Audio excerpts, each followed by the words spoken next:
What is up, everybody? It's your boy, the Liberal Loudmouth. So we've got a little bit of a different episode for you today. Actually, hadn't planned on going live, but here we are. Let me get in here, do some sharing and shit. Sharing and shitting. My phone's almost dead. Let me plug this bitch up. All right. Let's see. Let me go to my own page. There we go. I am live. What's up, y'all? Come on in. Welcome in. Welcome in. Share this out to my peeps. You get one. You get one. You get one. You get three. Special live about. All right. What's up, y'all? Come on in. I got it shared out. When you get in, please start tapping. What's up, Kimber? I love the name, by the way, Kimber Slice. Oh, Kimbo Slice. Always enjoyed watching Kimbo. Yeah, crazy shit, y'all. This year starting off real fucking good, isn't it? Jesus Christ.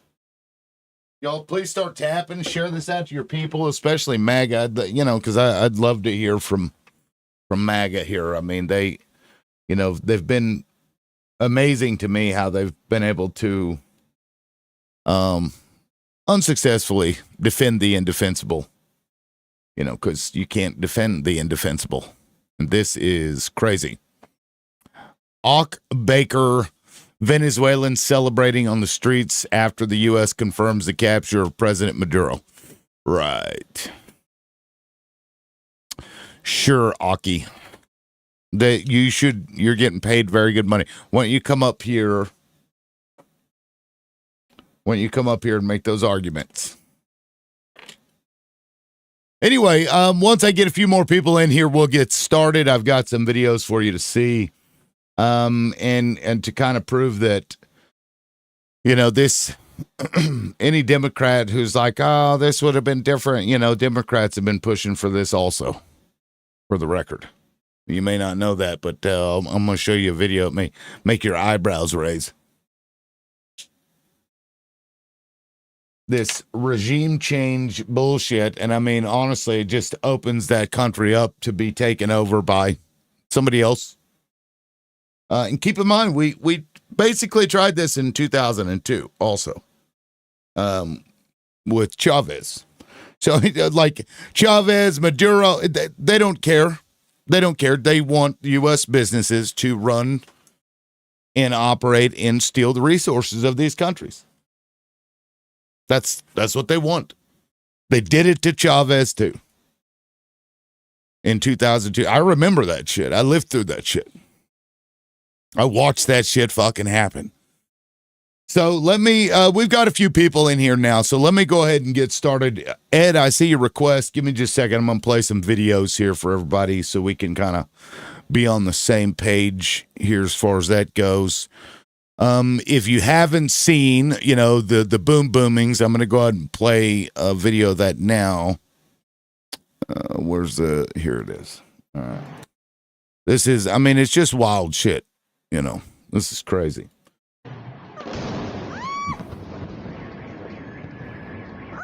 Yeah, that Auk backer is like, oh, they're in there cheering that we're blowing up civilian infrastructure, buildings. Apparently, some homes got destroyed. And Auk Bakker's like, oh, they're out in the streets, they're just praising it. Because people of countries, they tend to love it when imperialist colonizers come in and drop boom booms on them. And this was in multiple states. This wasn't just one area. So it wasn't, bombing something to get at Maduro. No, this was more than that. Donald Trump hasn't been snatched up yet, Luke.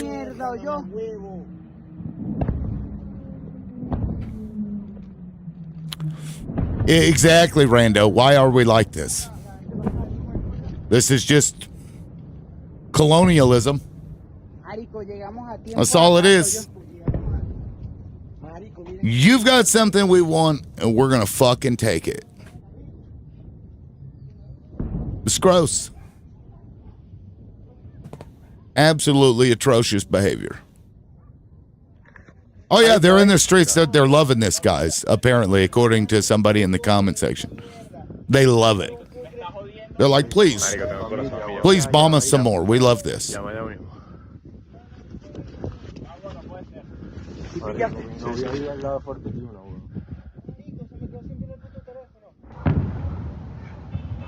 Crazy. Vamos bien, Miche. Vamos bien. Mira, mamá, ¿cómo te sigue preguntando? Mamá, huevo. Mamá, huevo. Uf. Ay, mamá, huevo. Absolutely wild. Ok, siguen las explosiones. Se escuchan helicópteros. Son las 1:58 de la mañana. Gross. And then they say they're going to try him in our court. They've apparently filed, complaints in the Southern District of New York. How they chose that district, who fucking knows? You kidnapped the fucking leader of a sovereign nation. Wild. Absolutely wild. And again, guys, we did this back in 2002. Also, we've been pushing for this for a while. Now, I want to show you something here. Anybody who wonders what this is about, let's listen to Donald Trump. He'll tell you what it's about. This was in his first term, I believe. Take it away, Donnie. We're buying oil from Venezuela. When I left, Venezuela was ready to collapse. We would have taken it over. We would have gotten all that oil. It would have been right next door. We would have taken all that oil. See how happy that made him? We'd have taken it all. This fucking idiot. And then let me play this, because this is at a State of the Union address, I believe. I think this may have actually been when Nancy Pelosi ripped up that fucking page. But watch what her reaction is, and maybe I should play the whole thing to give you context. Yeah, let me do that, because I've got the longer clip. Let's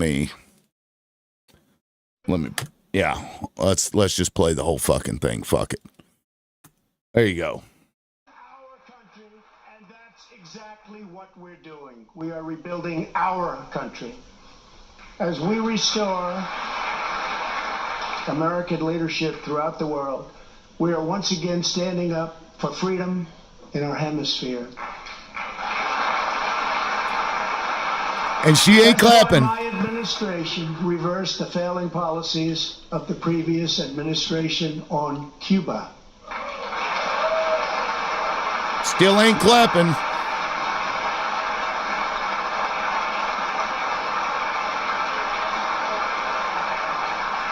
We are supporting the hopes of Cubans, Nicaraguans, and Venezuelans to restore democracy. The United States is leading a 59-nation diplomatic coalition against the socialist dictator of Venezuela, Nicolas Maduro. Now watch Nancy Pelosi. You see that? And now they're going to pan the camera to Guaido. And I'm going to play a clip of this motherfucker. Maduro is an illegitimate ruler, a tyrant who brutalizes his people. But Maduro's grip on tyranny will be smashed and broken. Here this evening is a very brave man who carries with him the hopes, dreams, and aspirations of It's almost like he's talking about himself. Dictator. Us in the gallery treats his people like shit. Legitimate president of Venezuela, Juan Guaido. Mr. President. And look at Pelosi. Standing ovation for this motherfucker. And I'm about to play a clip of this dude right here. This guy's running to lead the country in Venezuela. Let me show you what this motherfucker had to say. Let me show you what this motherfucker had to say. This is, here we go. Where is it? Yeah, there we go. Here we go. This, And it's like, it doesn't matter. Democrat, Republican, don't fucking matter. Listen to this shit. Are you open to American military action? We are open to options that offer a low social cost and that will grant us the ability and the stability to hold a truly free election. Is that a yes or a no? It's a controversial topic and should be answered responsibly. We want the best exit out of this conflict, and if there are options we have to consider and alternatives, then we will. This guy's running to be the leader of Venezuela, and when asked if they want U.S. military intervention, Are you open to American military action? and he wouldn't say no. And then you ask yourself, why would Pelosi clap for this fucking guy? Oh, that's right. They all want the oil. These are sick people, and they're leading this country. And now we're just bombing them. And kidnapping people. Does this surprise you, Rando? Like that these people are doing this? No, we've refused to prosecute where for how many years for the same things? And it's interesting because is Juan still the opposition leader? I thought it was Maria Machado, the lady who just won the Nobel Peace Prize, right?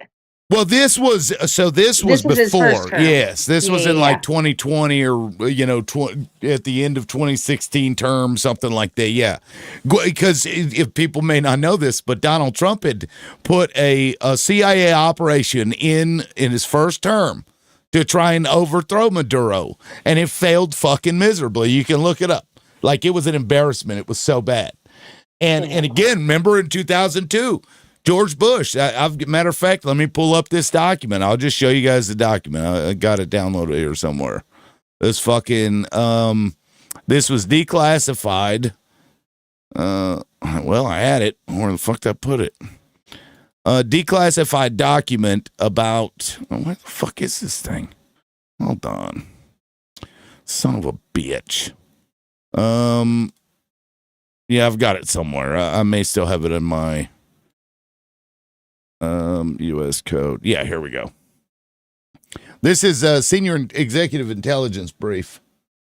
Back in 2002, we were monitoring the coup, and remember, Chavez for like a day had been taken over, and then the people of Venezuela came out and basically took him back. Yeah, right here. This is the dissident military factions, including some disgruntled senior officers and a group of radical junior officers, are stepping up efforts to organize a coup against President Chavez. Civilian groups opposed to Chavez's policy, including Catholic Church business groups. Prospects for a successful coup at this point are limited. The United States was backing this coup in Venezuela in 2002, and they actually did snatch this dude up. Hugo Chavez. So Chavez, Maduro, they don't give a shit. It doesn't matter who it is. Have you heard of Operation Northwoods? Yes, I read that on this show the other day, matter of fact. Mm-hmm. Once I read that shit, I stopped trusting this government at all. Like, what they're willing to do to pursue whatever fucked up agenda they have. Like, you can't put anything past them. I know a lot of liberals are, liberal, he's a conspiracy theorist. No, motherfucker, I'm a realist. I know what these people are willing and capable of doing. I say a lot, like, we're way past slavery, but like, are we? Did we just rebrand it into capitalism? Right. It's just a different version. Yeah, it's they don't slavery light. Yeah, they don't care. That's why there's no more middle class. It's us v them, and they're here, and that's why they won't give us health care, and we don't have a good work-life balance. It's to keep us all, it's the rat race. Nuts. Absolute nuts. Well, Tish, I haven't seen you in a while. How you been? And what do you think of all this? Tish. All right. I think Tish may have butt requested. And yeah, I'd love to hear from MAGA, honestly. If you're conservative or you support this, I'd love to hear why. Because none of it makes any sense to me as to, whatever justifications they're trying to make. Like, I heard somebody on a panel this morning They were like, "Oh, we're not at war with Venezuela," because somebody pointed out, Donald Trump said no new wars or whatever, and they're like, "Well, this isn't a war." It's a temporary conflict between two military armies and two nations, two sovereign nations.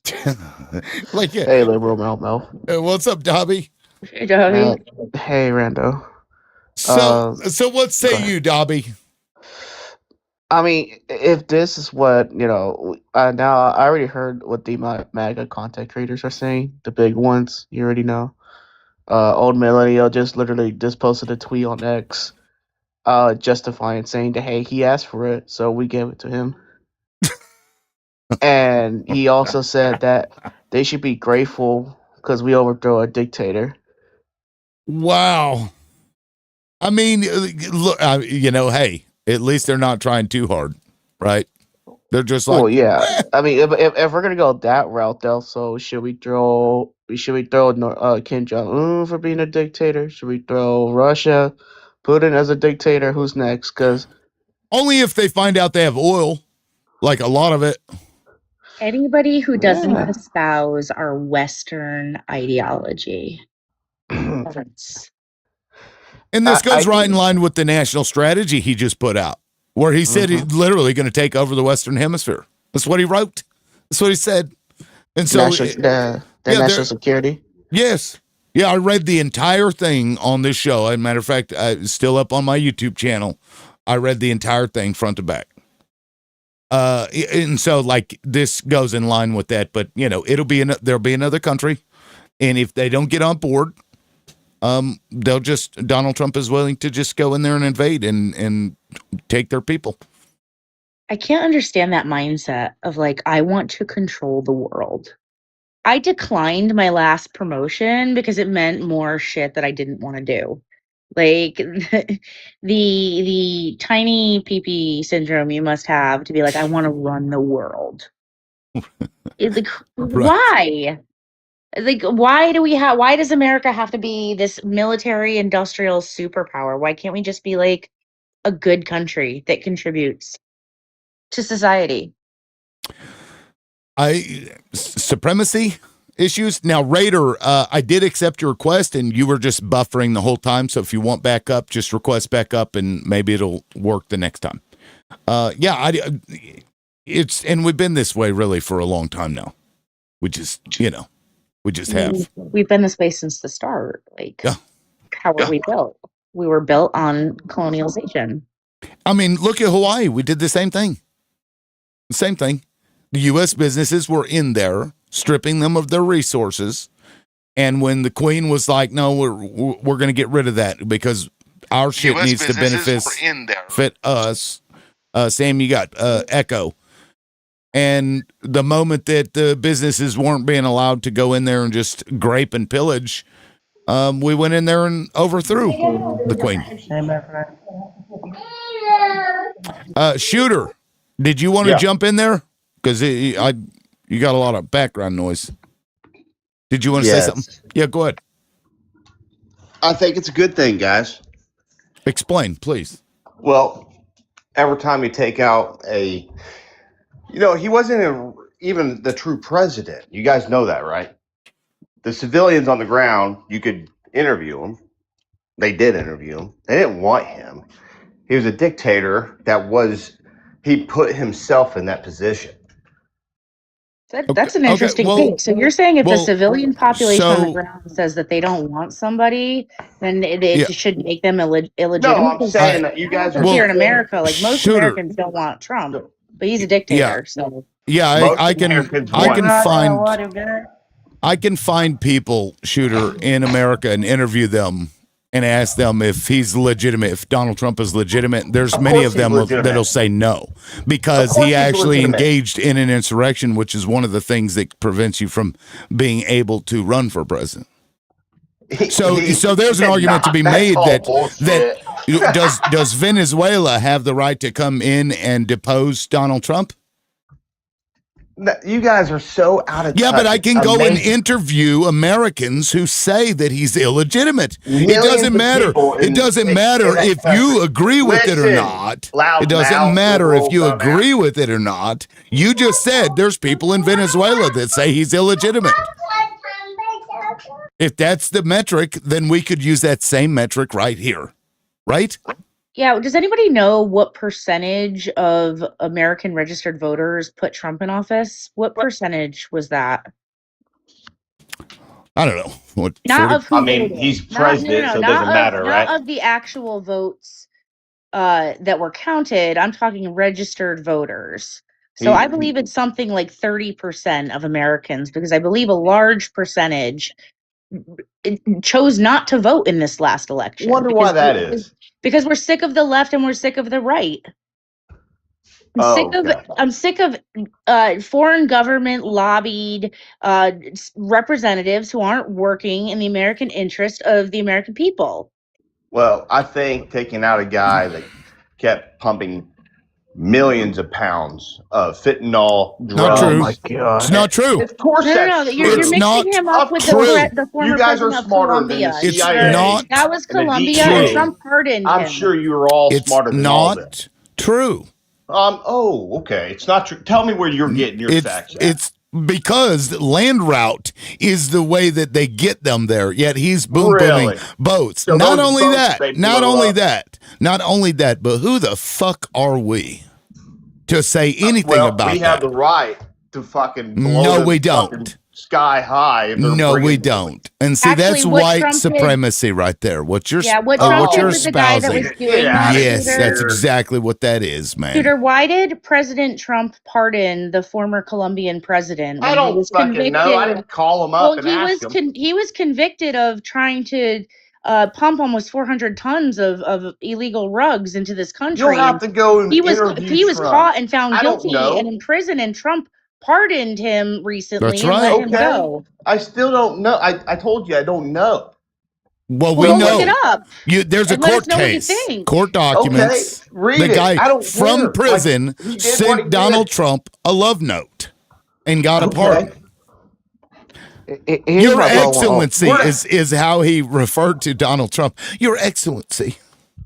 Here's my problem with this, because now Venezuela news are coming out saying a civilian was unalive. So Oh well, first now reports let's are if going you to su- be now, all now over the place. hold on now if you support that I don't know what's going on with you. So what's next? Iran? You want to join Iran's Ayatollah? You asked me a question. First Hold of on, all, wait, first hold on, report. hold on, wait. Okay, go ahead. Yeah, hold on. You said because I remember earlier you said that the Venezuelan people didn't want him, right? Of course What they about did. what about? Okay, that was the case. What about Iran? Should we throw the Ayatollah? Fuck, I want to be against it. Wow. Yeah, Do you know how many people Iran has killed? How many Americans? a they've lot killed? fewer than the U.S. has killed Bullshit. of them. No, not bullshit. How many? Actually, I don't know. Can you tell me how many? Iran has been at war with Iran the United has been States. at war, but how many have they killed? Whatever you want to say, Iran, whatever.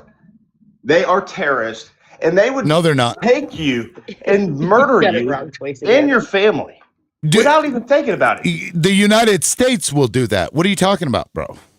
Oh, They've done that. We went down there. And, How many times has Iran bombed the United States?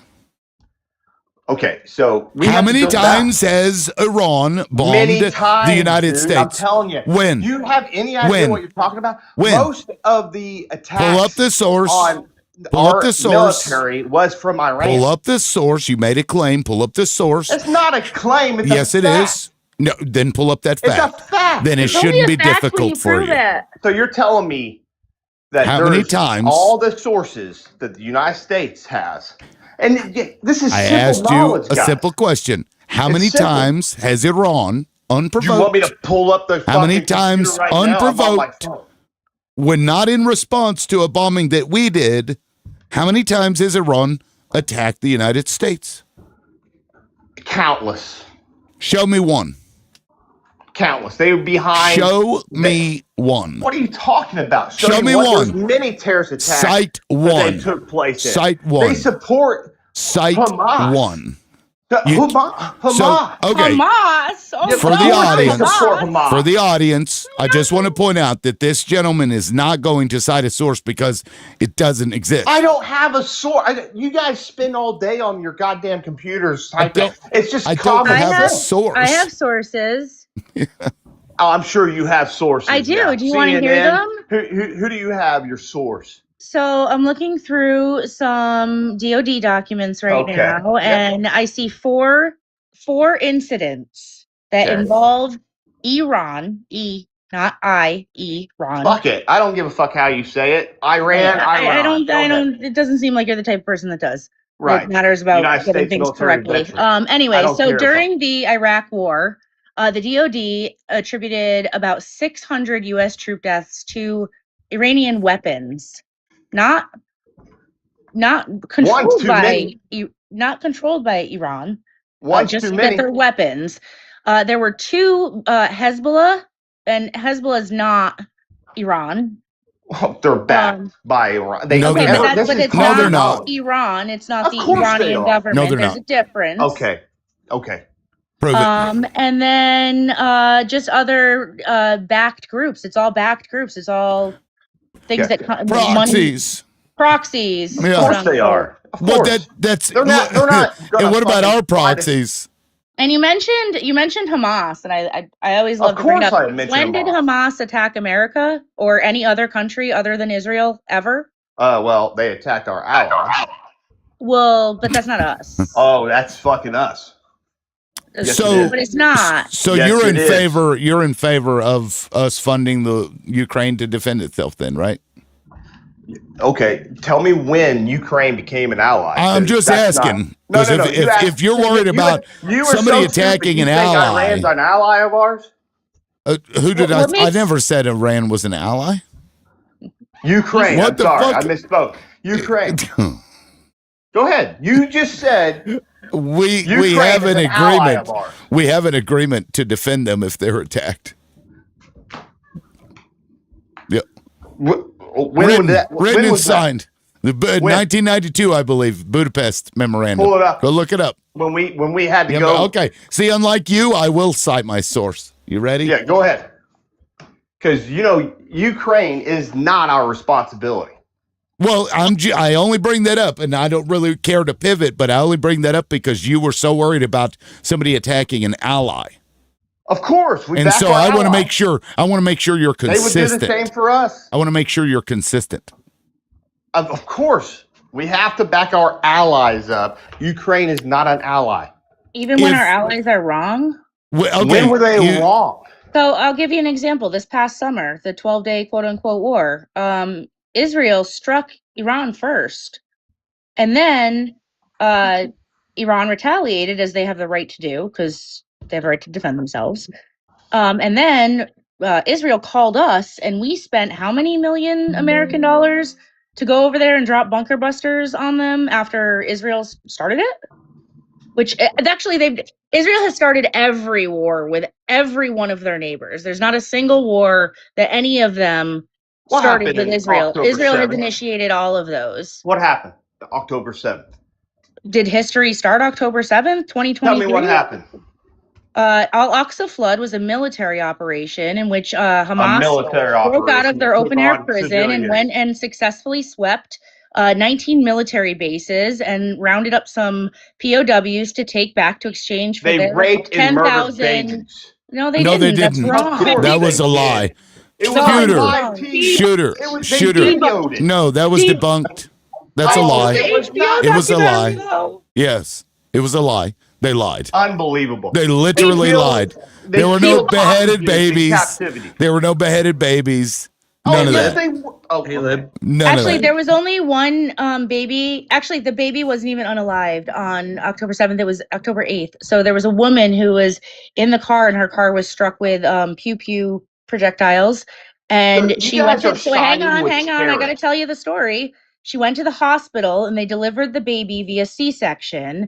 And then the next day, the baby passed away, unfortunately, from complications. You guys her name was, I can pull it up. It was a Bedouin woman, actually. You guys are siding with terrorists.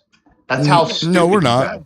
Yes, liberal. you are. Maybe we're I'm not. telling you that 100%. what happened. Hold that on, day. hold on, real quick. siding with- Hold on. Okay, everybody, mute up. Who? I heard my name. Who needs what? Yes, sir. It was me. It was Lou down here. What? Lou, MBW. Yeah, what's up? So this man why is it that he keeps saying that Ukraine's not our ally when we actually, so you Okay. stopped at the Budapest memorandum, and I just want you to show him. I want you to show him that we've been allies. Okay, Lou. Okay, hold on. I thought you needed something else. I didn't realize you were just Oh, trying no, to it's jump fine. in. I'm- I'll go to you. I'm pulling it up right now, but we are you allies. see, No, we're the not, U.S. genius. government has 404 to all of those pages, so now I'm gonna have to find it elsewhere. Yeah, the We are Budapest not memorandum. allies They're with- trying to Yes, scrub we it are. from the internet. That's common sense, lady. Okay, so what has Israel done for us besides blow up our naval ships in the 50s? What has Israel done for us? That's what I'd like to know. Unbelievable. You guys What don't has even know Israel what Israel has done for the United States. What have I've served Oh, 21 my- years in our this is military, not and even Israel worth hasn't done my shit. What has morning Israel to go done back and for forth America? with terrorist Answer the supporters. fucking question. You What are has a Israel terrorist done? What supporter. has That's Israel all done for you are. America? You are no better than them. You hear Israel me? done for America? You It's back not a fucking hard terrorists. question. It is not a hard question. You fucking Can't you back answer Okay, terrorists. the question? okay, I can't Hey, Liz. hear. Okay, you guys going back and forth, just repeating the same thing over and over again is not fruitful. I heard my name again. Who is that, and what do you need? It was Lewis. Hey, Lib, What's Happy up? New Year. Yes, I just not wanted for to ask, Venezuelans. how many WMDs did we find? Good question. Well, How there's many did we good find? question. There was a- Saddam Hussein have? there was a weapon of mass destruction, but that was by the guy named Bubba, and Donald Trump can tell you all about it. Wait. My second question is how close has Iran been to having nuclear capabilities since like 1992? Like every day. Every They get couple closer months, every right? day. Like, every couple months, Very they're very close. close. Every day they're so close. Yeah. Every day they're And closer. our This is our president- so-called ally. That our right there. Wait. How many president- operations did the IDF actually Hey, support the you're gonna United ask States 50 fucking in questions, or Afghanistan? you're gonna just ask one? I mean, you don't have He the won't answers to answer any it. of them, so until you have an answer, we'll just keep rolling through them. I We'll have just- one. yeah, I mean, he couldn't even answer what Israel's done for us. You He just guys got are terror defensive. supporters. I don't. No, I mean, this. We don't support Israel. We're not T supporters. We don't support Israel. A terrorist supporter. No, we're not. We don't Is support terrorist- Israel. Listen. Israel is the biggest Hamas- terrorist organization is in the world. Hamas terrorists. Only Are by they- 12 countries out No, of the no, listen, 195 answer UN the- you want member me to answer states. questions? You answer a question. Hamas Is was Hamas born That's out the of terrorist? answer. You said, are they terrorists? Is H group terrorists? So only 12 countries have designated H group as a terrorist organization, H and group. the UN has actually Did we refused not say because Hamas on here? they are allowed to resist an occupying force under international law. Are we not so they allowed are to say technically Hamas? considered resistance fighters. Now, are there worse groups like Al-Q and ISI? Absolutely, and those are T groups. But it's important to differentiate that you don't kind of sweep everybody up together. I know you're not big on like details, bro, but they matter. You're a fucking terror supporter, lady. I don't give a No, fuck what you You think. sound like my Answer the aunt at Christmas question. dinner. That's fine. wild. Shooter, really? Is that what you're going to go with? You're a terrorist supporter? That's Of so course he fucking is. stupid. If you No, guys are that's backing ridiculous. Hamas, You know what? That's You know ridiculous. what? Okay, listen, Shooter. You're backing Hamas. during the Iraq and Afghanistan war, they said the same thing about Hamas me is only because designated- shut up. Because I didn't support the Iraq and Afghanistan war. I was called a terrorist. And now all of a sudden, like MAGA has turned and they're like, oh no, all of a sudden we're against war. Oh, wait. Now we're for it. You guys can't make up your goddamn minds because whatever Donald Trump spews out of his face, you just swallow. Or out of another appendage, I'm sure you'd swallow that too. I It's wasn't for gross being in to watch. Afghanistan Well, how for old are that you? long. How old Do are I? you? How old are you? I'm 38. Did you vote for for George Bush? Yes, I did. Yes. Then you were for the fucking war in Iraq and Afghanistan. Don't sit up here and lie to me, you little shit stain. You're a You liar. are so out of touch. Bitch, you're a liar. If you're going to sit up here and act like you were opposed to the Afghanistan war and you fucking voted I for did not George say I- W. Bush, that's what you just said? You're a liar. I didn't say I was opposed. What did you say? I wasn't for being in Afghanistan for that long. Oh, just for a little bit of time. Just for a little fucking terrorist. get the fuck out of here with that, man. You're a liar. So I'm a nothing liar. that you yes, you Yeah, are what have you not done for your you job? are not speaking in good faith, sir. People that want to come up here and have a good faith argument and conversation, shut the fuck up. I'm going to keep you muted. That's fine. I don't mind those people, even if they disagree. But you're going to sit up here and lie to all of us and act like you're against war, you're for it, you're against it. You just are a sheep. You're a fucking sheep, and you're following. Yeah, get mad, bitch. Yeah, that's all you do. You don't have a mind of your own. You have no mind of your own. You do whatever they tell you to do, and you say, yes, Daddy, give me some more, Daddy. Isn't that right, Shooter? Your goddamn gay boyfriend. Even if I did have a gay boyfriend, what business of it is yours? That's what happened to you. I guarantee you, it would be better than Donald Trump giving it to you. Hey, Shooter, I never do you met prefer to Donald blow Trump, so I Donnie don't know. with his diaper on or off? Hey, Bubba, come on, give me that weapon of ass destruction. Come on, give it to me. Do you want it with the diaper on? You guys can say what you want. Shooter, I I don't got support really terror. bad news for you, bro. Diaper off. I don't support terrorists. You guys can say what you want. I support support Israel. Hamas. You absolutely support terrorists. Israel's not a terrorist state. No. Yes, they are. Oh They're the my biggest God. terrorist organization They in the are. world. That's bullshit. It isn't. The fuck they are. You guys are Let me reading ask the you- wrong shit. No, we're not. Hey, Shooter, You- let me give you an example of what Israel has done. This is back in the 90s. Yahya Ayash, you can look this up. They got one of his family members. They were going to out him as being a homosexual because they monitor all the phone calls and all text messages and everything. And they've been doing it for a while. So they get this guy and they threaten this, and they're like, hey, just give Yahya this cell phone. So he gives this to his cousin or whatever family member it was, and they remote detonated it and took his fucking head off. You can look this up with the cell phone back in the 90s.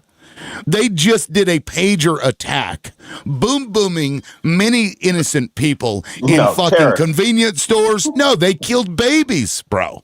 They Yeah, killed babies. You forget They that unalived doctors- people that doctors were use in pagers. proximity to There were those a lot people who had the pagers and or walkie-talkies. It was a terrorist attack.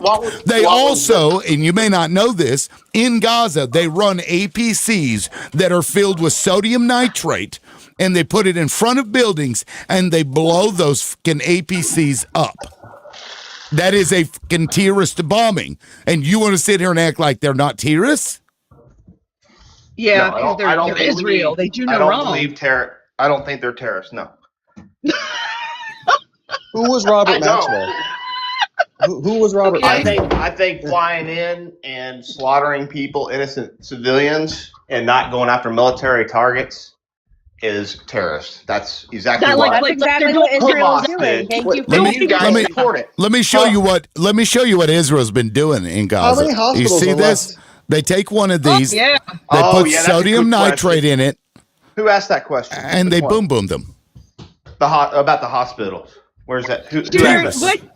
Terrorists. Shooter, didn't you ask what we did for our No, country? who asked Didn't about you just the ask hospitals? what we did It's for our not just country? it's not just hospitals, but schools. Lewis did. Every single Oh, museum. maybe if they didn't fucking put bunkers underneath those facilities. God. Wait, Oh, wait, wait, but Oh, Israel actually, built guess a who tunnel put the under bunkers Al-Qaeda. under the? Guess who put Israel actually? put the bunkers. Israel That's built right. a Israel did tunnel that. under Yeah. Al-Qaeda That's right. Israel built the bunkers. in 2006. Okay. Dude. Yes, they did, and I have the video. You want me to prove it to you, Shooter? What? I missed all Prove that. it to you all you want. Okay, because everybody is talking. Israel is the one that built those bunkers under the hospitals, and I can Israel prove it built to you. Hamas. Yes, no. Israel built bunkers for their own military under the hospitals when they had taken the land in Gaza, and they built it for themselves. I can prove it to you. Would you like me to do that? Did Israel give Palestine back the land? Yes or no? No. Of course they did. It was never theirs to give. What are you talking about? If I take your bicycle, they pulled their military out of that area.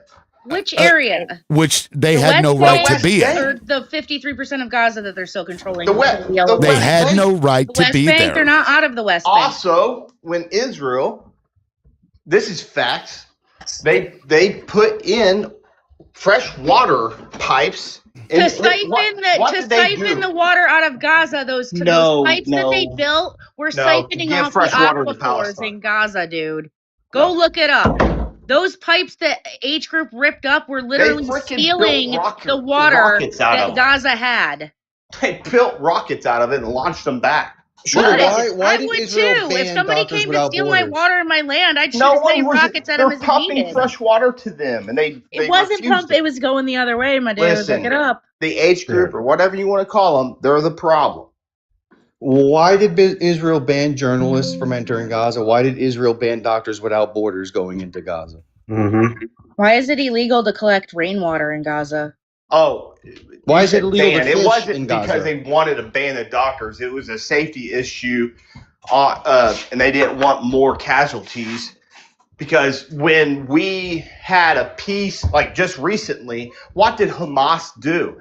They took out their own civilians, and that's fact.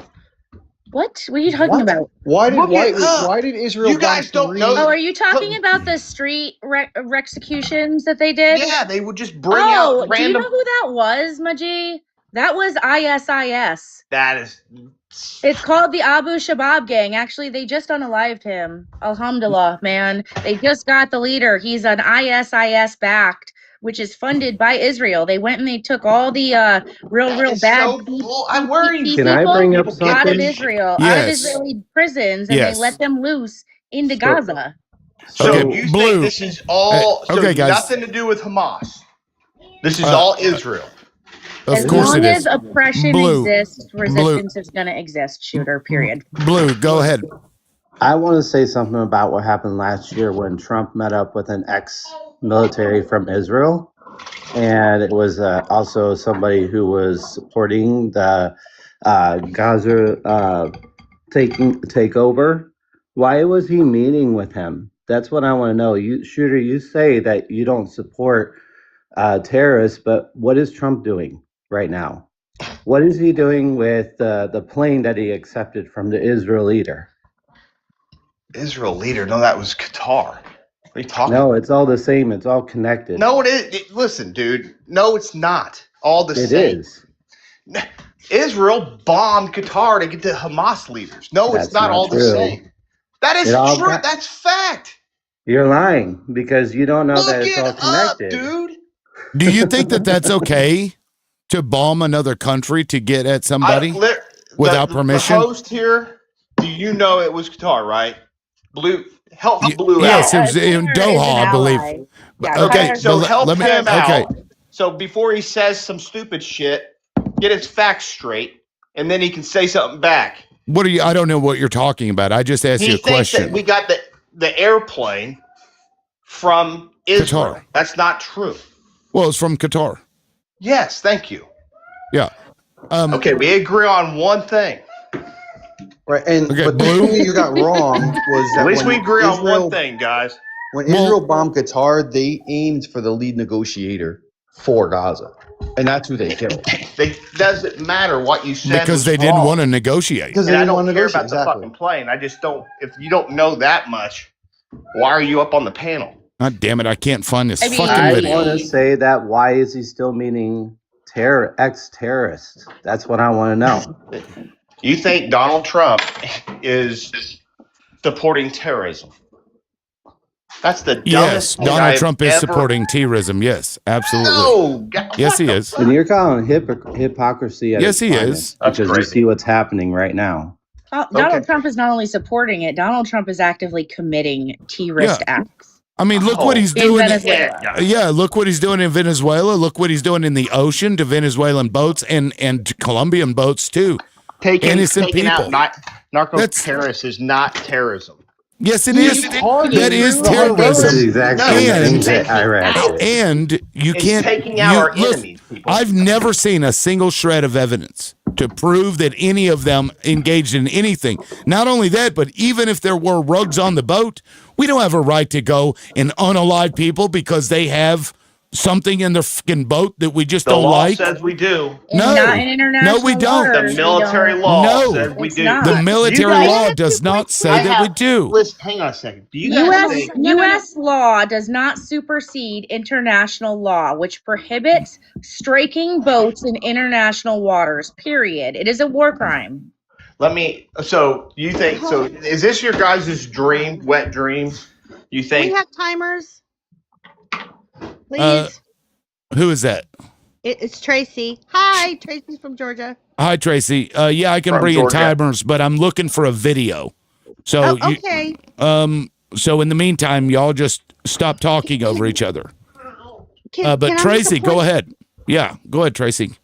Okay, I want to bring this back historically, all the way back to colonialism. England. Shit. No. It all connects. England was colonizing or doing colonialism in Iran. Okay. The Iranians did not want colonialism in their country.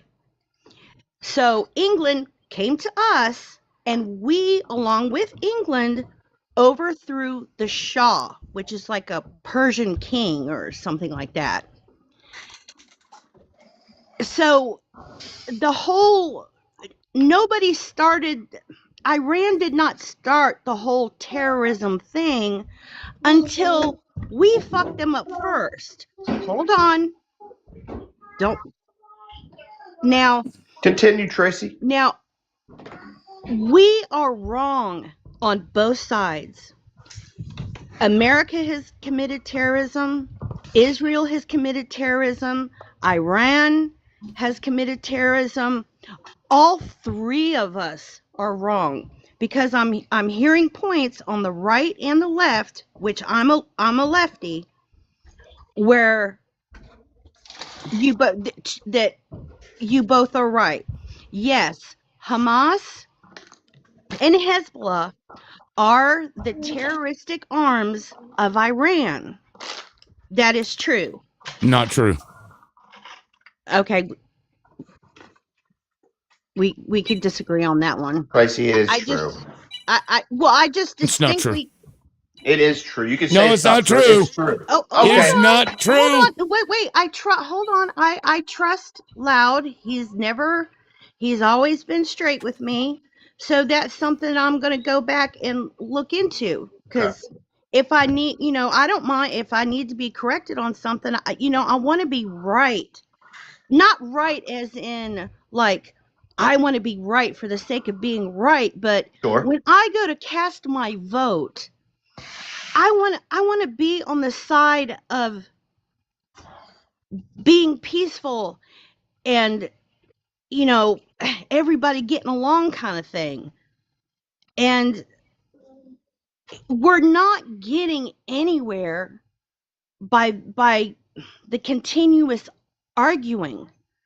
I think that we do need to try to go back to the two-state solution. It'll never work. Okay, then what are we supposed to do with all the Hebrew people?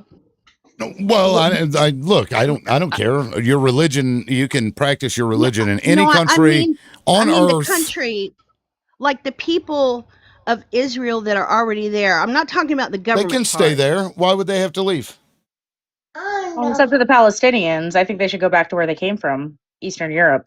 Yeah, well, European, can go back to Europe as far as I care. Why not? Yeah, I think it's really antiseptic to want to put all the J people in place. Look, we're just going to save them from skin cancer. We'll do them a favor so they don't have to. They're really allergic to olive pollen too, so and they're in a sea of scary Arabic people. So maybe they should just go back to like YT land. Well, we've somehow we've got to figure out something new, or else the track that we're all going on, because there's a skirmish and active physical fighting in every single corner of the world. And there's a reason for that. And It's resources. Trump stopped all of them. It's domination and control. Trump hasn't stopped any of them. What are you talking yes, about? he has. No, He's no, the he hasn't. icon of Of it. course he has. There is a country that you can go into Africa and all of the unrest in these nations. You'll find 20 years ago they created some fucking agreement where one half of the country, like Nigeria, for example, it benefits one half of the country, but not the other half of the country. And it just so happens that today, those two halves of those countries are now fucking fighting. And they do it over and over and over and over and over again. Venezuela being one of them as well. Control, domination, that's what this is about. That's what they want. Ooh, they also want to sell a lot of weapons because And- it makes all the billionaires really, really rich. What I can Bingo. say, what I can say And is, I also if think the United States has the right to go in and boom a country unprovoked and depose their leader and kidnap them and take them and bring them up on charges, I will advocate that the next Democratic politician that runs should run on a platform of, if I get into office, we are going to go into Israel. We are going to take Benjamin Netanyahu, put his fucking ass in handcuffs, and drag his fucking ass right back to the United States and Never gonna charge happen. that bitch with a crime, with the many agree with crimes that. that he has committed against this country, even though they fucking ignore it. You guys, as Shooter, for example, will talk about these terrorists and they're doing this, they're attacking our country, while we suck up to places like Saudi Arabia, who actually do terrible fucking horrific shit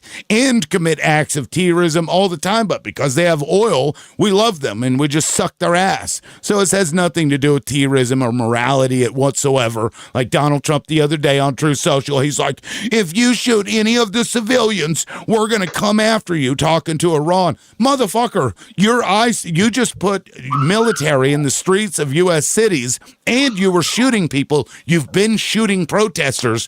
Who the fuck are you to tell anybody to do any fucking thing? That's wild. Let's touch on that just real quick. Sure. Let's just switch it up. We're probably not going to agree on overseas stuff. Okay, so does the president have the right to put U.S. service members to guard federal installations, not to be police officers? I'm not saying that. Yes, he does. He does have the right. He does. Okay. What's the major problem with what he's doing? Because that's all he's doing. Now is Washington That's not DC, what he did.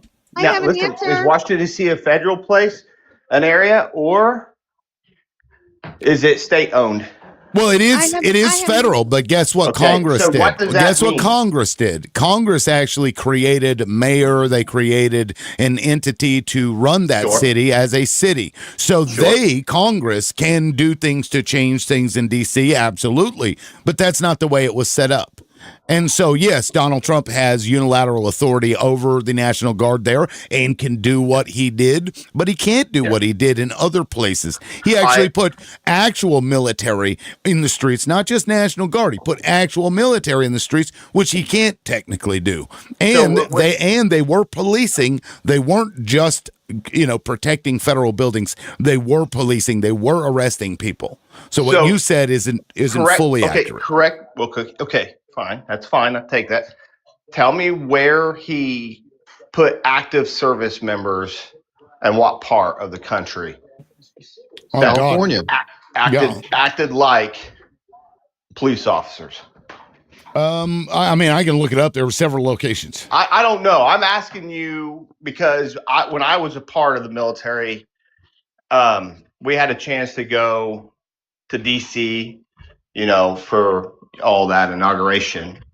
And we weren't being police officers. We were just there basically as, a physical barrier between like the building. It was kind of silly, to be honest. But You were a that's what- human shield? basically, yeah. Oh. What you do when you sign, it's what you do when you sign. I mean, it's when your government tells you, even if Biden said, hey, you're going overseas. Hey, guess what? You're going overseas. You're not bitching about it. You're going. You may not like it, but you are going. So just to clarify, you support the use of human shields? The use of human shields. Military.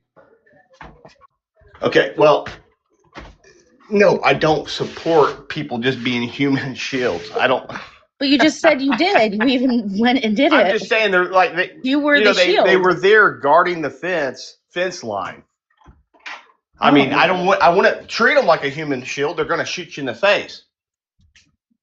Shooter, I just want to answer your question. So I just looked it up. Go ahead. The active service was done in California. It violated the Posse Comitatus. That's why they had to leave. And that was federal courts that argued that. Okay. So already violation there. Now with DC, yes, DC is a special, circumstance. He can kind of do whatever he wants with the territory, but he has violated it, and courts have found him to violate, and that's why they had to leave. And he's trying to do that. What was it in Chicago? And the courts denied him with the National Guard. They said no, you can't do it because it doesn't follow the 10th Amendment, where he has 3 very specific times he can utilize the National Guard without governorship approval. And they denied him. I mean, so he is trying to do this. And he sent them into L.A., for example, and they actually were engaging in immigration raids, policing. Matter of fact, I believe it is here. Yeah. Although their mission to protect federal personnel and property is temporary, filling the gaps until a full contingent of 4,000 National Guard troops can reach Los Angeles, the deployment is an extraordinary use of military force in support of a police operation, and it comes over the objection of state and local leaders who did not request help. So they were engaged in police actions, which they're not supposed to. I'd argue they shouldn't even have been ever deployed. Yeah, I mean, that's fair. It's a fair point. I'm not saying, I disagree. I think guarding our federal facilities and stuff is very important. From firebombing and all that jazz that they were doing. I mean, we could argue that they could have sent more law enforcement officers around the country, and to help out support. But, that's where we're going to disagree on that. I think that the president has 100% authority to do that. I don't think we'll disagree on that necessarily. I think that the government has a right to defend its property. What I disagree with is that it was necessary. It wasn't necessary. If it was that means you should just have troops around every federal building. I mean, and think about Ammon Bundy. Remember when the Bundys took over that ranch?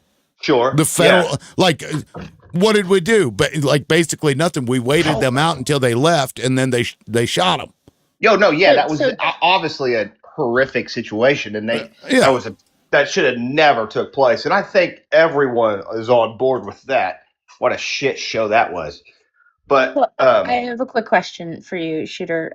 So you said we have local and state law enforcement in every state, and now we have ICE, Homeland Security in every state, and now we have the military in a lot of states. Like, how much militarization do you want to live under? Like, at what point will you be like, maybe too much?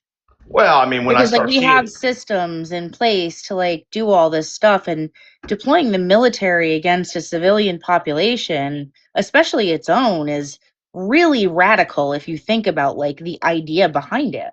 Okay, so I would think that these cities would be on fire before they sent the National Guard in. Obviously not, but you know what I mean? In much worse condition than why they're being deployed, and so you have to ask yourself, why are they being deployed? Because I saw Portland, and it was a lot of people dressed in inflatable costumes having tea parties, and then I saw a video of an ICE agent pew pew pepper things into a priest from a tower. He was up in a tower, and he pew pewed with pepper bullets a priest who was just literally peacefully protesting. Okay. That doesn't concern you as an American? Well, okay. So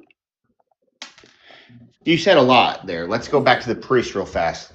So the priest, he wasn't there peacefully. He's been an aggravator, and he would be stopping vehicles from coming in and out of facility. He was actually doing a Really whole lot. quick, Shooter, you do know there's video recording of this happening, so we know what actually happened and we saw what actually happened. Sure, that's what I'm saying. You guys probably saw that 30-second clip where they shot him. But they don't just. I've been in situations similar to that. Was he being violent with them? but- Was he posing a threat to them? Because I would think that as a military or federal personnel, you should only be deploying your weapon when there is an imminent threat to safety. Sure, And that is sure. not what I saw in that video. Right. Well, It sounds like you advocate him. He was kind of a pain in the ass to them, and they didn't like him, so they pew-pewed him. But it's okay because like he's been annoying They didn't them. And, like, pew him. Let's calm that obstructing language down. They traffic. didn't. It's not like they. With I clarified like 6 times it was with pepper Okay, ones. so but they did. They used a pew pew. Well, I know, but wait, it's Shooter, not I'm that so bad. sorry. Have you guys ever been pepper sprayed? Shooter. Let One me- second, I'm so sorry. Randall, I'm bringing it's in very the timer. interesting that he says that he watched the video where we've seen there actually is like a 10-minute video that shows that the priest was not doing anything incorrectly, but Shooter wants to change the narrative and say that he was aggravating He cars was and there stuff. for. You Yes, he was stated right multiple- now, can I finish speaking? You stated yeah, right you- now that you guys been can speaking I for finish 10 speaking? minutes, why not? Can I Okay, I'm finish bringing speaking? in the timer. I was speaking for 10 minutes? It's weird. Well, I mean, So you just lied and stated that you did, but then you say, "Well, I've been in that situation." You I've didn't been in watch the similar video. situations. You Hold did on, not Shooter. watch the video. You are going by your own experience of what you went through. So you didn't watch the video of the priest getting shot by pepper spray in the face, which, by the way, in the face, which is just crazy by its own standards. You're going by what experience you state you've had, and I doubt you've had a priest getting shot in front of you. Okay, you had 20-some seconds left. Did you need them, or are you good? Also, I find it interesting what the other guy stated. It's actually Huckabee who met with the former Israeli spy in Israel, which is weird that somebody in our government officials would go meet with a spy that spied on us for over 30 years. Just saying that. Okay, now, Shooter, go ahead. 65 seconds. I'm bringing in the timer, and then we're going to get around the room too. So Has everybody can anybody have a been say. pepper sprayed on here? Yes or no? Yes. I stayed at a Holiday Inn Express once. Okay, so pepper spray sucks, but it's not going to kill you. Okay, anybody else been shot by the pepperball gun? It's similar to a paintball gun. Anybody's ever? Yes or no? I ate a jalapeno once. It's not terrible. It's not. Yes, it sucks, but it's not. You guys keep saying pew pew. Oh, they pew pew. Nah, if they shot him in the head with an M4, I'd be concerned. Oh, okay. So that's where you draw the line? Of course.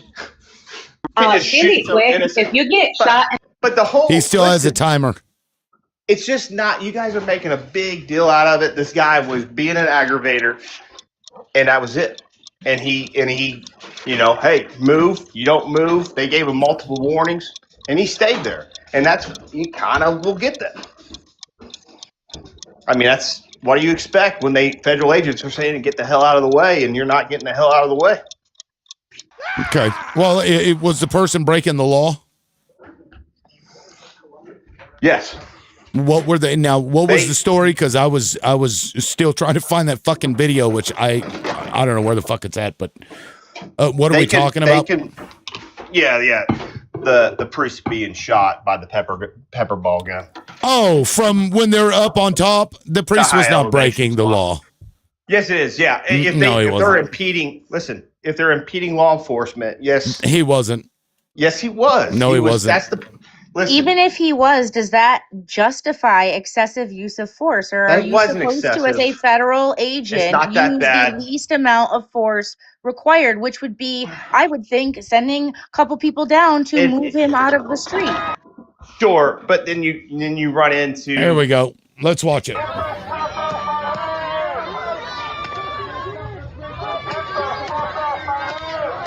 You need to watch the whole thing, guys. They're trying to move again, vehicles. protesters. These people are protesting. They have a right to do that. They have a right to do that.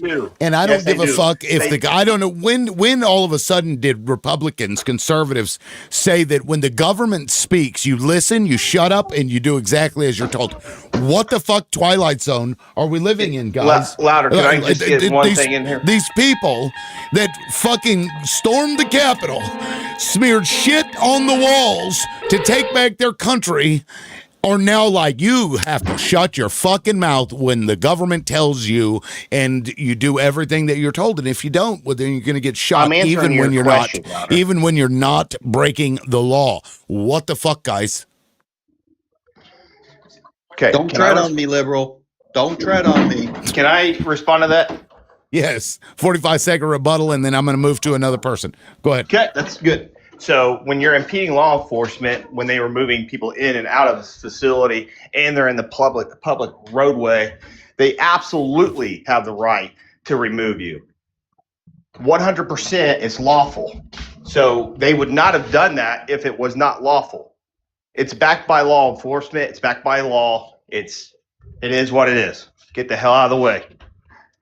Can you show me the road? Yeah, they're on a public walkway there. Yes, on and they proceeded on the street. A public walkway. Look do you see that little ramp there? You might think, hey, that's a road. But look on the other side of the sidewalk. That's grass. Yeah. It goes into the entry point of the facility. Which means it's not a road. There. Watch him. And nobody's impeding anything. Look at the grass on the other side of that ramp. That doesn't tell you anything, these visual clues. So where's the priest at? He was standing right there in the middle. No, show the video. On the sidewalk. Show the video, though. Can you play it? I just played the video. Where's he at? I just played the video. So that's standing, a parking lot. Yeah. Listen to you. That is a public facility, is it not? It's a federal facility. Is it public? Yes. It's not open to the public. Does the United States taxpayer pay for and own that bitch? Yes. And the federal agent said, get the fuck out of here. And you're telling me that him standing there right there allows you to get shot in the head. Potentially unalive. I mean, by a pepper ball gun, yeah. It doesn't matter. You got shot with a projectile it doesn't even hurt that bad. in the head. It doesn't matter. I've been hit. It doesn't hurt. He can get over it. And you've been shot in the head by one? Is it similar to a paintball gun? Yes, a paintball gun can hurt you. Do you know a paintball gun is actually very lethal if it hits you in the head? Okay. And they right tip first. Okay. Shh. Good Lord. Okay. I know everybody wants to talk. I'm going to get around the room. Let me go top left, Rando. Go ahead. I just think this guy he's typical right. Like, dude, you're justifying the use of force against a priest with the logic that it doesn't He's not a real priest. that bad.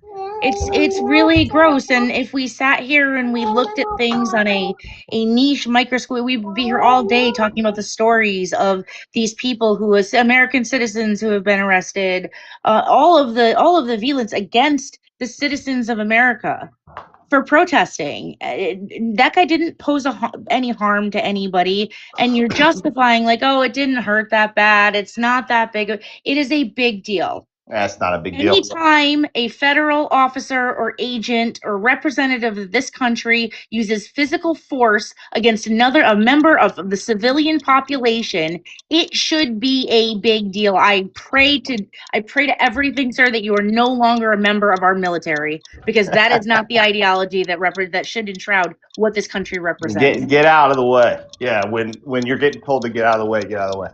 Yeah, let's stop referring to the United States as a free country when Shooter, his ideology actually gets the president elected that it like enforces this kind of nonsense where you can't step a foot on this other side of this thing that you've paid for. You can't do that. I'm going to shoot you in the head. What the fuck, bro? You want to be peaceful? Be peaceful.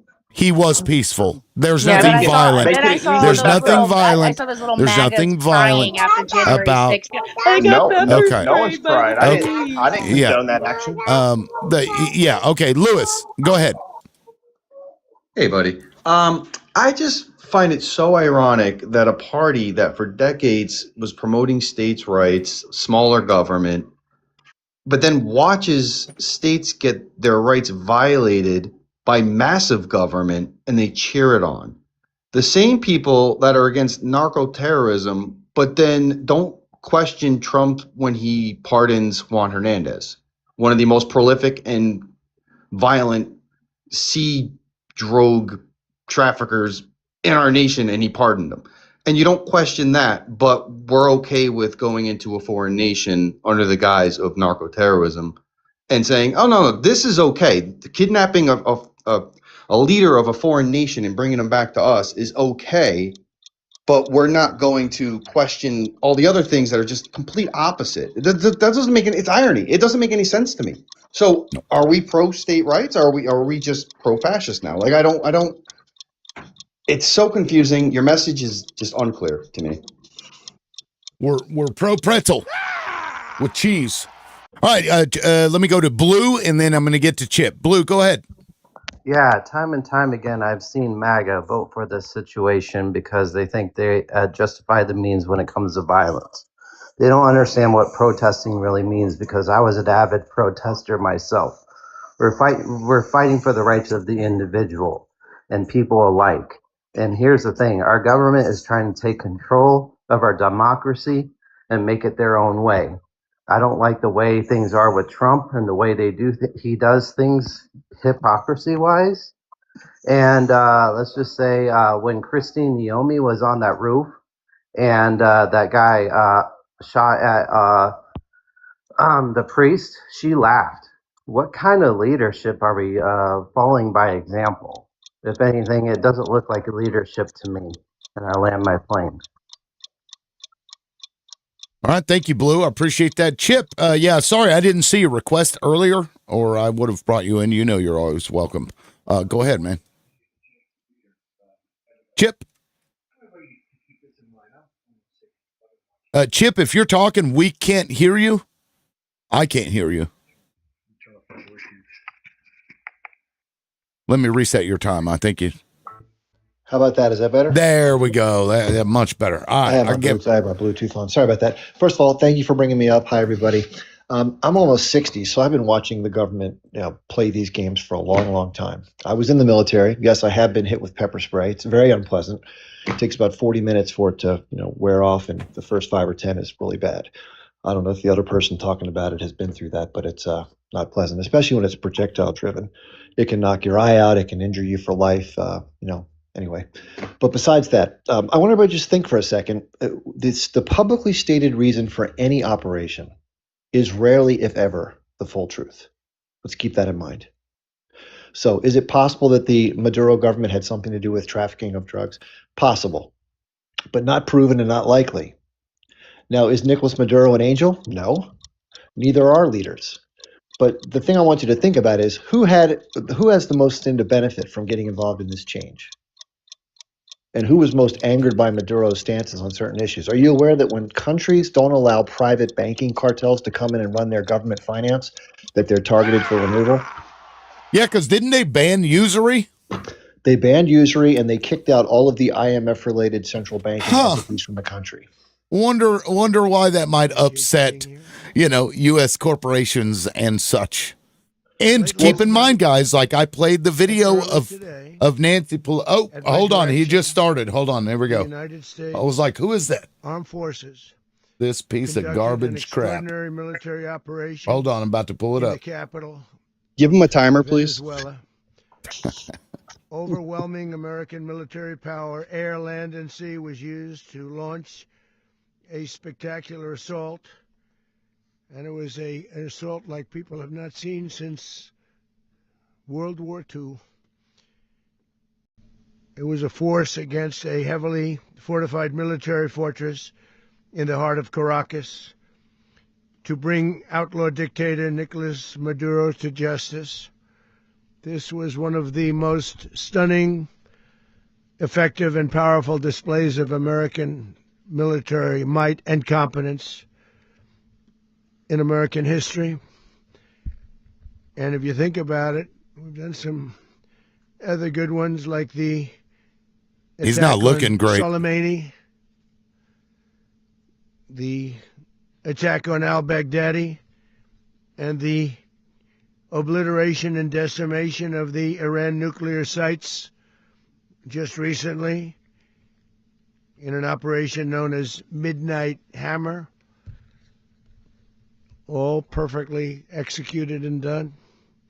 No nation in the world could achieve what America achieved yesterday, or frankly, in just a short period of time. All Venezuelan military capacities were rendered powerless as the men and women of our military, working with U.S. law enforcement, successfully captured Maduro in the dead of night. It was dark.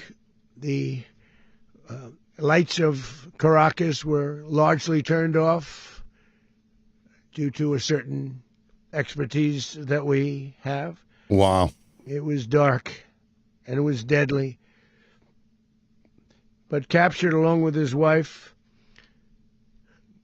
Celia Flores, both of whom now face American justice. Maduro and Flores have been indicted in the Southern District of New York, Jay Clayton, for their campaign of deadly narco-terrorism against the United States Bullshit. and its citizens. I want to thank the men and women of our military who achieved such an extraordinary success overnight with breathtaking speed, power, precision, and competence. You rarely see anything like it. You've seen some raids in this country that didn't go so well. They were an embarrassment. If you look back to Afghanistan, or if you look back to the Jimmy Carter days, they were different days. We're a respected country again, like never before. These highly trained warriors operating in collaboration with U.S. law enforcement caught them in a very ready position. They were waiting for us. They knew we had many ships out in the sea, just sort of waiting. They knew we were coming. So they were in what's called a ready position, but they were completely overwhelmed and very quickly incapacitated. If you would have seen what I saw last night, you would have been very impressed. I'm not sure that you'll ever get to see it, but it was an incredible thing to see. Gross. Not a single American service member was killed, and not a single piece of American equipment was lost. We had many helicopters, many planes, many people involved in that fight. But think of that, not one piece of military equipment was lost, not one service member was, more importantly, killed. The United States military is the strongest and most fearsome military on the planet by far, with capabilities and skills our enemies can scarcely begin to imagine. We have the best equipment anywhere in the world. Ugh. There's no equipment like what we have, and you see that even if you just look at the boats. You know, we've knocked out 97% of the drugs coming in by sea. 90%. Each boat kills on average 25,000 people. We knocked out 97%. And those drugs mostly come from a place called Venezuela. We're going to run the country until such time as we can do a safe, proper, and judicious transition. So we don't want to be involved with having somebody else get in, and we have the same situation that we had for the last long period of years. So we are going to run the country until such time as we can do a safe, proper, and judicious transition. And it has to be judicious, because that's what we're all about. We want peace, liberty, and justice for the great people of Venezuela, and that includes many from Venezuela that are now living in the United States and want to go back to their country. It's their homeland. We can't take a chance that somebody else takes over Venezuela that doesn't have the good of the Venezuelan people in mind. We've had decades of that. We're not going to let that happen. We're there now, and what people don't understand, but they understand as I say this, we're there now, but we're going to stay until such time as the proper transition can take place. So we're going to stay until such time as we're going to run it, essentially, until such time as a proper transition can take place. Wow. As everyone knows, the oil business in Venezuela has been a bust, a total bust, for a long period of time. They were pumping almost nothing by comparison to what they could have been pumping and what could have taken place. We're going to have our very large United States oil companies, the biggest anywhere in the world, go in, spend billions of dollars, fix the badly broken infrastructure, the oil infrastructure, and start making money. There it is. And we are, you piece of shit, ready to stage a second and much larger attack if we need to do so. So we were prepared to do a second wave if we needed to do so. We actually assumed that a second wave would be necessary, but now it's probably not. The first wave, if you'd like to call it that, the first attack was so successful, we probably don't have to do a second, but we're prepared to do. Eat more KFC, wave, motherfucker. A much bigger wave, please. Actually, eat more. This was pinpoint, but we have a much bigger wave that probably won't have to do. This partnership of Venezuela with the United States of America, a country that everybody wants to be involved with because of what we were able to do and accomplish, will make the people of Venezuela rich, independent, and safe. And it will also make the many, many people from Venezuela that are living in the United States extremely happy. They suffered. Wow. They suffered.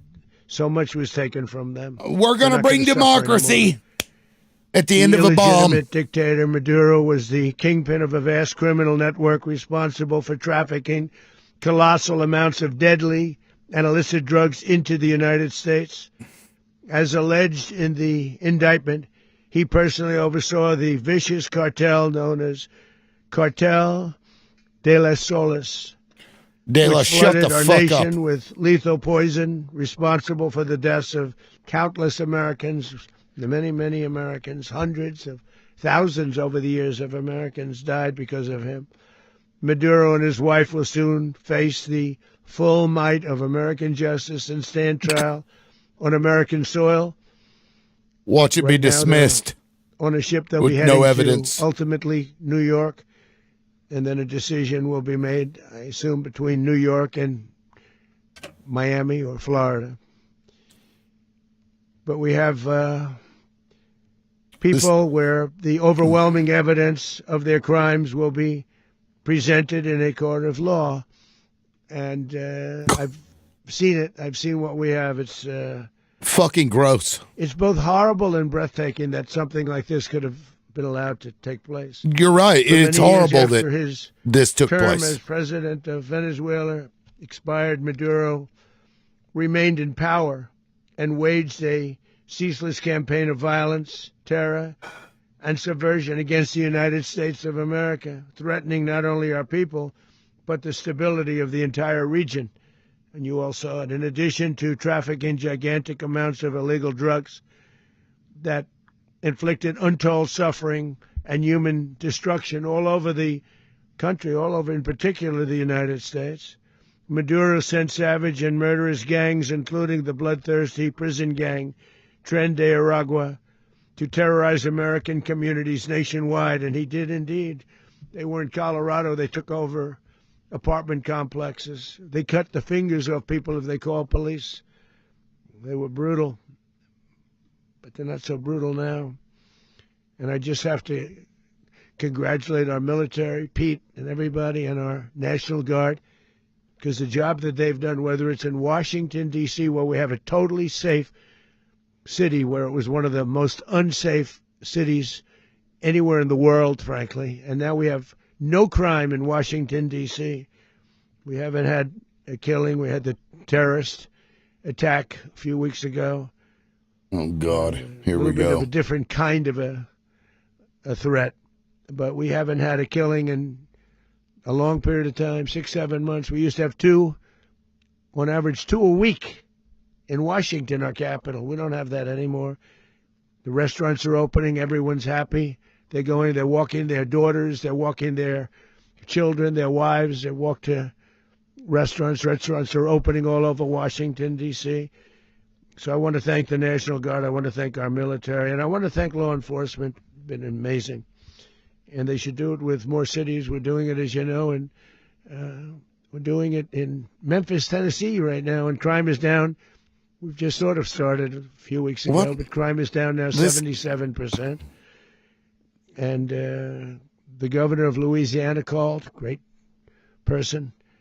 And okay, dude, nobody gives a shit. In a certain very nice part of Louisiana, and we have done that. And it was a rough. He's such an idiot. Section, and we have crime down. I understand it's down to almost nothing already after 2.5 weeks. New Orleans, it's down to almost nothing. As a dictator. And we've only been there for 2.5 weeks. Can't imagine why governors wouldn't want us to help. I can't imagine. We also helped, as you know, in Chicago, and crime went down a little bit there. We did a very small help because we had no working ability with the governor. The governor was a disaster, and the mayor was a disaster. But I wish Rubio would tap this motherfucker on the like, dude, shut up. Nobody cares. You'll know. You'll be writing about it. It's the greatest. Los Angeles, where the greatest dictatorship early on, where the head of the police department made a statement that if the federal government didn't come in, we would have lost Los Angeles. That's long after the fires. That's when they had the riots in Los Angeles. We did a great job. Got no credit for it whatsoever, but that's okay. It doesn't matter. We don't need the credit. We'll be pulling out when they need us. They'll call, or we'll go back if we have to. We'll go back. But we did a great job in various cities. But the place that we're very proud of is Washington, D.C., because it's our nation's capital. We took it from being a crime-ridden mess to being... Rubio has an inverted Adam's apple. What does that tell you? They sent, raped, tortured, and murdered American women and children. They were in all of the cities I mentioned, Tren de Aragua. And they were sent by Maduro to terrorize our people. And now Maduro will never again be able to threaten an American citizen or anybody from Venezuela. There will no longer be threats. For years I've highlighted the stories of those innocent Americans whose lives were so heartlessly robbed by this Venezuelan terrorist organization. Really one of the worst. One of the worst, they say the worst. Like, Americans what the like fuck? 12-year-old Jocelyn Nungary from Houston. Beautiful Jocelyn Nungary, what happened to her? Oh, my God. They, as you know, they kidnapped, assaulted, and murdered by Tren de Aragua animals. They murdered Jocelyn and left her dead under the bridge. There was a bridge. Okay. A bridge that will... That's not why I'm watching this. I don't care about your bullshit. Trumpy Trumps. Many times, the Maduro regime emptied out their prisons, sent their worst and most violent monsters into the United States. Monsters! To steal American lives. Trump sees monsters everywhere. Came from little mental monsters. Institutions and insane asylums. They came from prisons and jails. The reason I say both, they sound similar. Actually, prisons, a little bit more. Okay. A little bit more hostile, a little bit tougher. A mental institution isn't as tough as an insane asylum, but we got them both. They sent from their mental institutions. They sent from their jails. Prisons. And when they go in there, they eat drug cats. Dealers. And they eat drug dogs. kingpins. They sent everybody bad into the United States. But no longer. And we have now a border where nobody gets through. Here we go. In addition, Venezuela. How about some angry faces, motherfucker? And stole American oil, American assets, and American platforms, costing us billions and billions of dollars. They did this a while ago, but we never had a president that did anything about it. They took all of our property. It was our property. We built it. There you go. And we never had a president that decided to do anything about it. Yeah, because you don't have the right to. Okay. 10,000 miles away. I can't. I'm just. We built Venezuela. I'm going to. Oil industry. This motherfucker. We built Venezuela oil industry.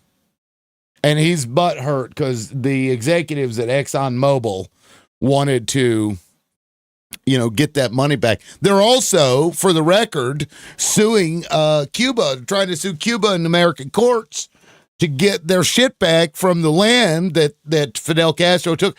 Listen, motherfucker, these nations are sovereign. They have a right to their own shit. Fuck you. These corporations have no right to a goddamn thing. Am I crazy? Did we want to keep listening to this blathering idiot? No, Because I was about to fade out I because- wanted to do things that I can't say on TikTok because it'll be like, if you're thinking of harming yourself. Well, at least he didn't mention Biden once. Yeah. That's an improvement. Hey, hey, he's improving. That's why I'm not tanked yet. The deal was that every time he said Biden, it'd take one. Man, it never The came. hypocrisy as he's spreading is the lies and propaganda and coming through his mouth. I'm just like, it pisses me off that every time he talks, he has to make up something to make people believe that he's right. He believes his own narrative, and it's crazy. such ignorance. Well, I mean, think about what the guy just said, that we're going to stay in there and basically make sure the transition happens so we get to pick who goes in there. We're gonna rebuild their their oil infrastructure because it was a failed industry. So we know for sure 100% now what it was about. It's about the fucking resources. Always has been. Yep. Cuba is probably next. Or Colombia. Well, Cuba has the lawsuits with I don't remember.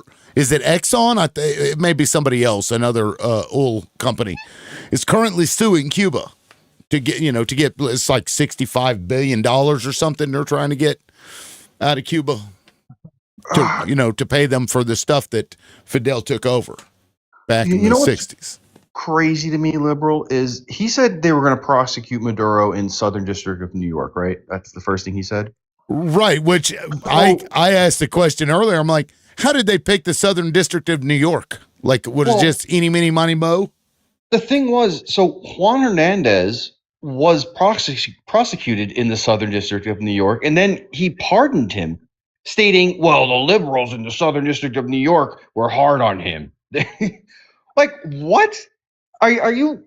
Oh, my God. I don't. It's crazy, man. Now, let me get around the room. Chip, thoughts? Yeah, that to me was completely repugnant in every way possible. It sickens me. For those who don't know the history of the CIA and the running of drugs and the guarding of the poppy fields in Afghanistan, our government doesn't give a shit about the public being susceptible to death or destruction from these types of things. What they care about is who gets to control them and profit from them. And if the wrong person's doing it, then that's the deal there. I don't think the allegations of that have anything to do with the reasons for doing this operation. As I said earlier, I think this has to do with controlling finance, controlling resources, like most situations around the globe. And this was just a pretense to sell the public on it, just like WMD was with Iraq, et cetera. No different. It's the same playbook. And by the way, this is a Zionist playbook. This is the same set of techniques and tactics to lie to the public and then try to frame something as A when B and C is really going on. And anybody who believes this crap, I see all sorts of people on Twitter saying, yeah, listen, we stopped the... Listen, you're an absolute moron if you believe the official story. Fucking 100%, Chip. Let me get to Blue. Yeah, I believe bragging about the deaths of innocent people over war crimes, especially when it comes to drugs, is the thing that you shouldn't be having to say. Because constantly he was bragging about how powerful we were and all that stuff, which is wrong. Because you shouldn't have bragging rights for that, just to take something from someone who was innocent. And the fact that Rome did the same thing. Remember how Rome fell? We could go through the same context as what he's basically doing. He's acting like an emperor or a dictator that thinks he can control and manipulate everything while taking away from everybody else who has done nothing. Yeah, it's wild shit. Like, look, I'm just glad that he was honest. I'm glad he stood up there and told everybody the game.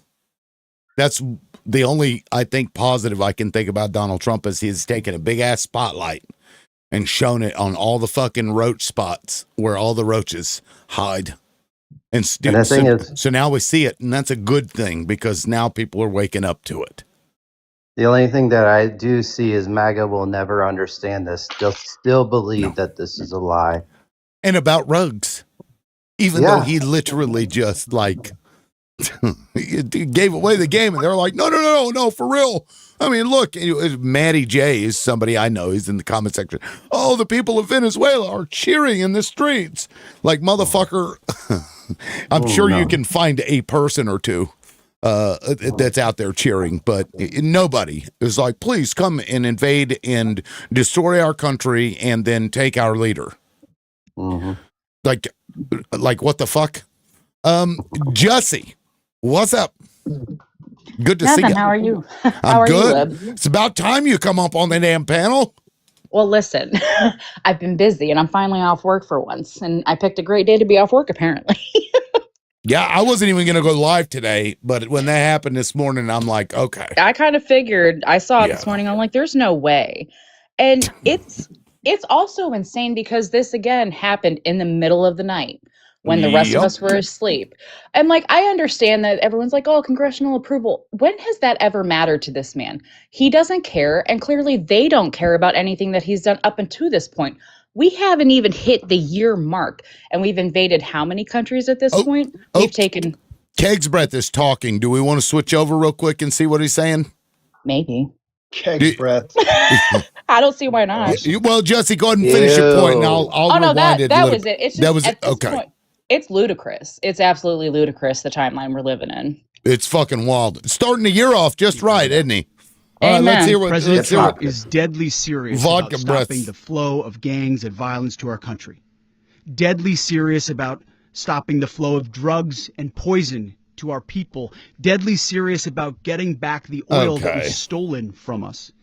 And deadly serious about reestablishing American deterrence and dominance in the Western Hemisphere. Wow. This is about the safety, security, freedom, and prosperity of the American people. Oh, my God. This is America first. This is peace through strength. And the United States War Department is proud to help deliver it. Welcome to 2026. And under President Trump, America is back.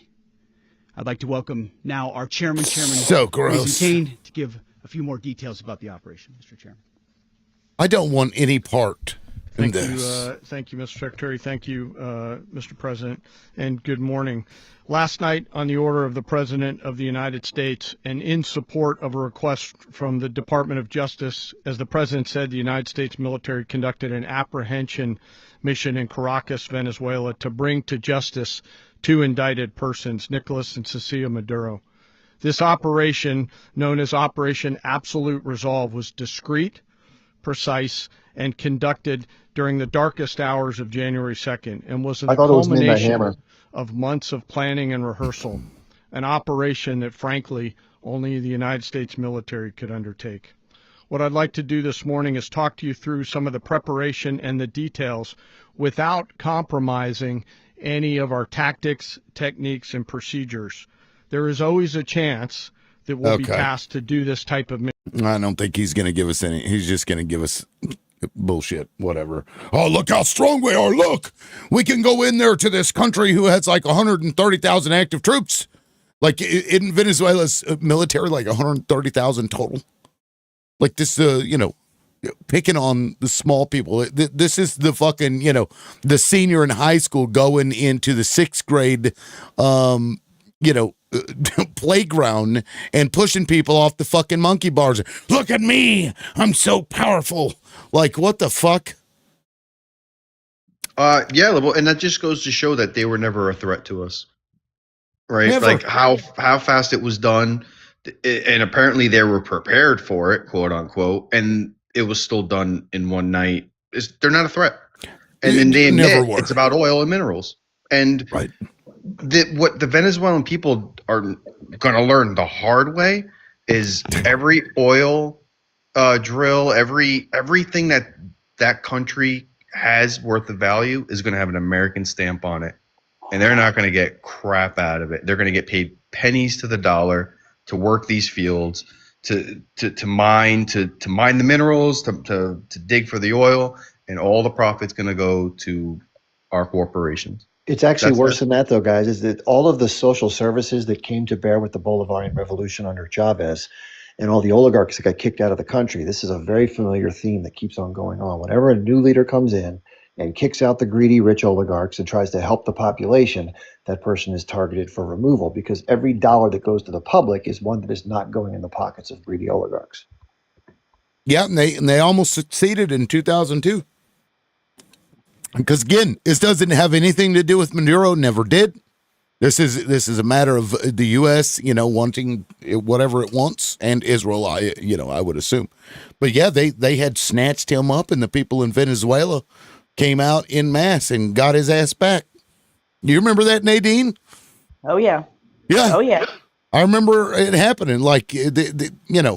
And at least at that point, we didn't have a crazy psychopath. Complete and total psychopath who didn't mind just coming out and saying it, but now we do. So they're just, Nadine, welcome in. I'd love to hear your thoughts. I assume you know what's going on. I'm going to be really honest. I woke up about 45 minutes ago. Oh, It's my last weekend. Well, and I woke up and I saw that, so I said, "What the fuck is happening?" So the first thing I saw was your live, and I figured, hey, I'll figure out what's going on. You can tell me. Yeah. So Trump, finally the press conference, he was almost an hour late.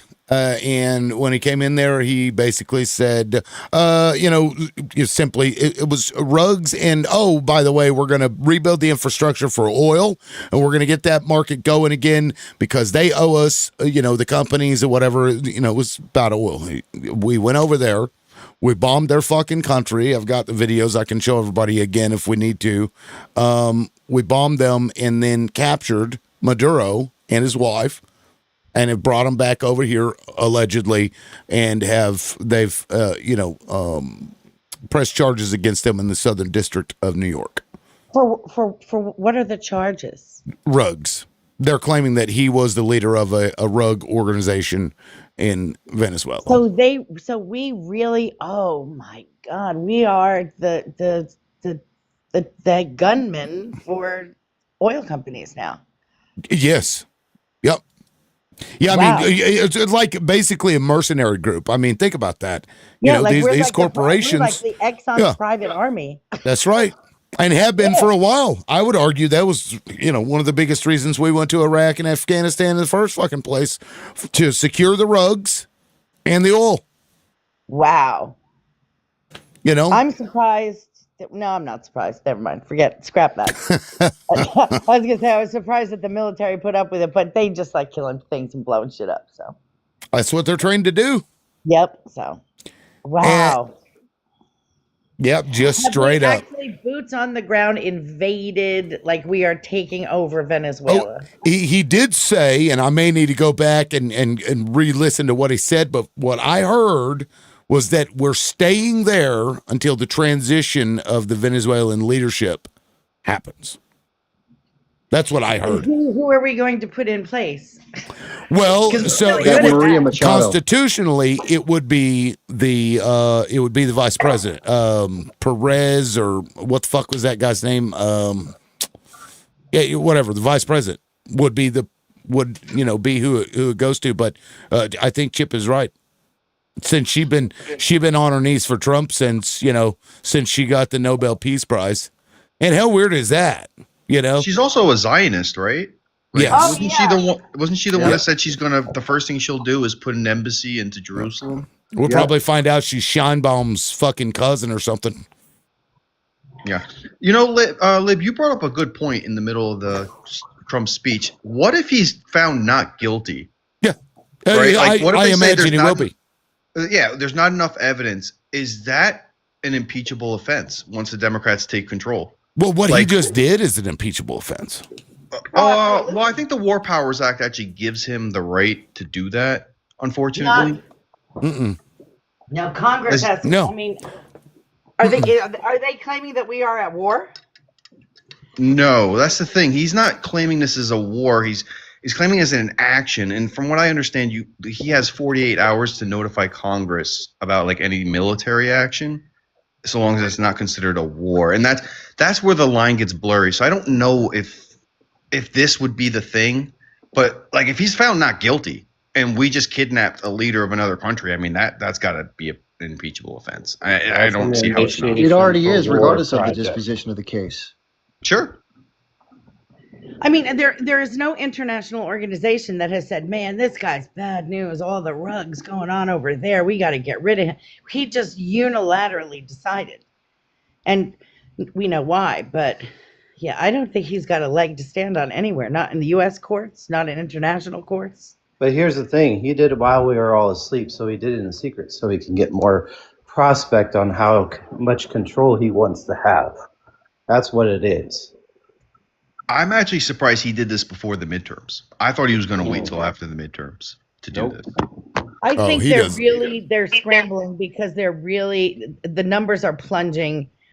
Republicans are walking away from their House seats like, fuck it, I can't win this. These Well, people are I insane. hate to say it, guys, but I don't think I think they've already latched themselves into every system that we have, and I don't think whatever happens in the midterm is going to be legitimate. I don't think it will be. I think I think he already knows, just like he said, you vote one time, you'll never have to vote again. So you think the midterms are? I think it's cooked. Yeah, I think that. Yep. I think it was. I think personally that it was a complete takeover, because these little elections, we see how it's going, but they're not going to go full bore on those little elections. They don't really give a shit. When that midterm comes, that's when they're going to be able to hide more boom boom threats to these polling places. You name it, whatever shenanigans they've got up their fucking sleeve, they're going to use. And I think that we're fucked.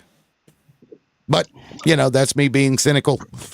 Oh, look at what Katrina said in the comments, and that's true too. Nobody's talking about our buddy from the island anymore. Now this is we'll get back to that tomorrow.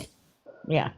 That's once Massey and Ro Khanna get back on stage, I think they're going to make it a point to bring it back to the forefront. I mean, they're not giving up on that at all.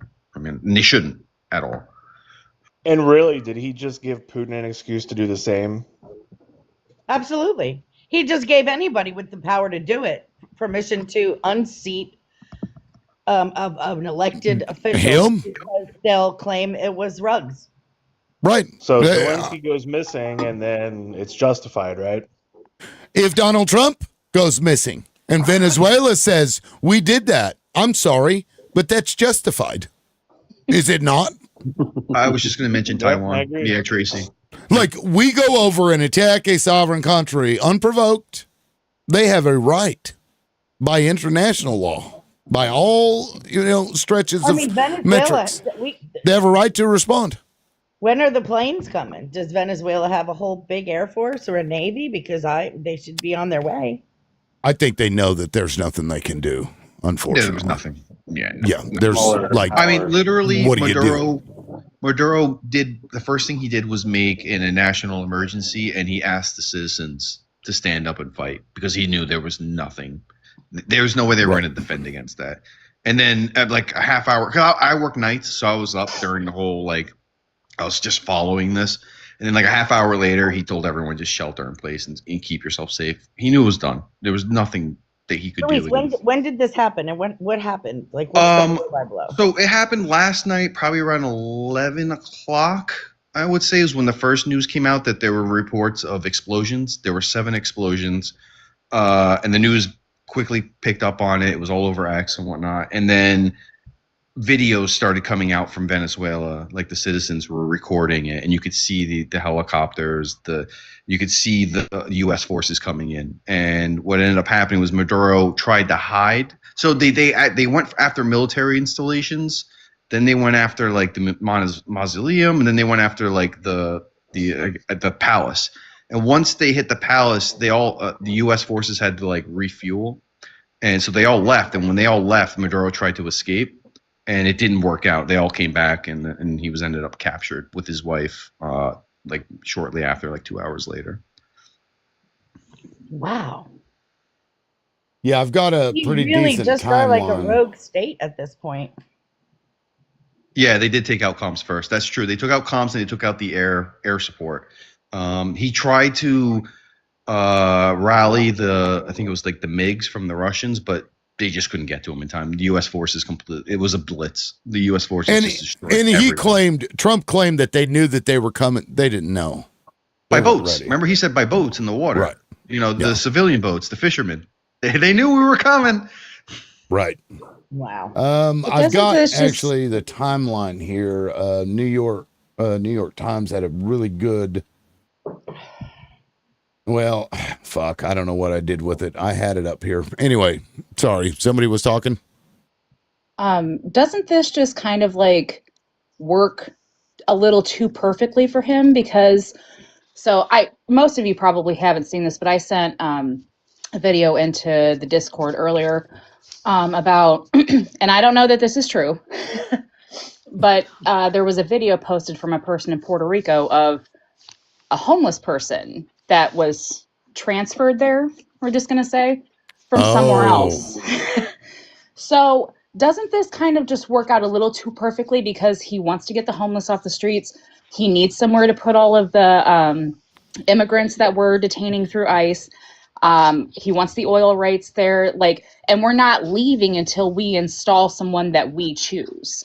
So doesn't this work out just a little too perfectly? Because now we're not going to send or there's the possibility that we won't be sending immigrants to all these other foreign countries. We could just be sending them straight there. And then not only that, but Venezuela has their own set of prison systems, this, that, and the third. So there are so many opportunities with this for him. It is disgusting. Very perceptive. I think you're spot on. Yeah. Thank you for having me up, by the way. Yeah, what's up, Dina? Yeah, so I didn't hear him wrong, for the record. Let me pull this up. Just because Nadine isn't as familiar. Trump says U.S. will run Venezuela until safe transition can take place. We can't run this is gross. Well, he's running it right into the fucking ground. After he puts about 5 or 6 military bases in there, then it's safe. Oh, he's yapping again. Let's see. A lot of dignity. We could have lost a lot of equipment. The equipment is less important, but we could have lost a lot. And we're going to make sure that this is proper. We're there now. We're ready to go again if we have Only to. 31,000 people watching. Country right. It's going to be run very judiciously, very fairly. It's going to make a lot of money. We're going to give money to the people. We're going to make a lot of money. People that were taking our advantage money. of. We're going to take care of everybody. It's very important. We couldn't let them get away with it. Socialism? They stole our oil. We built that whole industry there, and they just took it over like we were nothing. And we had a president that decided not to. You do are anything nothing. about it. So we did something about it. We're late, but we did something about it. Yeah, please. Wow. Did the U.S. build the country? Are you going the to designate infrastructure? Yes. It's all being done right now. We're designating people. We're talking to people. We're designating various people, and we're going to let you know who those people are. BlackRock and Exxon. Venezuela. Well, it's largely going to Basically. be for a period of time. The people that are standing right behind me. We're going to be running it. We're going to be bringing it back. It's a dead. You want to talk about a dead country? A year and a half ago, we were a dead country. Now we're the hottest country anywhere in the world. We're a country doing better than any country anywhere in the world. And it required leadership. Venezuela has a lot of bad people in there, a lot of bad people that shouldn't be leading. We're not going to take a chance that one of those people take over for Maduro. So you can look at, and others, we have fantastic people, including people in the military. So we're going to have a group of people running it until such time as it can be put back on track, make a lot of money for the people, and give people a great way of life, and also reimbursement for people in our country that were forced out of Venezuela. Rubio would be. You said earlier today that you weren't going to back Machado to come back and be the opposition leader in your Fox and Friends interview. And then you also mentioned the vice president of Venezuela. Are you going to work with the vice president of Venezuela, or how do you foresee the relationship Well, I going? understand she was just sworn in, but she was, as you know, picked by Maduro. So Marco's working on that directly. He just had a conversation with her, and she's essentially willing to do what we think is necessary to make Venezuela great again. Very simple. Wow. Wow. This is so gross, guys. I don't like. I really. This So is they're still. So what? They're still. Exxon's still pissed off that they nationalized their oil, right. and But that's what this is. let's look back at And who actually did the oil stuff. It was Standard Oil. There was multiple oil companies that came in there because Venezuela was, poor, and they opened it. I believe Vicente Fox was one of the ones that opened this up and redid the royalties or whatever. But again, no corporation has a right to anybody's anything. yeah, That's how I see it. They made their money while they were there. They were told to get the fuck out. They made more money than they lost by, having that stuff taken. This is horseshit. This is imperialism. This is white supremacy because we know who's operating those fucking companies. This is oligarchy. That's what this is. Very big oligarchy. Kings and queens. I'm going to tell you what we need to. If he's willing to do this, then he's willing to do the same thing in Greenland. And what's Denmark going to do? What is Canada? Denmark going to do when the U.S. Marines go to Greenland? Right. What's the world going to do? What's the world going to do? That's the real question. The world has to turn. Is NATO going to stand up against the United States? I hate to interject here, but how is this any different than, I think it was 1956 when the CIA overthrew Mohammed Mossadegh, a democratic elected... 53. Oh, I'm sorry, 53. When Mossadegh was overthrown by the CIA, a democratically elected leader of Iran, sorry. It's not much different. No, it isn't. No, it's exactly Except that's not hidden. We went in there and bombed them, and we kind of kept that hush hush for a while. Yeah. This is out in the open. It's no different also than what we did to Hawaii. We did the same thing to Hawaii. We did the same thing to Cuba. We've done the same thing to many, many nations across the world.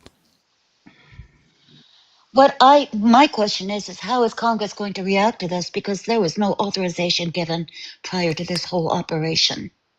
That's my question. Yeah, and I think he's going to say it's in defense. In defense of the U.S. But defense of the U.S. Okay, fine. Let's take that tongue in cheek, swallow hard. That's gross. But how are we going to remain there? That's going to require Congress. They're going to have to pay for it. We have to pay for that. Oh, well, they'll just use the proceeds. I'm sure that they'll be able to get capital from private companies who will put the money forward. Won't need it because they'll know that they'll get a huge return on their investment. Yeah, but how many awards are funded? Just like we've done in the past, we'll find someone that's sympathetic to American capitalism and make sure they become the new leader. Yeah, but who is the one who funded the wars when World War II happened? Who's the ones who fund the wars when everything else happened in the world? It was the Americans who sent their troops to against the Nazis. A lot of us had to pay for that. So guess who's going to have to pay for this too? That's not true. England actually fronted most of the cost of World War II. World War II, yeah. Well, yeah, that was England, and then we came in because England. That's what killed the empire of England. But didn't we build military equipment to help out? Yeah, of course, because at our own profit. But that wasn't us spending money on the war. That was profit. That was all pure profit. And let's be honest, we didn't get into World War II until we got smacked. Right. We were going to let those people, live or die on their own. That's not true. We were not involved in Europe. We let our military go if they wanted to get in, but we were not involved. What do you think? Depends upon how you say we. U.S. bankers were heavily involved in supporting Adolf. American corporations were heavily involved in supporting Adolf. I think she means military-wise. I'm talking about military. Yeah, military. Our military was not involved in World War II until Pearl Harbor. Which is true. I'll give you that. And then once that all happened, and then the war was declared by all you. We declare war, and you declare war, and then we were in it. But we had no intention of being involved in that militarily. But what do you think is going to happen when the Trump administration says that they have to tax more of us to go to war with this current situation. Well, that's the thing. We can't afford this. We cannot afford these wars. Like, we are so in debt. Our interest alone is more than our military budget. Like, They're increasing with the tariffs. We cannot afford any of this. And Well, we're when you still go doing it. around and steal people's shit and then you turn around and sell it and then you get the tax money from that, I mean, it's going to be profitable for the United States because technically speaking, the Lend-Lease Act after like World War II, we got our money back and then some. But this is different because it's not going to the United States. This is going to profit the corporations. This Correct. U.S. You are corporations. correct. U.S. Yeah, corporations. That's it. And Yes, and it will bring money into the United States. Nah, I don't think it's going to be bringing as much as we're thinking. I think it's going to mostly go to the. You don't think that Donald Trump won't make sure that the United States profits from this? No, I don't think he cares. Donald Trump will make sure Donald Trump profits from it. Yeah, I don't think he Exactly. cares if the United States profits. I really don't. Well, I mean, that's Yeah, kind of we'll profit silly. a little bit. We'll profit a little bit, sure. I mean, but I didn't say what degree of profit we would make. I'm saying that we're going to get money out of this. sure. Yeah, absolutely. But it's not going to cover our debts by any No. means. It's Oh, not no, like not our debt. It won't even cover the cost of this operation. Oh, that's not what I said, but okay. We're too focused on other things, and we should be focusing on what's going on in our own country. Yeah, I mean, we can't even afford, and now we're not paying child care services. We're not, I don't know. This will probably cause the price of oil to plummet, which will actually hurt U.S. oil industry, by the way. And what happens when the U.S. oil industry hurts? They consolidate, right? The small producers will be going belly up, while the big producers, the corporation, the large multinationals, will be buying it up. Eventually, they'll have more power, and they have more power means they can control prices even more against you. Can I say something, guys? You know what this all reminds me of, including what's just happened recently? At the very beginning of Trump's term, okay, there was a thing out called The Dark Enlightenment by Curtis Yarvin. Okay, Rage. All right. So far, he's pretty much accomplished everything. We have a unitary executive. We basically have a dictator. As far as the Constitution is concerned, it no longer exists. This is what upsets me most, and it's not about politics. It's about our democracy and everything that this country has stood for. And just or who's ever said it about taking Venezuela and putting all of our homeless, all of our undesirables there, I think you're spot on. Yep. Very insightful. Very insightful. So just look out. And I think for me, the next thing that's going to happen, probably happen within the next year, you're going to see our dollar plummet and be replaced by crypto, which is why Trump is so heavily invested in it. Mark my words. We live in a sad reality. Liberal, I want to ask you something in the panel. Do you think this is going to help Trump's public perception or hurt it? I think it's going to help it.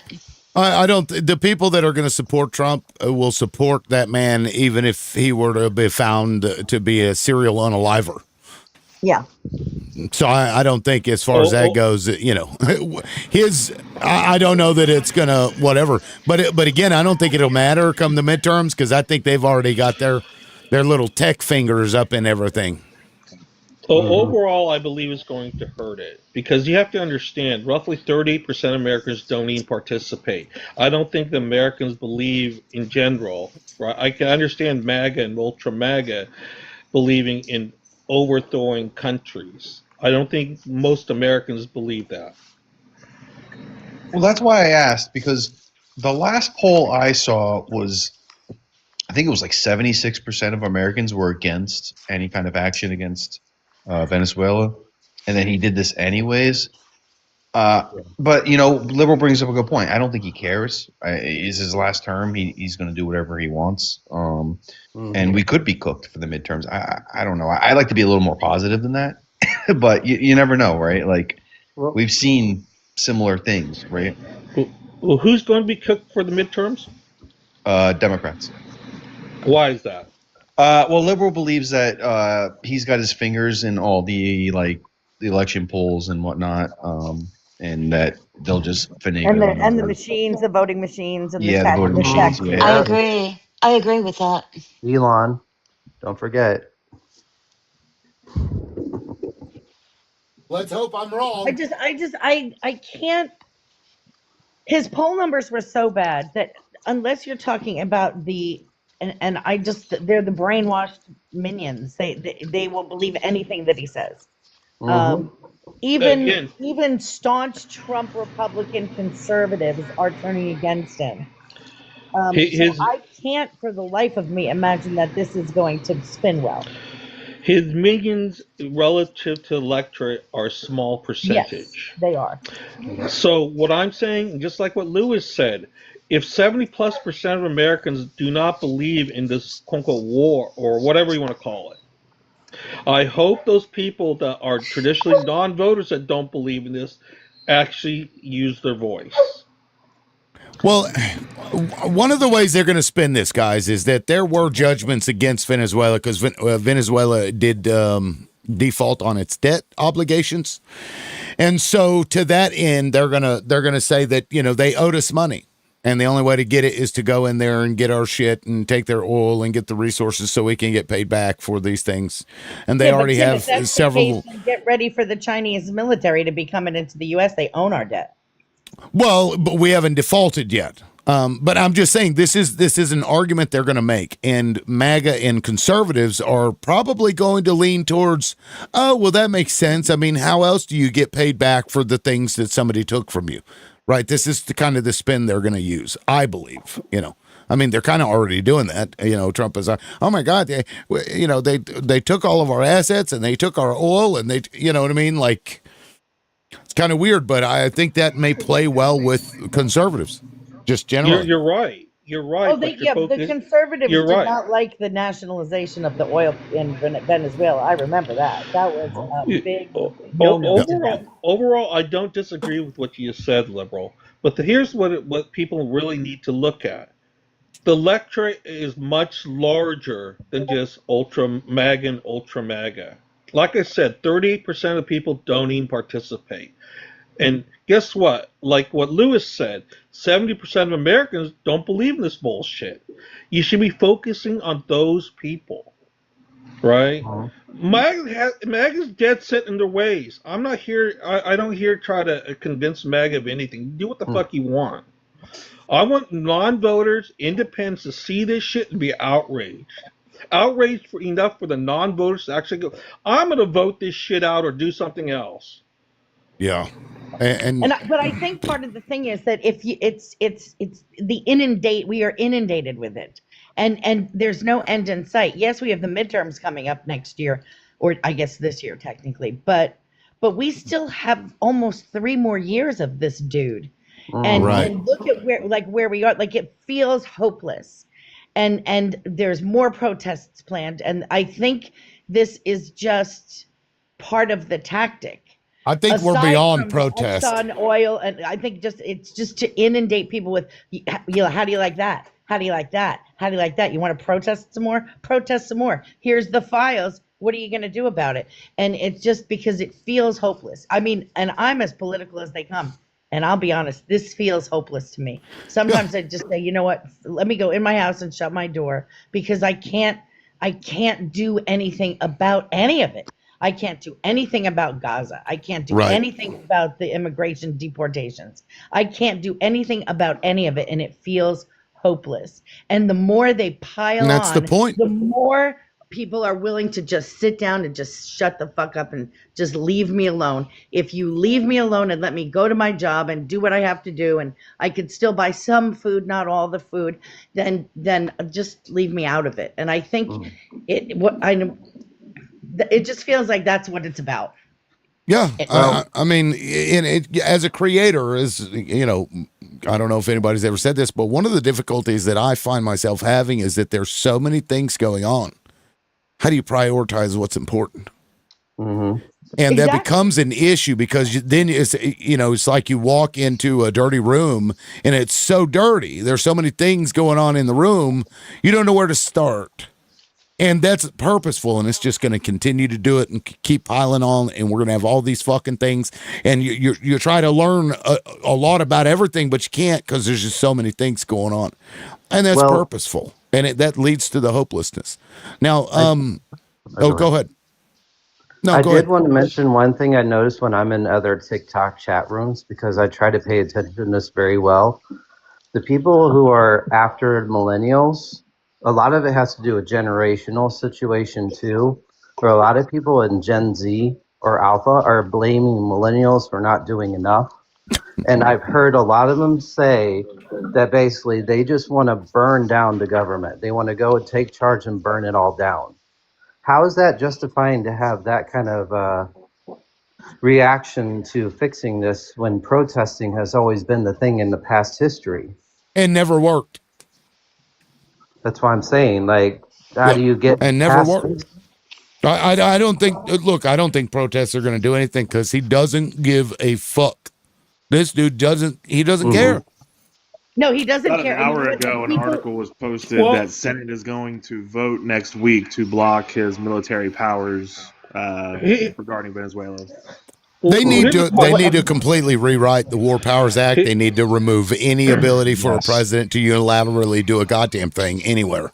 But Bring here's back the checks thing and about balances. protests matter to elected officials because they want to get reelected. And the people that And they don't are care anymore. Republicans, but the people that are Republicans that are swayable, that you can influence them, are leaving. They are not even. They're like, fuck it. The Republican Party is dead. Those are the Republicans that are not seeking election. Those are the Republicans that are winning in swing districts, and they're like, we can't win. This guy is a crazy man, and our party is supporting him, and we're just out. So the Republicans that are left in our government are going to be dictator, like little Gestapo. They're going to be his minions. I want to shed some insight. Why are Americans so complacent? Gotten Because lazy. they're lazy. They're Well, addicted. we've never had bombs drop on us. Yeah. Well, that's true. Yeah, that'll wake you up real quick. Well, we've never been invaded. We've never had to worry about what other people are thinking about us. You look at some of the third world countries that they actually do come out. There is violence, right? Why? It's because they have less to lose. We have a lot to lose. Even the poor people have more shit than the poor people in other countries. When you have nothing to lose, you have everything to gain, and that's the problem with Americans. They're willing to be complacent because whatever they have, but really, what will you have in the future? Yep. Remember when Well, now Chip hasn't spoken in a while. Chip, did you go want to ahead. jump in there? I know you don't generally, just jump in. So, Well, I just want to caution people about the politics of all this. This is not left or right. This is oligarchy versus the rest of us. And this is the international financiers and capital class squeezing yet another victim on the political stage. So we're not going to vote our way out of this. There is no left-right problem. We have a systemic problem. Voting will never solve it. We're going to have to do things. And again, I know I heard what Nadine said. I respect her for feeling the way she feels. I think she mirrors a lot of people. Here's the power that we do have, and I keep saying this. Listen, none of this is easy. There's no easy way out of this predicament. So the best nonviolent path to changing this is to do the following. People are already talking about a tax strike. I think that's going to start happening in mass, but that's not even sufficient because the printing press at the Federal Reserve level can cover the differences. What we're going to have to do is do system-wide non-participation. What does that mean? That means things like not paying your mortgage, not paying your car payment, not paying your student loans, not paying your credit card bills, not going to work, relying on your neighbors, friends, and family to survive the duration while a set of very commonly held demands that everybody, 99.9% of us agree upon, which is, things like not having money run the political system, not having healthcare be a ransom situation where you're being extorted every month, not have food that's poisoned by the corporations so we can have some healthy food that is within a reasonable cost point. These are things that everybody agrees upon, and yet none of us are getting. And the social compact has been stolen from us. So we're going to have to sacrifice rather than fighting and losing your life or getting injured in a protest. Why don't we systemically not click buttons? Yeah. No, you're right, Chip. People are going to have to be willing to sacrifice comfort. They're going to have to, but I don't have faith in America anymore. I Well, used to. I've, But you know I've what, watched these people vote for a fucking rapist. I've watched these people vote for a fucking trafficker of children, a guy who openly stated that you can grab women by the pussy. I've watched this country show their true colors, and I just don't have faith that there's enough people that are willing to sacrifice any goddamn thing for the And you know, right Chip, thing. there was a meme years ago, and I have it somewhere in my phone. I'll send it to Tim so you could put it up one day. It is all the fat cats playing a game of Monopoly, and they're all labeled. It's Exxon and GE, and all the fat cats playing Monopoly, and it's obvious that it's a Monopoly board, and they're all playing. And if you look at the board, if you look at the table that they're playing on, it is people on their hands and knees. And the message was just stand up. But and that was 10 years ago. I just don't think that people are willing to stand up. It's going to have to get way worse. I think it was the UAW that's already been planned for a general strike in 2028, but maybe need to be revised for a nearer date. A general strike. That's what's going to hurt these oligarchs, right? If we shut the system down. I mean, we have to. They're really, Chip is right. There's really nothing else that they care about. And it's really true. Or, the problem that we're gonna face have to planting see, Tim, into the sidewalk like somebody we know. But Tim, the problem is going to be that there are people who just don't have any leeway. They have no slip. So the people like me, I have sick days. Like people like me are going to have to cover the people that are like, I have to fucking go to work or I will get evicted and be homeless with my 4 kids.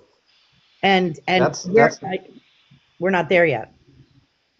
I did want to bring that point up because I'm in Seattle and I pay attention to the homeless situation here.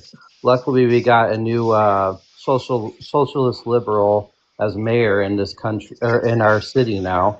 But what I'm saying is taking care of that problem is something we have to look into because not a lot of representatives and the government even mention about it in debates or anything else. And the reason why oligarchs are increasing these prices to get people more vulnerable and becoming like this because they want to force them to think that that's the only option they have left. So they put fear in the minds of others and not push them to do something about it because they're afraid they're going to turn into that situation. Afraid that they'll turn into what situation? Homelessness. Yeah. Oh. Nowhere to go. Well, I tell you what. Let me. I've been somewhat wealthy and I've been extremely poor, and one of the most least anxious times in life is when you have fucking nothing. Mm-hmm. You have nothing. You have nothing to worry about. You have absolutely nothing to worry about. You're not worried about whether you're going to lose something because you'll have it.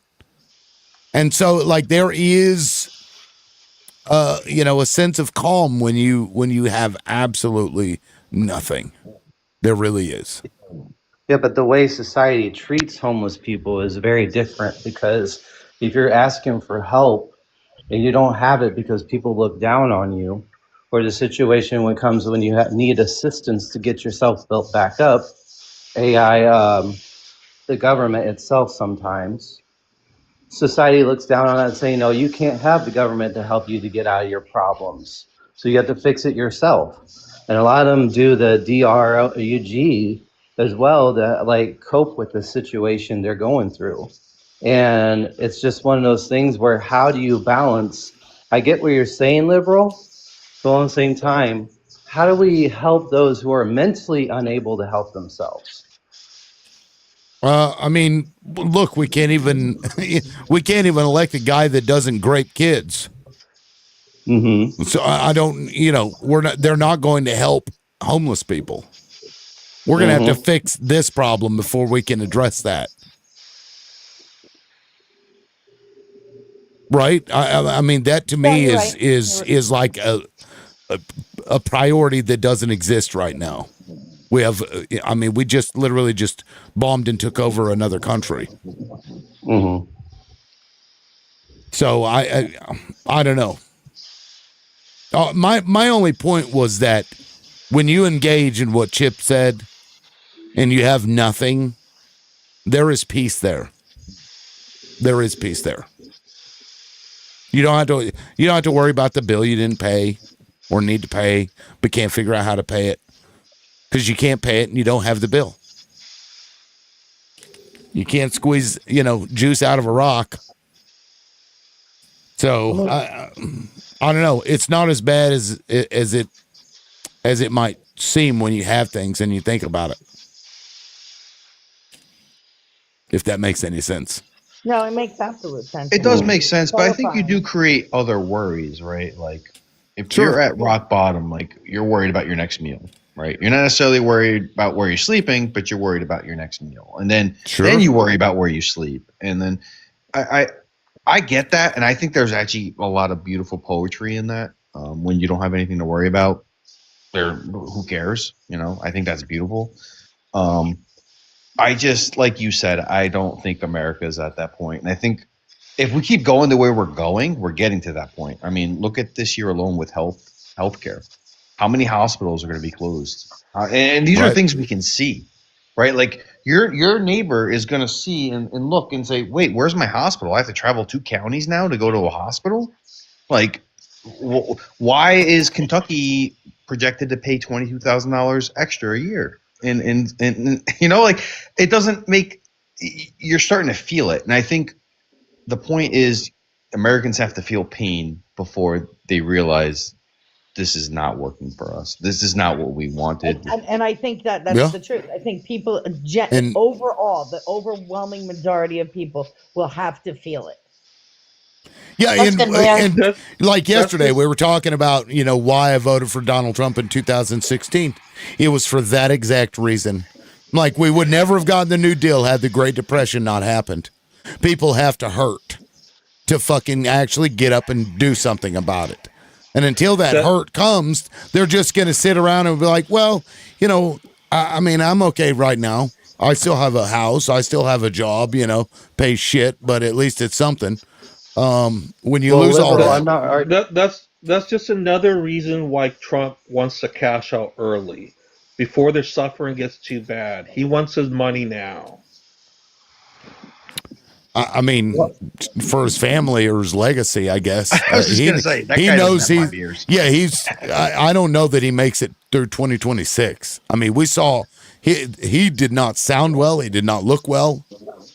He is, I think on his last leg, and I think he knows it.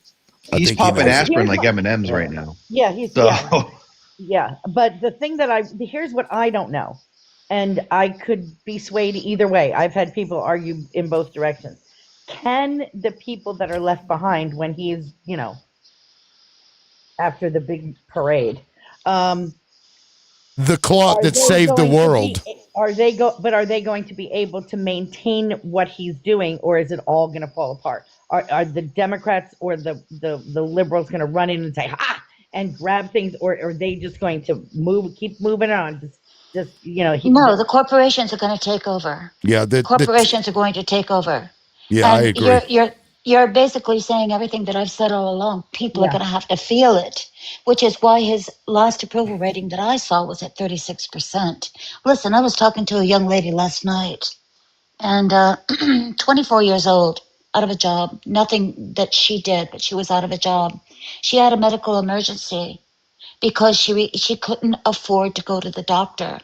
So instead, she ended up having an operation that cost her 10 times more than what it would have cost if she had had that insurance. Yep. But she didn't go to the doctor. Why? She didn't go to the doctor. She didn't go to the emergency room because it was a choice of either losing her home, the place she rented, or being in medical debt. Yeah. And this is where we are. So, yeah, we all feel the same way. We're basically an echo chamber here, and it's comforting because I like to think that I'm among like-minded people.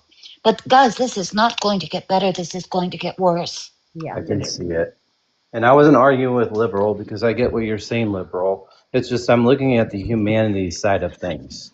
How we can take care of our fellow people rather than just let them die in the wind or unalive in the wind.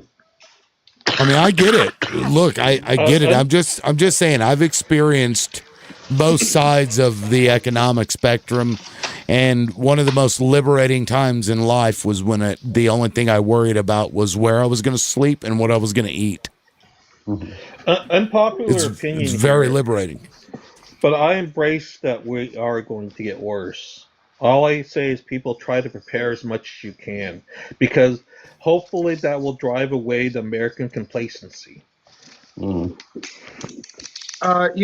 you brought up a great point, and we're kind of at the point where, depending on the sickness or injury, it's probably cheaper to fly to China and get your health care done and fly back than to get anything done here in the United States. I have a friend of mine who flies to Mexico to go to the dentist.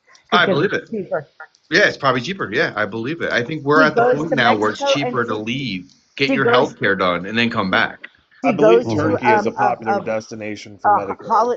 she goes to a vacation spot like to Cancun or Mazatlan or something, and she goes to the dentist and she stays in a beautiful hotel on the beach and she flies home, and it costs less than it would have been if she would have went to Dental Depot. That's a problem. That is Why doesn't sad. anybody recognize that that is a problem? Do you remember when they fed us the American dream a long time ago? Yeah, that's not real. Yeah. It's not Well, real. It's not It real. was real at one point, just not today. No, not at all. The American, dream was never something for that, Americans. yeah, that was something that a bunch of white people told themselves to, be like, well, just keep your eye on the prize and don't worry about those other folks. That's this manifest destiny for you people. I mean, because in America, I mean, think about it. Really, through the history of this nation, it was never about everybody. It was always about either men, white men, or later on would be about males of color, generally speaking. So and we were starting to get out of it. We were starting to make progress and really start to put that shit to bed. And then now here I we have the are news again. on in the background. Apparently, this is 36 years to the day when we invaded Panama. Oh, surprise, surprise. And also, let's also point out that he wants to go after Mexico and has been signaling that he wants to invade them to go after the Seatels. Who do you, okay, so let me just ask everybody. I'll start with Chip. Chip, who do you think the next military target of the United States will be, or do you think we'll continue to do what we just did in Venezuela? It's going to be Iran. You think? I know. I mean, I guess technically they did already go after Iran. Yeah, but there's going to be a more sustained campaign because the ultimate objective of Israel and its Zionist backers is complete dominance of the Middle East. And the one thing standing in their way right now remains the Iranian regime. So they're going to keep at it until they get it. So here's a question, because this is the way my mind works. If it's okay to invade other countries and kidnap their leaders, is it okay for somebody to invade another country, say somebody that's operating a genocide and kidnap their leader? I did a video saying that earlier today, Nadine. I said, if we're allowed to do this, if the United States is allowed to do this, then the next person that I vote for, I want them to advocate for going in and bombing the shit out of Israel and capturing that goddamn leader, Benjamin Netanyahu, handcuff his ass, bring him to fucking Southern District of New York if you want to, and charge that bitch with crimes. I'm all Zoran about would it. definitely love that. I mean, this dude has committed so many crimes over the years. It's insane. Yeah. It's absolutely insane. Or he was the one, pushing it. I don't know that he necessarily engaged in it personally, but, he conspired to do it with others. Hey, let's not let's not know. We know that Israel is just, Donald Trump's been talking to Bibi. You know that. Like, yeah, do it. He's egging him on. Do you know how much oil Israel pumps out of the ground? None. None. Yeah, Do you none. know how much oil they're sitting on? They are sitting on fucking oil because the Israeli mentality is that when you use up, go ahead, use up all your oil, pump the Right. oil out of the ground, and then we will have the only oil left. Yeah. I mean, that's They're a fair not point. pumping a drop of oil out of the ground. Yeah. See, now I would. So with the next country, because your question, my first thought was Iran, but Iran has much closer ties with Russia and China for economic gain. Yeah. Right. The oil and the north-southern pipeline that they're building. I would say that we're kind of on course to destabilize South America. I think it's going to be Colombia next or Cuba. I think it's going to be we're going to do what we did to the Middle East and destabilize the entire region and create enemies. That's my personal opinion. I agree. Well, I mean, he put out, and I read on this show, he put out that National Defense Strategy of 2025, and he said in there that we are going to take over the Western Hemisphere. Yep. Well, I'm going to put in my vote for Greenland. Greenland, Well, and Mexico, Canal back. Mexico, Panama, Canada, though less likely because, I mean, they got trees and stuff. I'm not sure. I mean, they have a lot of oil, but not nearly as much as other nations. What other thing does Canada Greenland? have? No, Canada. Greenland. Greenland and Canada all have access to the Arctic Circle, and Russia wants the Arctic Circle. They want oil in the Arctic.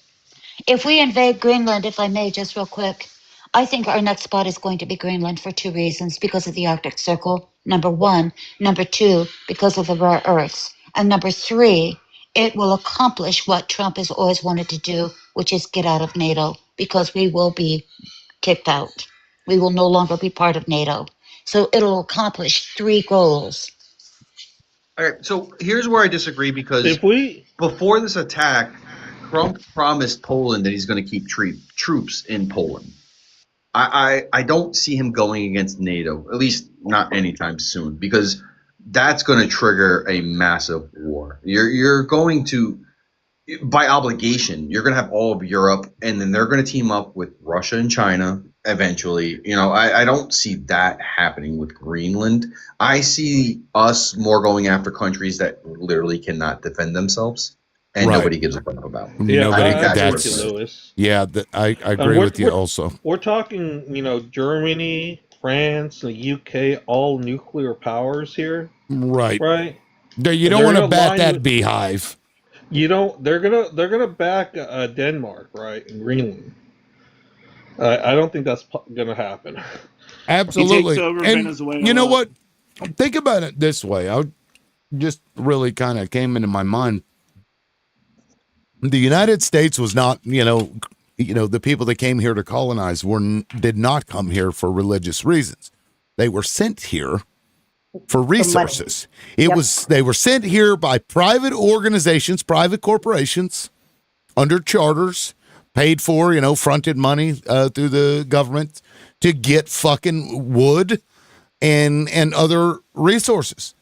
And this is just a continuation of that, so it makes perfect fucking sense why we're going into like Venezuela and or Mexico and or Iran, you fucking name it, with corporations in tow, using our fucking mercenary military to do so. It's literally how this country was founded. And the off irony the backs is, of corporations. The irony is they tell us not to compare him to Hitler. I mean, if you look at American history, especially in Central and South America, we've been destabilizing on X amount of countries.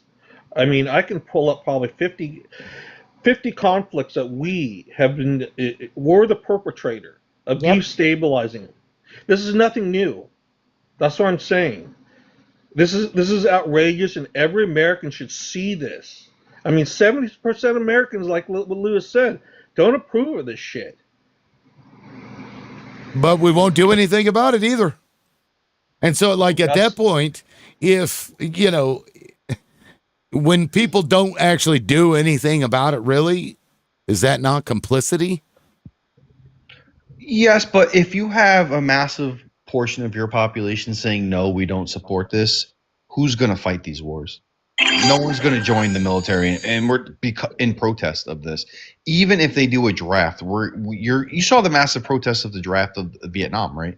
it'll be worse because right now the sentiment in America is no new wars, right? On all sides for the most part. And you're going to get to a point where it's like, okay, we have to hire a mercenary force, but how many mercenaries can you actually hire, like to do this? You know, we may not do anything within our own country, but we won't. I would like to believe that we won't join in on it either, for the most part. No.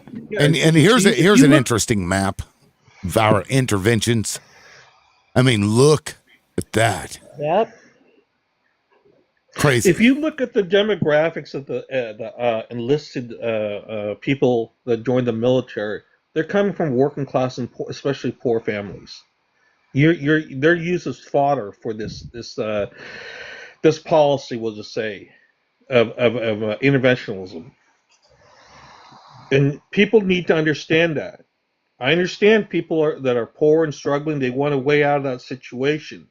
Well, they're used for this, the exploitation of other people for corporations. Well, who's the one talking into them joining anyway?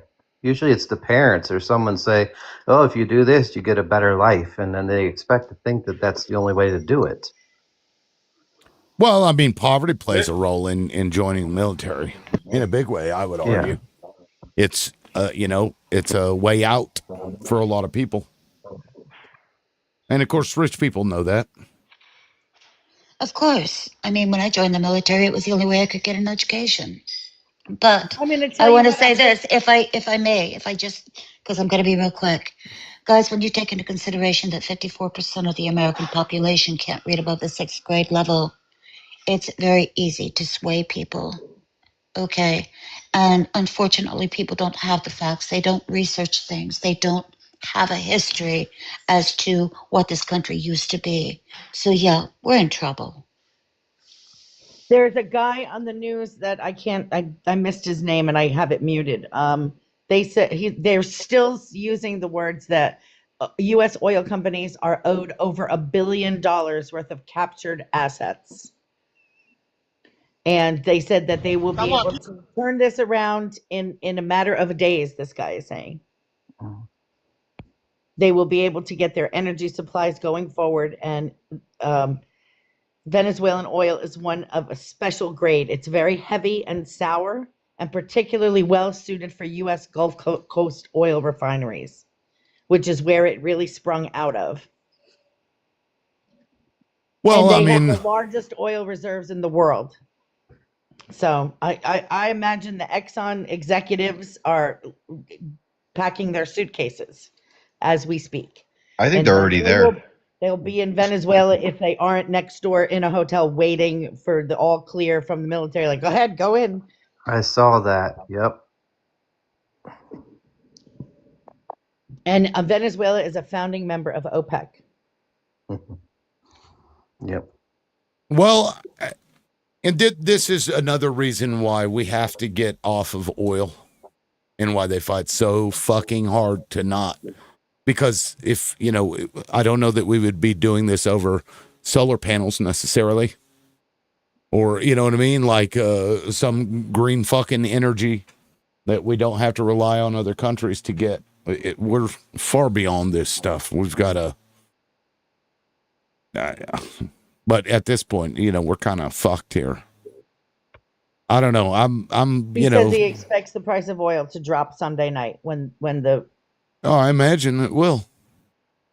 But it'll be devastating for U.S. companies. The price of oil to drop. Yeah, U.S. companies don't, because U.S. companies, I think once it goes below $60, they can't function on a profit. I believe it's $60 a barrel. Yes, it's around there. Yeah, you're right, and that's what I mean. That's the problem. If everybody wants cheap gas, cheap oil, and everything else, but the problem is once oil starts dropping below 60s, U.S. producers starts losing money. This is not sustainable. But here's the interesting thing: it is sustainable for OPEC. They have a lower cost of production. I don't know exactly what it is, but we'll just say $50. So if oil drops below 60, let's say 55, it's sustainable for OPEC. Mm-hmm. So right? could OPEC, There's, could the Middle Eastern countries flood the market with cheap oil? Yes, they do it all the they time. did it before. And Iran did they it. did. Do They you did it. think they're Iran going to did do it it. now? They think they'll do it now? You think it's They, a they, retribution for this? they can. They did it at the end of Obama's tenure. Oil prices were super low, right? Even lower than Trump's at certain points, right? OPEC actually controls the majority of the market. That's what people don't understand. If you look at this, every president, I don't care if it's Trump, Biden, Obama, whoever else, every president begs OPEC to either increase or decrease production, Yep. right? They always bow down to OPEC. And I don't give a shit what Biden says. He doesn't control oil prices. Guys, I just want Neither to. does Trump. I'm sorry, I didn't mean to speak over you. I just want to finish up with this and then you can drop me, liberal. I don't know if you guys follow him or not, Mr. Global. I'm going to be real curious what he has to say about this. He's an oil and gas expert. And so far, every video that he's put out has been spot on. So, yeah, if you can catch him, please do, because he's very educational, very informative. And what But is thank Yeah. you, you said Mr. Mr. Global. Yeah. Mr. Global. Mr. Global. He's a Okay. very Yeah. he's a big oil insider who I believe is a Democrat, I would say. Very progressive guy, No, very he's knowledgeable. independent. He's independent. Well, his views are very progressive. I would agree with that. Yeah. NBC has the indictment. It's apparently pages long. So All right, So well, to let's address take a what- look at it. yeah, So to address what Nadine said, if OPEC does want to retaliate, absolutely they can flood the market.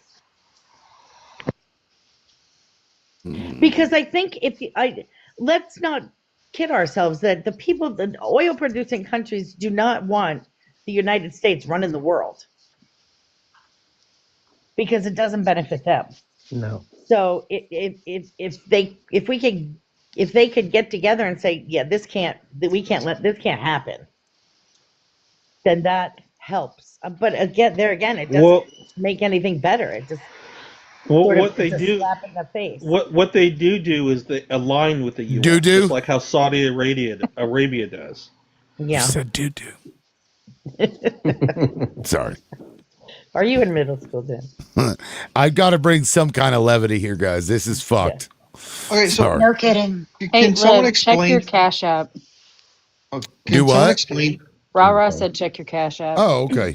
I haven't even looked. I And haven't do even done a PSA while you're at it. guys, 'cause tap the you be goddamn slacking, bud. screen. Would you fucking tap the fucking screen? We're at 32,000. Let's get to 50K. You know what? Let's make it 500,000. Let's get to 500. No, I'm just kidding. 50K is fine. I love also smacking your face. please, it's pleasurable. I need 10 more boxing gloves. I'm looking for 50. I have 40. Thank you. Let's see. Thank you, Raw, for the $15. I appreciate that. Oh, and I will check Discord. I saw that earlier. I guess I can read that. Give me a second. I was about to run this. I'm going to run the fucking the indictment on through ChatGPT real quick and see what it pulls up. But yeah, I'll read that. But thank you again, Raw. I appreciate that. Now, somebody else was going to say something. Let me just read this real quick.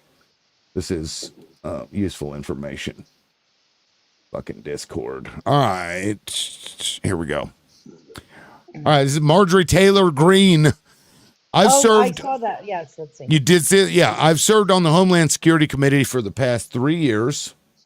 I'm 100% for strong, safe, secure borders and stopping narco-terrorists and cartels from trafficking deadly drugs and human trafficking into America.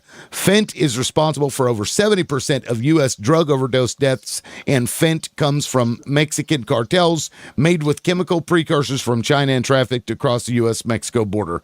Mexican cartels are primarily and overwhelmingly responsible for unaliving Americans with deadly drugs. If U.S. military action and regime change in Venezuela was really about saving American lives from deadly drugs, then why hasn't the Trump admin taken action against the Mexican cartels?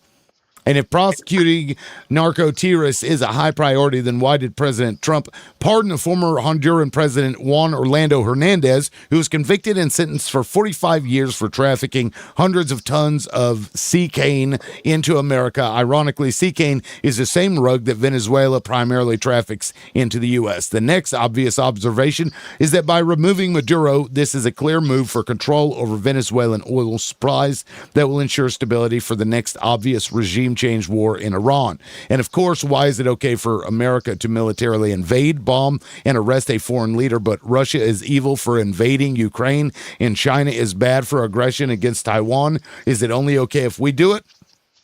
That's weird. Regime change, funding foreign wars, and America's tax dollars being consistently funded to foreign causes, foreigners both home and abroad, and foreign governments, while Americans are consistently facing increasing costs of living, house, healthcare, and learn about scams and frauds of their tax dollars is what most Americans are enrage. Especially the younger generations. Boomers and half of Gen X will cheer on neocon wars and talking points, but the other half of Gen X and majority on down see through it and hate it. Americans disgust with our own government never-ending military aggression and support for foreign wars is justified because we are forced to pay for it in both parties. In both parties, Republicans and Democrats always keep the Washington military machine funded and going. This is why what many in MAGA thought they voted to end. Boy, were we wrong.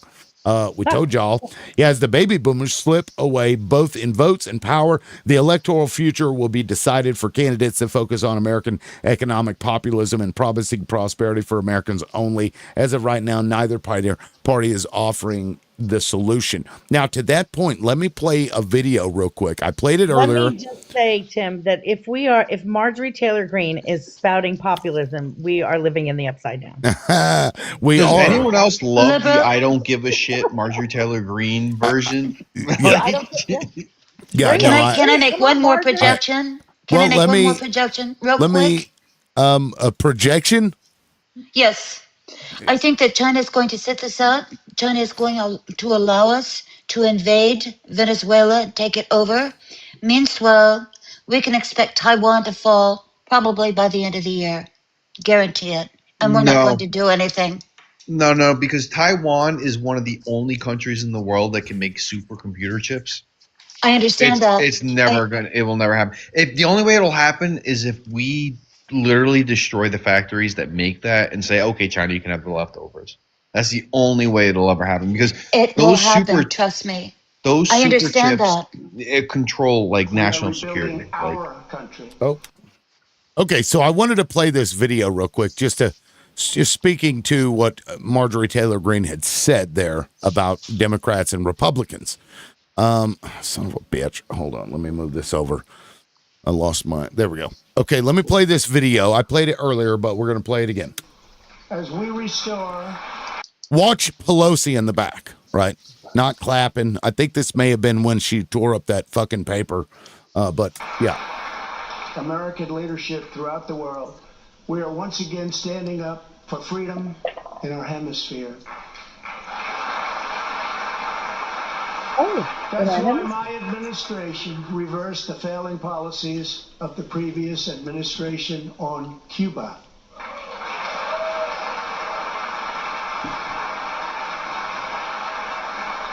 She's not clapping, but wait for it. We are supporting the hopes of Cubans, Nicaraguans, and Venezuelans to restore democracy. The United States is leading a 59-nation diplomatic coalition against the socialist dictator of Venezuela, Nicolas Maduro. There, she's clapping. You see that shit? This way she's about to give a standing ovation. For regime change in Venezuela. Maduro is an illegitimate ruler, a tyrant who brutalizes his people, but Maduro's grip on tyranny will be smashed and broken. Here this evening is a very brave man who carries with him the hopes, dreams, and aspirations. This was the guy that ran against Maduro. Joining us in the gallery is the true and legitimate president of Venezuela, Juan Guaido. Mr. President. Oh, look. Bipartisan unity. And there he is, that little douchebag. Now let me play this video of that fucking guy. Listen to I remember this the guy. opening question. Listen to this opening question and listen to how this piece of shit responds. This is wild. Are you open to American military action? We are open to options that offer a low social cost and that will grant us the ability and the stability to hold a truly free election. Is that a yes or a no? It's a controversial topic and should be answered responsibly. We want the best exit out of this conflict, and if there are options we have to consider and alternatives, then we will. So Democrats and Republicans can find common ground when it comes to regime change in Venezuela and both support a guy who says, yes, we welcome. I mean, essentially, that's how I read that fucking answer was, yes, we welcome military intervention by the United States into this country that he's trying to lead. Yep. It is, yeah. This both parties are fucked, guys. Like you know the Pelosi's and the Schumers and the fucking Rabbi Shmuley Dildo Cory Booker. But thanks for showing me that, Liberal. I've never seen that. Yeah. Isn't that the proper response if you support American capitalism? Not democracy, American capitalism. Right. That's American imperialism, not American capitalism. There's a difference. American capitalism has to do with us. American capitalism has to do with us and how we interact with the world. American imperialism is how we take over so that we can benefit. There's a difference between what's good for America and what's good for Americans. And I've always believed this. Yes. Well, that's a fair strange. point. I mean, the Native Americans paid a dear price. Black people paid a dear price for this idea of American democracy, or whatever you call it. I mean, there is no democracy that way. They weren't even human. That they're 3/5 of the people. And it's capitalism. This is all based. This all fueled this concept of American capitalism to what we are today. Jesse. Sensei, you're ignoring the Civil War. We literally had a war amongst ourselves to make those 3/5 whole. Like, really? We did. Tell me something. Tell me about the Civil War, right? We had opportunity to actually stomp out the Confederacy. Traitors, correct? Why weren't traitors ex of something? Why were they allowed to be free men? Yeah. No, you're right. Yeah. Well, why were white folks given 40 acres of mule and black people were not? Right. Because it was I don't know. It was for unity of country. Lincoln didn't care necessarily about slaves. He cared more about unity of country. Yeah, he wanted That's the country true. back together. Unity of country at what cost? Well, obviously, it was the cost of at any American cost. lives for slavery. Yeah, I mean, he would have kept slavery alive if it meant unity. If he could have kept the Union together. Yeah, but he said that too.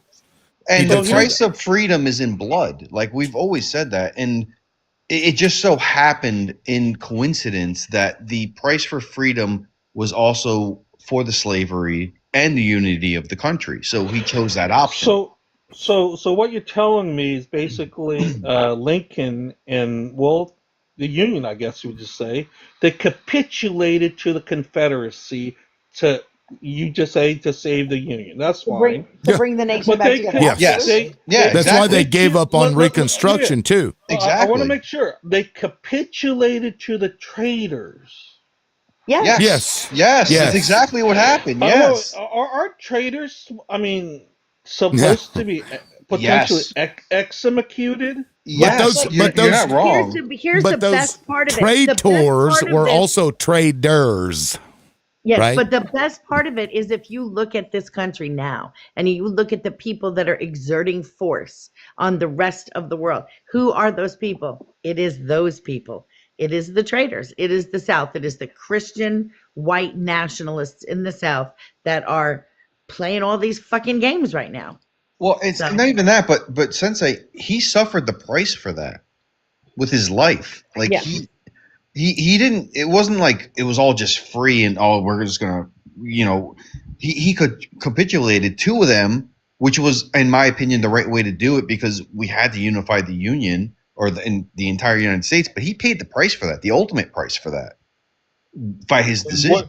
And we're still paying for that price today. I don't care about his life. Society is more important. I'm just answering your question, man. I'm Okay. not. I'm not even sure how we got here. Well, if I may, in the 14th Amendment, I believe it is, and I forget what section, I'm not at my computer, but what was added to the 14th Amendment was the fact that they could never run for office. So that was the price that they paid, that they were part of an insurrection. They gave aid and comfort to an insurrection and therefore could never run for office. Sounds like a very low price, in my opinion. Yeah. I agree with everything else that you said. No, because the slavery issue wasn't the only issue with the Civil War. It was states' rights. It was because Abe won without any of the support of the Southern states, right? And that kind of started a little burn fire, right? Like the Southern states realized, oh wait, the Northern states could just win without any of our support, and that kind of triggered an ongoing thing, to the point where we got to a Civil War. Now, all these things ended up being solved, quote unquote, at the end of the war. And we had up to the civil rights and whatnot, and we still have the issues today. But there were a lot of things that added to the Civil War. It wasn't just slavery. It was state rights. It was realization that the Southern states were not needed to run government. And when you make a punishment saying, hey, all you guys can no longer control government until the next generation because you guys effed up real bad, it is a big statement, because that was part of what started the war. Okay. I'm still not sure how we got here. Anyway, I was going to read this. I thought it was fucking hilarious. So the Marjorie Taylor Greene post that I just read, give me a second. Let me pull it back up here. This is a Discord server. Shit, you can't see it. Anyway, Annie says, why is she finally making sense? Why am I agreeing with this woman? To which Jesse responds, she's agreeing with us. Don't give that bitch credit. Jesse, well played. Well played. Can I want to make a statement real quick. You guys, it said we got 1,986 likes in 5 minutes. We should be getting 1,986 likes a minute. There are 60 people here. Let's go. Come on, please. Captain Also, Faith. shout out again to Raw for the $15. Also, you can, if you want to support the show, you can go to my Crash app. The info is on my bio. It's like $LibLoudMouth, or on Vimo at LibLoudMouth. You can send some, offerings if you would like to support the show, and I would greatly appreciate that. Sorry, Nadine, go ahead and do your PSA. You're probably better at it Let's than get me. tapping. Tap Tim's face. Let's go. Fucking right here. I do have Right a mole here. Right on my here. nose. Aim for Hey, the mole. listen, thanks for having me up. Could you go ahead and drop me down? Sure. I've got to Yeah. get Thanks, busy. Dina. You have yourself Thank a you. good day, and good luck in 2026, where the Happy shit New Year, Dina. officially hits the fucking fan. Jeez. I wonder if they purposely waited. Like, they always knew they were going to do this, but they wanted to wait till the new year just for pomp, I really think, and I think that we don't give enough credit. I think it's really, they're looking for distractions from the files, because I think it's hurting them. Every time another drop comes, it hurts. The numbers drop. Thank you, Tracy. It's funny you say that, Liberal, because my first 2 days of the new year, I'm a New Yorker. I was having a great time. Yeah. See, Yeah. I was having a great time, especially after Mamdani, listed his 5 executive orders. I was like, yeah, hell yeah, this guy's actually meaning what he's saying. And then last night happened, and I was like, how that was the fastest way to crash my 2026 I've ever seen. Like, I have never been so ashamed of my country until last night. And I was just like, it's sad, man. I've been angry, I've been mad, I've been disappointed, but I've never been ashamed. And it's like, I'm a guy that I travel 2 or 3 times a year internationally, and like when my next trip, I don't want to tell people I'm American. Like, You need to get a Canadian hat. Wear a Canadian hat. Tell people you're from Montreal. Yeah, I guess I could. What's that old boot? Yep. It's on Putin. I'm supposed to visit Vancouver this year. Shout out to Raw so far at 3,900 likes. You've liked the show 3,900 times. That's Hey, I hard gave work. you 10 Golden Gloves. You get me. Thank you for that. Matter of fact, you know what? Let me give it. Jussie's in number 1 slot for gifting. Thank you, Jussie. Someone number 2, Raw number 3, Lewis number 4, and Kara number 5. Thank you all so much, and to everybody else that's gifted. I'm really bad I'm out about of keeping money. I gotta track re-up. of all that. Nadine, you're fine. You're good. You can send it to me next Christmas, okay? Yeah. Well, Liberal, you know what? You know save what it I up. like about you is when What's that? someone makes a wild claim, you're like, prove it to me. Just show me the truth, because you're open-minded, and if you're seeing the truth, you'll be like, okay, you know what? I was wrong on that, and I really appreciate that in a live, because we're all not know-it-alls, right? And one of my favorite things is I learn from each one of you people in the panel and from you, because I don't know everything, right? Like my question before I was going to ask was, so do we think taking over Venezuela oil is so that we can stop our dependency on Middle Eastern oil? Because I don't know much about the oil trade at all. Are we trying to weaken the Middle East even further, and so that we can trade Venezuelan oil to the rest of the? That's kind of a fair question. I don't think you're on the wrong track to think that way, but I think personally, I believe that there's more to it than just that. It's why like crash the oil market? You unalive 12 birds with one stone. Not only did the corporations benefit, but then you now can get oil that you didn't have before and compete even more on the marketplace, and maybe even have enough oil to where you can set the dollar amount of the oil by increasing or decreasing production. It also helps that you can't have a country that has funded its populism and socialism and healthcare with oil be successful. That can't be something that people could point to and say, well, look what they did. They nationalized the oil, and look at what all these people got all this stuff, and maybe we should do that. We can't have people thinking like that. Well, see, because the reason I asked that was because we have heavy sanctions on Russia, but yet Russia survives. And the reason Russia survives is heavily on their oil and their trade with Asia, right? Like that's what keeps Russia alive. To the point where they can have basically a 4-year war, 3-year war with Ukraine? Like, so are we trying to get to a point where it's like, because I think of the headlines from the year.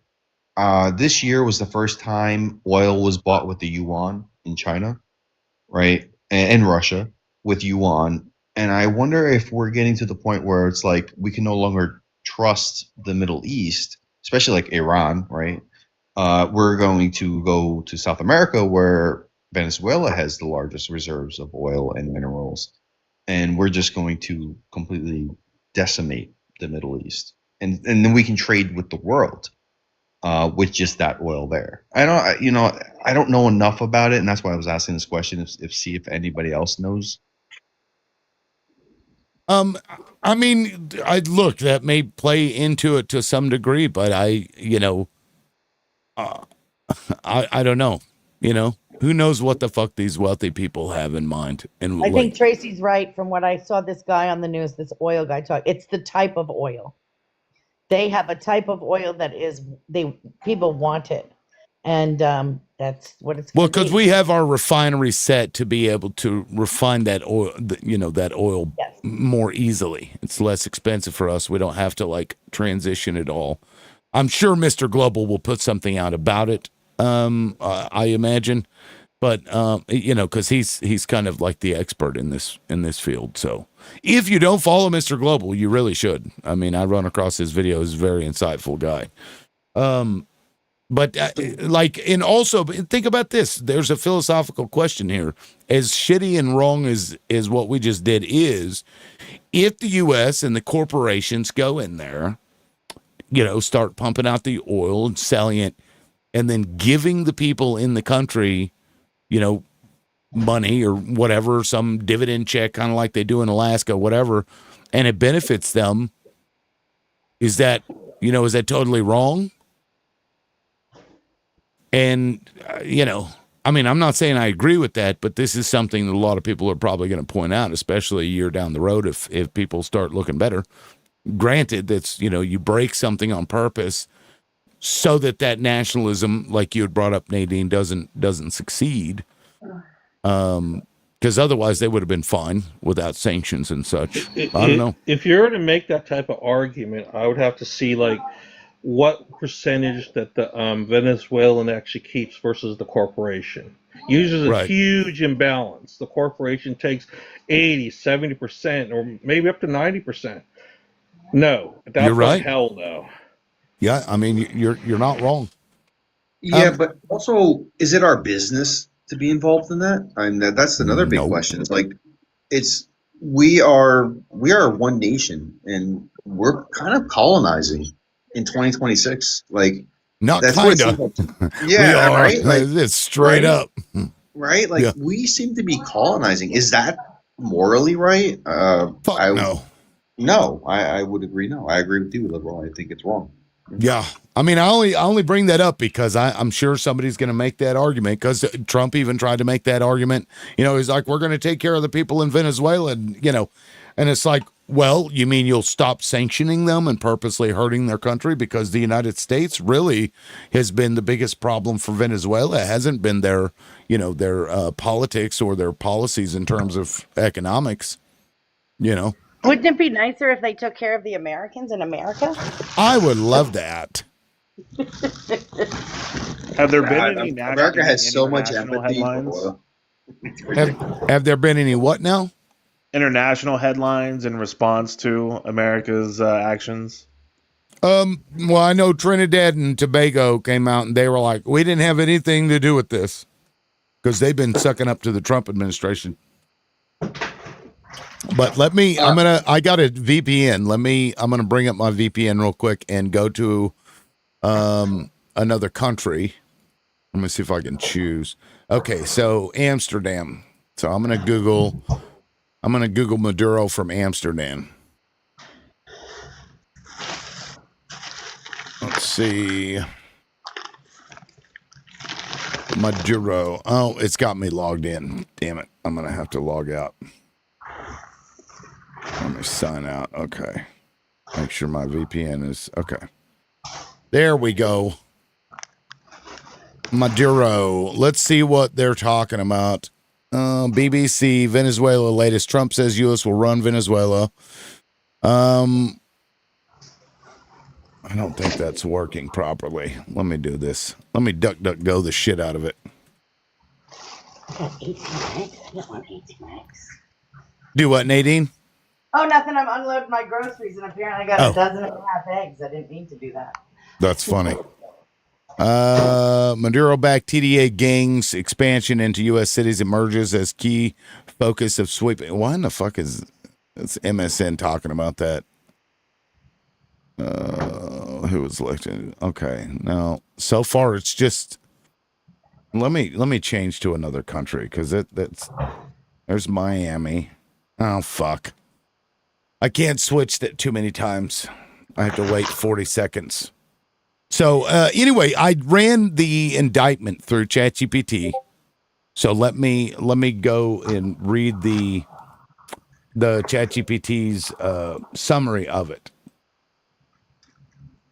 All right. So what the document is, background. I'll just pull it up here. Just read it. We'll read it together. All right. U.S. federal grand jury indictment alleges that Nicolas Maduro and senior Venezuelan officials ran or protected a state-embedded cocaine trafficking network for 25 years. Prosecution theory is that Venezuelan government functioned as a narco state, often referred to as Cartel de las Solas.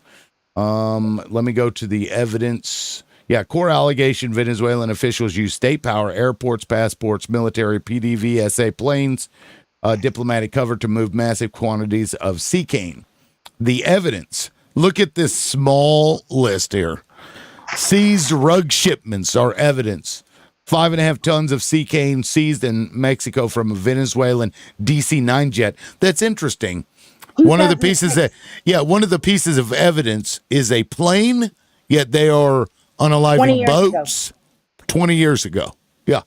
1.3 tons of cocaine seized in Paris from a Venezuelan commercial flight in 2013. This is the evidence. This shit is going to get dismissed. See, but here's the thing. What happens when he's found not guilty in the Southern District of New York? And where are they going to put him? Where are they going to send him? I bet he doesn't make it to trial. He won't live. Oh, here we go. DEA recordings of Maduro's relatives discussing shipping cocaine from the presidential hangar, funding political campaigns with rug money. What's interesting is the Juan Hernandez guy did the same thing. I think it was his brother, even stamped the cocaine bricks with his fucking initials. He even had his own initials stamped on it. Yet he got a pardon from Trump. Confidential sources, bribes, protection agreements, planned future shipments, guilty pleas by co-conspirators. Hugo El Pollo Carvajal pled guilty, the former military intelligence chief. Cliver Alcala Cordones, a Venezuelan general, pled guilty. Maduro's nephews were convicted in U.S. court. Those are used to corroborate the broader conspiracy. Diplomatic and military misuse, diplomatic passports sold to traffickers, diplomatic flights used to move rug money, military escorts for seized cocaine, PDVSA aircraft allegedly used, state-controlled airports with no inspections. They didn't inspect the plane. They must be part of it. Terrorist group collaboration, weapons delivery to FARC, hosting FARC camps inside Venezuela. So basically, there's no evidence. So if they had all this quote unquote evidence, why did they keep letting them into our country over the last literally 20 years? Like, it doesn't make any sense. Like, if you have all this and you're saying you're using your diplomatic immunity and you're using these planes and all this, like, why would you let them in for the last 20 years? That doesn't make any sense to me. Like, well, actually, what's even better is at the end of Trump's first tenure, he gave Venezuelan a type of protected status to come here. I give him like 500,000. yes, I remember that. Yeah, you're right. So, yeah, and this is, cocaine, even though they talk about fent constantly. Yeah. They're like, oh, we're going after rugs because fent is unaliving this many. Oh, by the way, I did the math during the press conference that he did. He said that 25,000 people unalive with every boat. That's what he claimed. And they got rid of 97 boats. That's 2.4 million people that Donald Trump wants you to think that he saved the lives of. And didn't didn't Trump and the general both call the operations different names? Midnight Hammer and I forgot what the general called it. Midnight Hammer was the one from Iran, I believe. And this this one was I don't remember what they said the name of this one was. Here's something just to consider, right? The Sackler family, of Purdue Pharma. How many millions of Americans unalive became addicts off of Oxy? Right. I don't recall any of them going to prison. No. I think the corporation did pay like a $5 billion fine. That's fine. But why don't we go after these people with the same vigor? Right. Because they're Americans and they're white.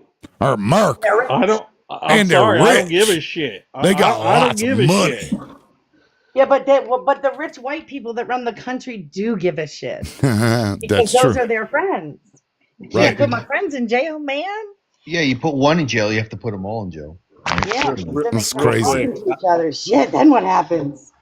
Al Jazeera has an article with different responses from different countries. Oh, really? Is any of them bad? Mexico condemns the military intervention in Venezuela.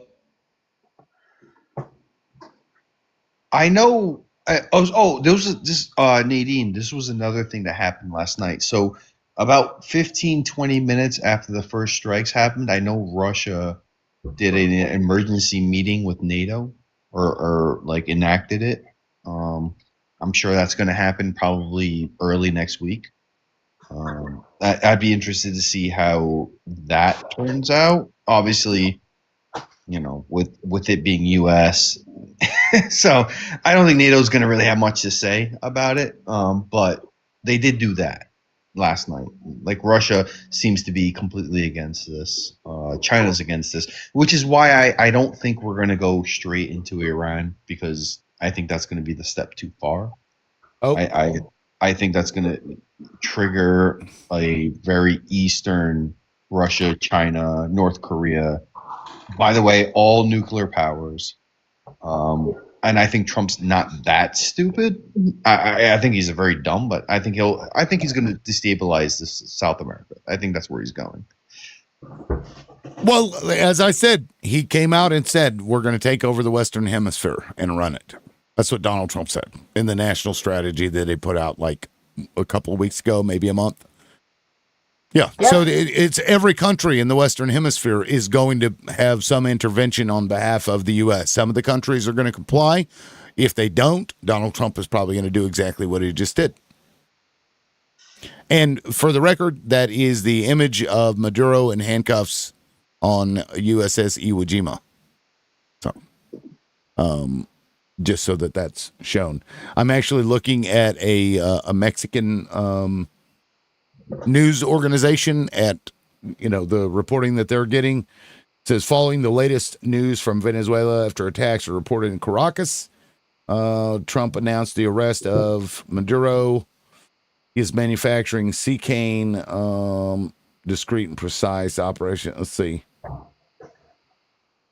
They're just giving updates on the press conference, so I'll keep digging for international type things. I don't know. Well, we haven't even gross. heard from our own Congress yet. So, there's obviously going to be some Democrats. I'm sure, like someone like Bernie is going to say something against this. I'm curious how the Democratic establishment's going to view this. But based off what you just showed me with, Nancy Pelosi and everyone clapping, I'm not too hopeful at all. I think it's going to be. Oh, did he? What did Bernie say, Rara? Oh, I don't have his Discord. What's your Discord, Liberal? It is for the moment shut down. Due to wait here, I'll just pull it up here. Okay. Let's read it. Donald Trump has once again shown his contempt for the U.S. Constitution and the rule of law. The President of the United States does not have the right to unilaterally take this country to war, even against a corrupt and brutal dictator like Maduro. The U.S. does not have the right, as Trump stated this morning, to run Venezuela. Congress must immediately pass a war powers resolution to end this illegal military operation and reassert its constitutional responsibilities. Trump's attack on Venezuela will make the U.S. and the world less safe. That's true. This brazen violation of international law gives a green light to any nation on earth that may wish to attack another country to seize their resources and or change their governments. This is the horrific logic of force that Putin used to justify his brutal attack on Ukraine. Trump and his administration have often said they want to revive the Monroe Doctrine, claiming the United States has the right to dominate the affairs of the hemisphere. They have spoken openly about controlling Venezuela's oil reserves, the largest in the world. This is rank imperialism. It recalls the darkest chapters of U.S. interventions in Latin America, which have left a terrible legacy. It will and should be condemned by the democratic world. Trump campaigned for president on an America First platform he claimed to be the peace candidate at a time when 60% of Americans live paycheck to paycheck, when our healthcare system is collapsing, when people can't afford housing, and when AI threatens millions of jobs. It's time for the president to focus on the crises facing this country and end this military adventurism abroad. Trump is failing in his job to run the United States. He should not be trying to run Venezuela. I feel like he could have come out a little harsher than that. I love that guy, man. Yeah. I like that he wants to restore checks and balances. I think the War Powers Act is too strong for the executive branch. Yeah. I mean, this fucking dictator bullshit right here is what we've got. Yeah. And it's MAGA's fascinating. like, yeah, because it's convenient to have just the one person making all the decisions. They're impatient people. And I think a lot of that, is why they are on board with this shit. Just Here's a game that I impatience. like to play sometimes. Imagine if it was Obama. Right. Play that game for just 5 minutes. Imagine if you woke up and Barack Obama had bombed and invaded Venezuela. What? Right. The same people that are like, yay, they would be losing their fucking minds. So I just want to say this. Hey, listen, I don't What's know. up? I feel like crap today. But my theory, and this is just my theory, my opinion, is that not only is Trump going to take over the Western hemisphere, our hemisphere, but Russia's going to take over their hemisphere, and China's going to take over their hemisphere, and it's all going to be all conclusively just like three large continents, for lack of a better word. I think that's always been the plan. Like I said yesterday, I talked about technocracy, and in technocracy, they wanted to take everything from Greenland to the most southernest tip that was connected to the United States. And I believe that's what's happening. Number two, we also have to understand that Jack Smith's testimony came out and the e-files came out as well. So he had to do something to distract everything. And number three, while I was reading all of this, I noticed that, hold on, it was just in my brain and I lost it that quick. Anyway, I can't get it back. But Al Jazeera, they have posted the responses from Claudia Sheinbaum, Chile's president, Guatemalan's president, Panama. Like there's a whole list of X tweets on Al Jazeera about what happened and what all they're all pretty much saying they're not in this, that this was wrong, that this isn't the way you handle conflict. So I just wanted to speak on that this is all about running and controlling a massive land grab. Trump's going to have the United States, Canada, Greenland, all of it. China's going to do the same thing, and so is Russia. But that's just my opinion. Okay, so Lonnie, when you say Russia and China are going to control their hemisphere, they're kind of in the same hemisphere. So in your belief, what Russia's going to control the iron? Like I don't. Where are you going with this? Like is China going to control all of the Middle East and Asia, where Russia controls all of Europe? Israel will control it. Well, that's what my next Africa question was. and Yes, yeah, yeah. that was yeah. So where does Israel play a place in this? Because they're clearly vying for power and land grab, right? Like, and we're supporting that. So Yeah, and they're going to lean more towards China, and Putin's going to take more of the Russian half of the what was it, the SSR? He's taking all that. He wants all that back. And like the so, Iron like I Curtain. said, Okay. that's my opinion. Oh shit. They're gonna Yeah. impeach her. Yeah. Well, she resigned. Oh. Yeah. Crap. Oh. That's. I'm sorry, but that is so fucked up. You got NBC is Clarence running- Thomas doing what he does Yeah. constantly. NBC is running news of Venezuelans dancing in the streets. Yeah, I was just looking through. AP has several pictures of it too. Of course, you'd have people in the United States cheering if Trump had gotten captured by somebody. I'm sure. So Lonnie, that I'll be doesn't honest, really mean anything to I me. think that might be their end goal. If Russia goes through Ukraine and into Europe, and China goes south into, Korea, North Korea, Vietnam, and then up through the Middle East. And Israel is just going to be the proxy for everybody.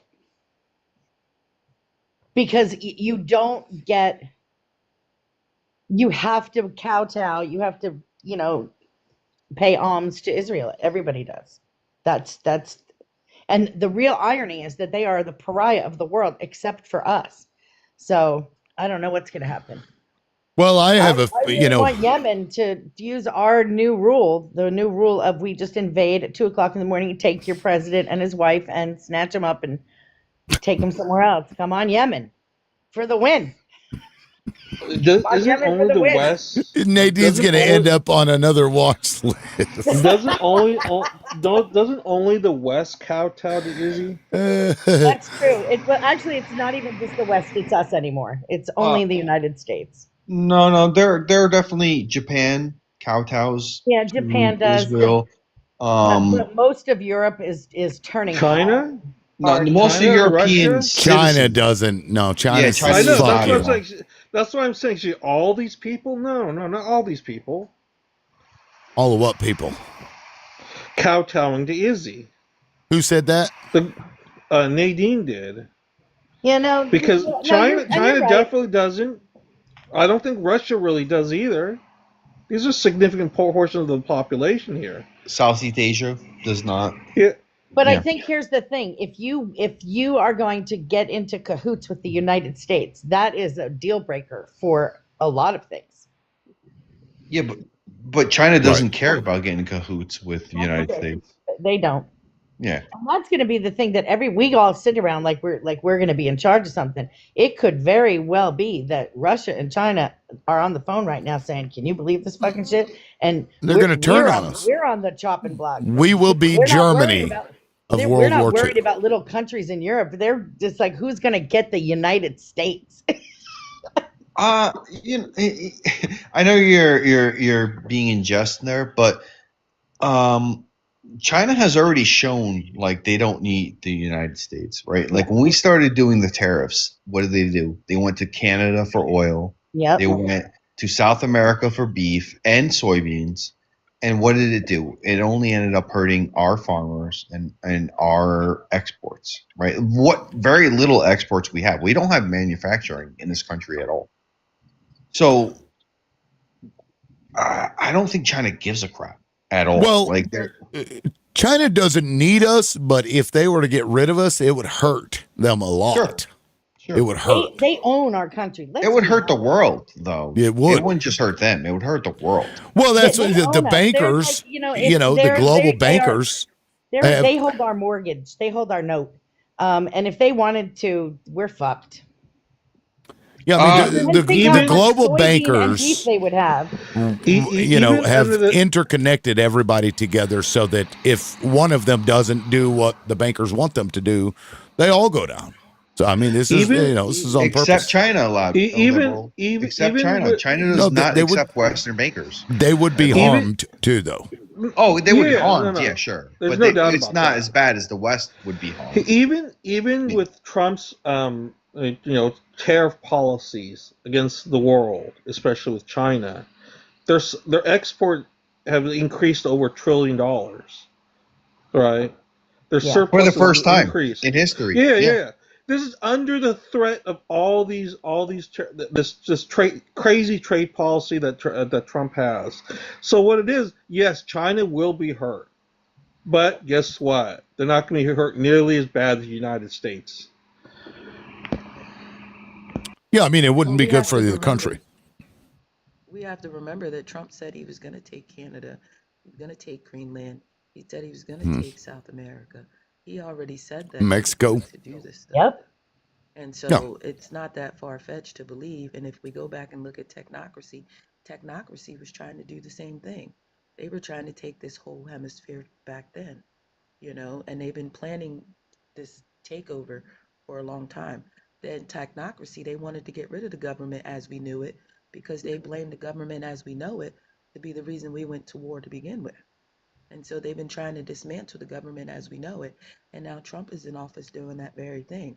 This is why I also believe that he's going to dismantle the federal government and all these people are going to go down to being governors over states because states' rights is what's going to be the new thing.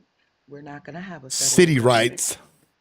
Yeah. And we're going to get rid of the government. He's trying to get rid of Congress. like it so that he can be the ruler and chief over this whole hemisphere. Oil and rare earth minerals is the rock that got thrown, but he hid his hand. He's still hiding his hand. So that's just my honest opinion on it.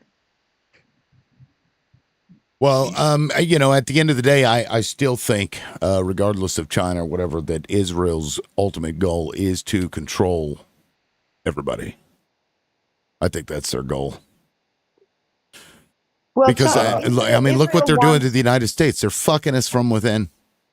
Them and absolutely. Russia. They're fucking us from Look within. at how, if you look at the way Israel is conducting themselves and the way the impact it's having on just the society in the United States, it is like a knife. It is because their actions are so abhorrent, because what they are doing is so unimaginable to right-thinking people. It is like, I will cut you up. Like, if you support what they are doing, we can't be friends. Like, I could be friends with you if you're a Republican, but if you support Israel in this genocide, we're done.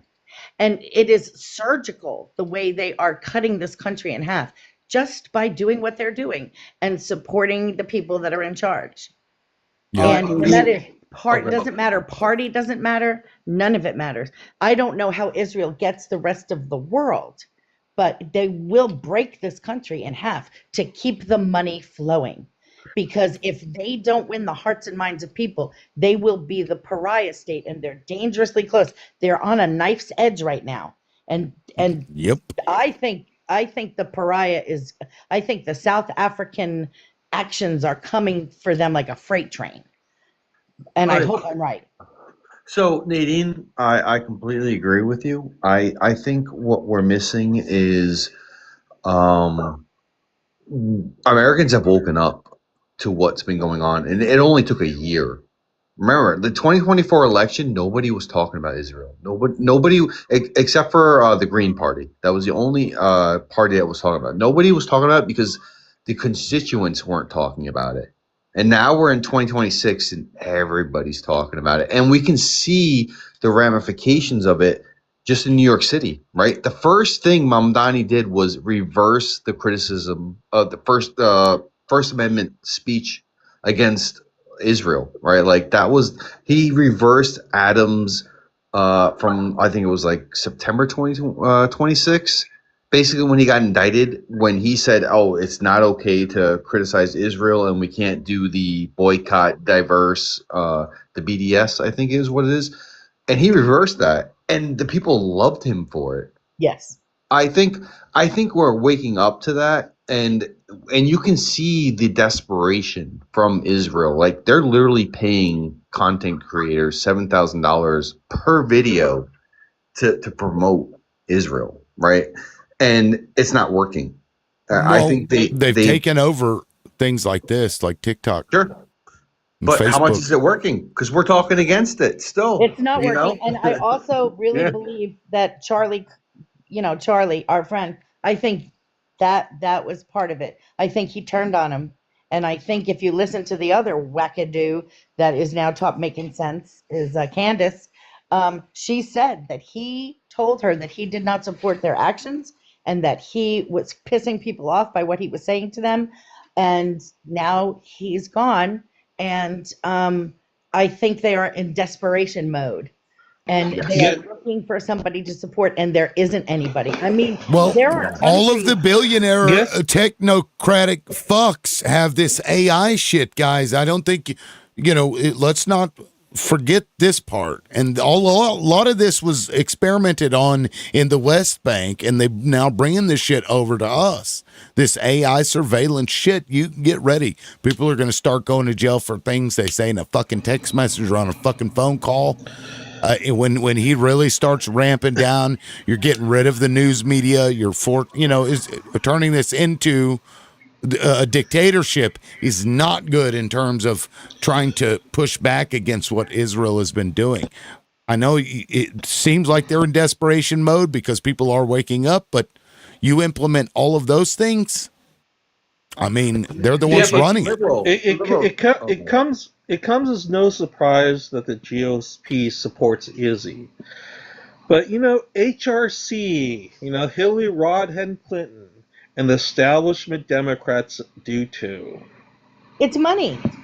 Here's the thing: when you are running a campaign, and I'm I I'm very understand. involved in I political understand. No, campaigns, I and understand. but they are bought and paid for. I don't know if you realize just how deep that money goes, because when you are a member of Congress, you are continually, you never stop fundraising for reelection, because those elections are only 2 years. Those terms are only 2 years. So those people are bought and paid for by APAC, and they are bought and paid for by Big Pharma. Cory Booker, I know Cory Booker. He's a really nice man. He's a very liberal man, but he is bought and paid for by Big Pharma in Israel, and I'll never vote for him. In a million years, I'd never vote for him.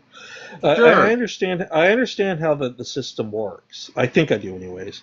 But what I'm showing to people, that especially the Democrat supporters, right, is time for some introspection, to think hard about what you believe in and what is going on in your own party.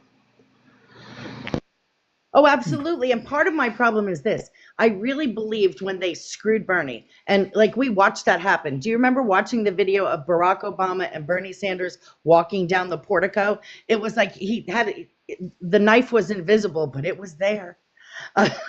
um, because Hillary was promised the nomination, because that's how we do things in the big Democratic Party and Republican Party. They promise people things to get them to do something. And so Bernie got fucked, and we all got fucked. And we've never recovered from it. And I really thought in my bones, I said, if we elect this maniac, maybe it will just bring everybody crashing to their knees and just burn it to the fucking ground, and then we can rise from the ashes. But it didn't happen, and people still support this. And the dictatorship of this man and his policies are mind-numbing. And that people who, 15 years ago, people that I know were talking about states' rights and small government and fiscal responsibility, are wearing these MAGA hats into their fucking churches. And like, I don't even know who you are. Like, what your words mean nothing, because the words you said to me 10 years ago don't match what's happening. I don't know if that's just, I want to be on the right side of the government. I don't know I don't know.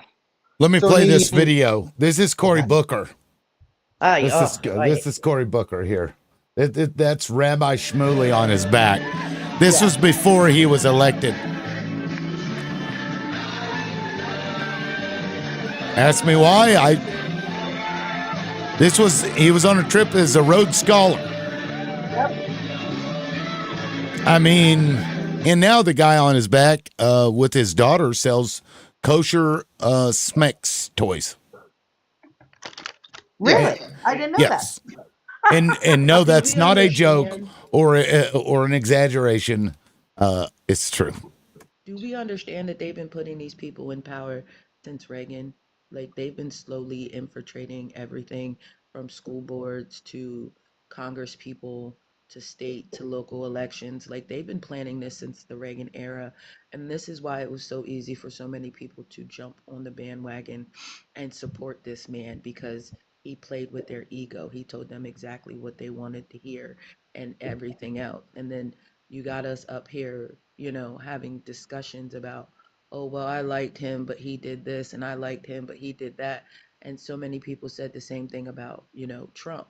Some people liked him until he did what he did in 2020. And then they decided that they weren't going to support him anymore, And at the same time, we have to be mindful that this was all part of the plan. They've had this in works for a long time. And the fact that we are here now, right? This was part of Project 2025. What did they say? 60-70% of Project 2025 has been executed already.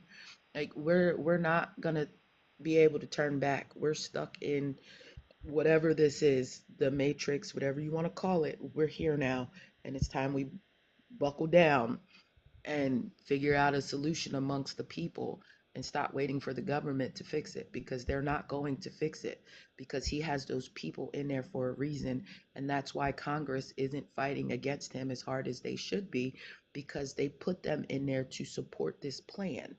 Yeah, That's the exactly. whole point. According to the And just so everybody knows, this is the Schmooley site, Kosher Smicks. I didn't know that you needed yeah. such things to be Yeah, kosher. I asked somebody once who was on the panel how you make it kosher, and he wouldn't answer that.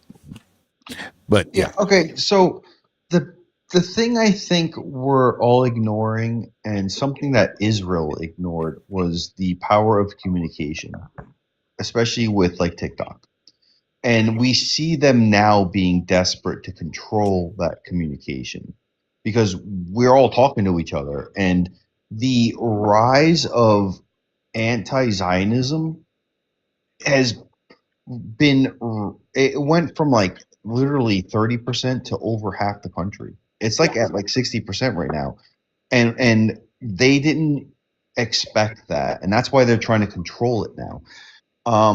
We have to realize that there are a lot of candidates out there who do, and we see it now in the Democratic Party, right? Like the primaries. And I always talk about like Matt Wheeler in Georgia, Katie in Washington. I can't remember her last name. Katie. Yeah, I know who you mean. Yeah. Zoran Momdani, the Graham Plattners, the Texas Matt. I can't remember his last name either. But they're all openly saying we're not accepting any AIPAC money. And that's the thing is, once they we're start saying done. we won't take any Zionist money, Right. then people are going to start asking that question. And that's the question that needs to be on the news. I do not take Zionist money. I will not take AIPAC money, and make it the norm. Right. And we're seeing the rise of that. Why? Because at the end of the day, a democracy represents us. And nobody was talking about this 2 years ago. And now we're talking about it. And they are coming out representing us, saying, we're not going to accept that kind of money because we want to be focused on Americans. We don't want to focus on whatever the Middle East is deciding, whatever Israel is, whoever their next bombing target is, their expansionism is, their colonialism, whatever. And I have hope for our futures in politics because I'm from New York City, so I see it firsthand. Like, our mayor is very unapologetically anti-Israel. Like, he's like, and that was what had won him the race, right? Remember his first debate? What was the question? Where are you going to go? What's the first foreign country you're going to go to? Everybody said Israel. And he said, no, I'm going to stay in New York. I'm going to focus on New Yorkers. And we woke up to that. And I think that's spreading, and that terrifies Israel. I think and that's why you see the expansion of anti-Semitism and what it means, and Americans are rejecting it. They're like, no, we can criticize the government of Israel. It does not mean we criticize Jews. That they're two completely different things. We do not see them as the same. I would just be careful with how that's framed, because being anti-Zionism versus anti-Israel, because Israel also includes like Orthodox Jews, which don't support, Bibi, right? And they're there. They're in the United States. Orthodox Jews, they protest against Bibi. Yes. But also, Zionists aren't just Jews. They're also evangelical Christians. Oh, yeah. Like Mike Johnson. And Mike atheists. Yeah, exactly. So, this whole narrative that Zionism means Jewish, it's not true at all. And a lot of people are waking up to that. And I think a lot of that has to do with platforms like Instagram, TikTok, Facebook. We're talking to each other. We're like, no, this doesn't make any sense. Like, well, Lewis, I'm not against Jews. Do you run your own lives? I do not. I only go on yours. So I don't know if you've noticed, but the uptick in getting bananaed and having people drop for violations like today. I'm surprised that nobody has been dropped yet. Usually there's about 6 people that get a violation, and I have to force them off the panel, and I get suspended for a week at a time quite often, actually, when you talk about anything related to and Z. And so at some point, they're going to do that slowly. At some point, they just won't let you on these platforms at all. And so you'll have to find other ways. I don't like the tendrils of them are everywhere. And yes, people are turning. People are waking up, and them doing that makes them wake up even more. But yes, there's it's against their self-interest. We're like, it's an uphill battle here, despite the fact that people are starting to realize what they're doing. I would say we're actually on the downhill because most Americans do not support Zionism at this point. Yeah. In fact, we're the first year in history where our view of Israel and Benjamin Netanyahu is in the negative. First year ever in 2024. But you're talking about a country of stupid fucking people. You have people who believed in ping pong fucking pizza. The power of propaganda is ridiculous. It's crazy. And in fact, Freud and fucking, who was his cousin? The guy that did the cigarette ads, Edward Bernays. They laid out the psychological, marketing tactics that we see today has been very, very effective. I see what you're saying, and I'm hopeful too, but let's not underestimate their ability to propagandize and use their technology that they have to make people think other crazy things. For example, there's still liberals on here, neoliberals, that call me an anti-Semite, despite the fact that I'm not. I just don't like supremacy. But they will criticize you, the base, the people, and so we still have to contend with that. And unfortunately, they have pull and say in our party. This party is taken over. This party is gone. They're fucking, generally speaking. So unless we start seeing movement in that way, they're still going to be running shit. We got a lot of work. Can I ask you, Liberal, what was the age groups of that? Because when I look at the statistics, like younger people are very much against, like, what's and they going don't on in vote. Israel. No, they do, because look at the Katie Wilson. That's her name. Katie Wilson. Generally do not vote. Mom Donnie, over 1 million votes in New York City, all done mostly by younger voters. And these voters were the same people who voted for Trump, a lot of them. And they switched over because they realized this isn't what I voted for. I think there's hope. I think there is hope, and people are waking up. I'm not saying there's no hope. Sure. But you're dismissing a very real problem.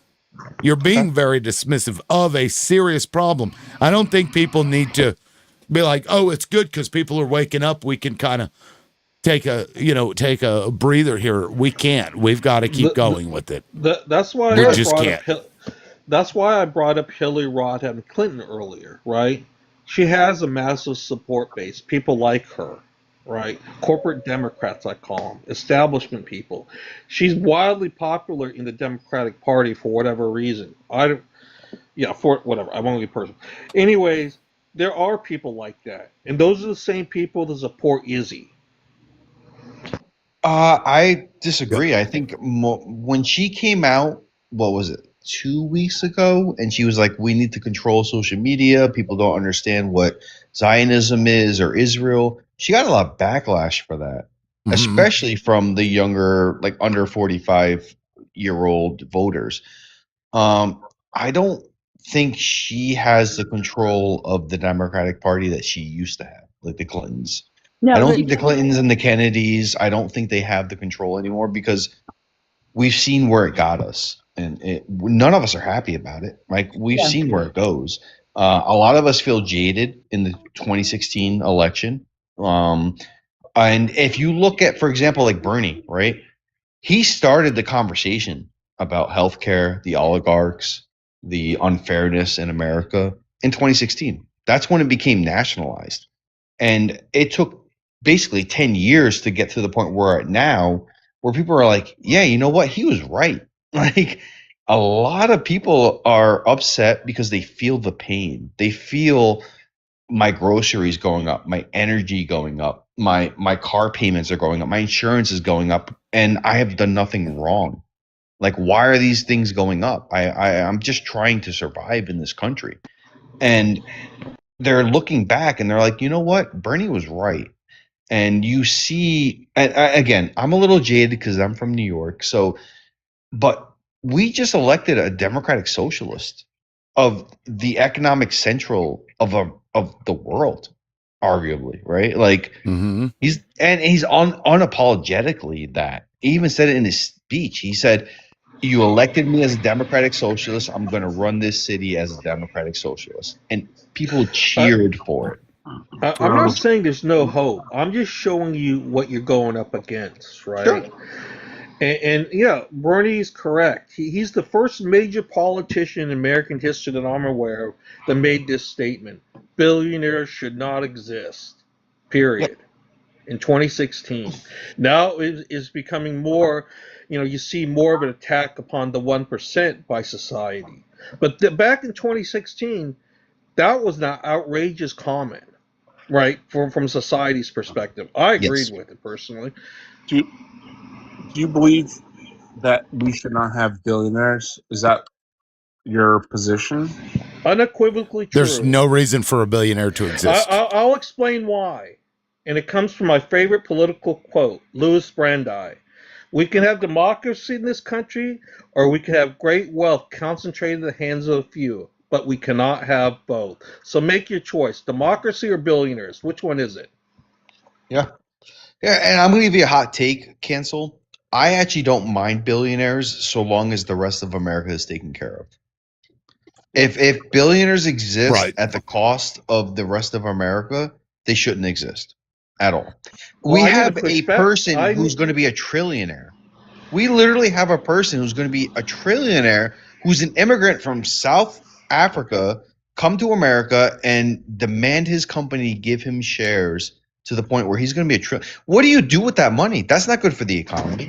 You're not spending that money at all. Well, and actually, billionaires running here in Oklahoma billionaires for a commissioner position, and he was talking about how much money Musk has, and we did the math. If he earned not one more dollar, and he spent $1 million a day, it would take 671 years for him to spend all of his money. I need to push back upon what Lewis said. But that's for him to liquidate his entire assets. Trump isn't wealthy liquidated. He's wealthy with what he is worth for his company. I would agree with Bernie that there should not be billionaires, but I think there's a point at which where you have to just, as long as people are living indoors and eating food and not dying from strep throat, then have as much money as you want. If you want to stockpile money like cordwood, I think there's something morally bankrupt in your soul. But I can't fix that. We've seen them spending money. There's an inherent problem though, because this whole disparity of wealth. What do you think the you're looking for? You're thinking, I can find a benevolent billionaire that's going to serve the interests of everybody, right? That doesn't exist. No, that's not what I'm saying. We've seen billionaires. For that to occur, right? How do you think the billionaire acquired their wealth? Inherently, it's from the exploitation of the worker. Yes, I agree with you, Sensei. So there's hold up. We've seen billionaires spend money, and we've seen like the contribution to our GDP growth, right? So, like, I'm not sure why you're arguing, so much against them, because they have contributed to our GDP, right? No, they have not. Because here's why. Okay. Well, let me just say, Cancel. Were you finished, or did you have something else you wanted to add? No, I want to say that these billionaires, they have contributed to the growth of our GDP, and I don't think that we're realizing their impact on our economy, right? Because they're billionaires, we just automatically look at them negatively, right? And I think there are some positive aspects to look at them for. All right, and I'll end it with that. Okay, well, to that I'll say that billionaires actually signal an unhealthy marketplace. Because in a healthy marketplace, competition is what drives people. And with competition means you actually don't get all the pot because there's always somebody there vying for that. And so you have to compete. So when you have billionaires, it signals that there is some kind of monopoly and or oligarchy, which I think we can all agree is happening right now. And that's how these billionaires come to be. If there was proper competition in the marketplace and it was healthy, you wouldn't see billionaires. They wouldn't exist. The other Yep. thing is, And have you go heard ahead, the Ron. travel of the dollar? If you give a middle class or poor person $1, they will spend it, and it gets spent and spent and spent. Yeah, If you give a billionaire $1, they will hoard it because they don't need to spend it. It's not going into the economy because they're storing it into their stocks, their tax free portfolios. They're putting it into their company, whatever. They're not spending it into the economy, whereas us common folk would spend it into the economy. So that $1,000 we gave to the middle class will spread amongst the entire economy, whereas that $1,000, the billionaire will look at it and be like, "That's literally like 0.0000001." Are you advocating Can Lonnie to and what? I go at any time? Like Lonnie hasn't gotten to speak, I haven't gotten to speak. Is that possible? Lonnie has spoken several times, but yes, you're right, Rose. You just showed up. Go ahead. Yeah, so one of the main things I want to point out is the hypocrisy of Christian nationalism and people going around talking about being Christians, but we have so many starving, so many homeless, and then we have so many billionaires in this country. And oh, we are so Christian. And I've been a Christian for 52 years. So I get to be able to say this. And So I got a question righteously for you then, real so. quick. And Because so we Proverbs, Well, hold on, Sounds. Proverbs. I'll get to you can after. I finish? Can I Yeah, finish? let her finish her thoughts. God damn. Go So ahead. the fact that I'm sitting here as a Christian and y'all saying, oh, billionaires get to stand up and be so righteous and so, oh, I get to be a billionaire. No, you don't. No, you do not. Go take some of your billions and make sure some children get to eat 3 squares a day and have a hot bed, a hot, nice, warm, cozy bed to sleep in every night. And then you get to tell me that you can still be a millionaire or a billionaire. Get off your high horse and act like you are somebody because your money doesn't make you somebody. I'm so tired of this. We're going to give billionaires credit. I don't give you credit for money for shit unless you are a decent human being. And being a billionaire by itself doesn't make you shit. Now I'm done. All right, thank you, Rose. Now, Sounds, you wanted to jump in there? Go ahead, man. Yeah, like I want to say, like, what is the number one cause of unalivement in the United States? Does anybody know? Heart disease. Isn't it homosexuality? I thought it was. That's fantastic. No, it's actually obesity. It's actually obesity and the comorbidities from it. We spend $400 billion directly on obesity, 1.3 trillion with comorbidity.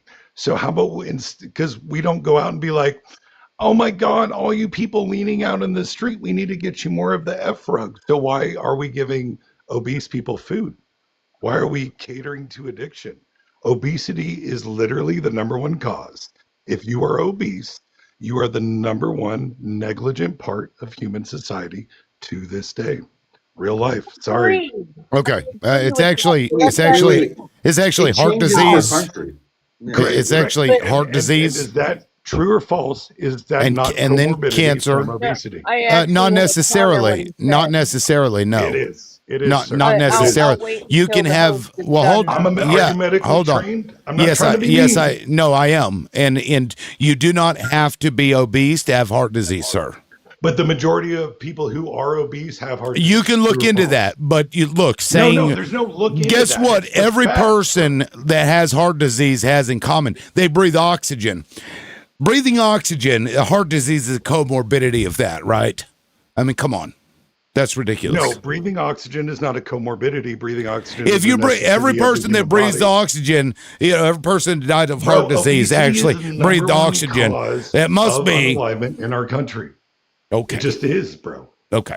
You know, it's Listen, crazy. when I So fall, Cancer was number I 2. already said that I was For the gonna talk record, That's extra correct. loud. cancer was number 2. Is that a Correct. comorbidity of obesity? No, cancer is when a cell's RNA does not grow Accidents the same, were number and you have 3. a malformed RNA. That is the Accidents were definition of number cancer. 3. Are accidents a comorbidity of obesity? Sounds. No. You know, it's crazy how people get up here and blame obesity, stating, people shouldn't eat this or shouldn't eat that or shouldn't do this or shouldn't do that. And They it's have all these hilarious reasons, when but large you don't people try to defend understand their how the human obesity body as not a health works. problem. Excuse me, sir. I didn't interrupt Nobody you. does that, dude. I did not interrupt you at all. I sat here Yeah, on go ahead, mute the Lonnie. whole time. Thank you. But the fact that you don't understand how the human body works, right? The fact that people have diseases and they are born with things that is out of their control, and you come up here screaming, "Oh, well, you 0.0%, shouldn't feed people who are obese." 0.0% of There humanity. you go Okay. again. Oh, You're hold saying on real shouldn't quick, be Lonnie. touching Hold on mine. real quick, Lonnie. I want you to read sounds. Do you see this? Don't interrupt. Stay muted when you're not talking. 2 very simple things. Let her fucking finish, and I'll come back to you so that you can rebut whatever she said. Please don't interrupt. Go ahead, Lonnie. Dr. Her. Well, it's crazy how they come up here and they say this stuff as if, they have met every single person on the world and they know everybody's medical records and they know how everybody is born. Genetics plays a part in a lot of things, but you came up here to stir up the panel because you have nothing better to do with yourself. And I don't have time when the topic is about trying to save everyone and why billionaires should not be billionaires because somebody's going to have to be poor for somebody to be rich. And the fact that you got in your feelings and came up here and said the most stupidest thing I've ever heard today tells me exactly what I need to know about you, Mr. Sound. Anyway, and with that, I land. Okay. Now, Yeah. sounds. 45-second rebuttal. Go ahead. Are you obese? Are you just talking from the defensive side? None of your stinking business. Who are you talking here's the to? thing. The number one cause of unalignment by our AMA, which is the American Medical Association, is the more comorbidities and obesity. It's just what it is.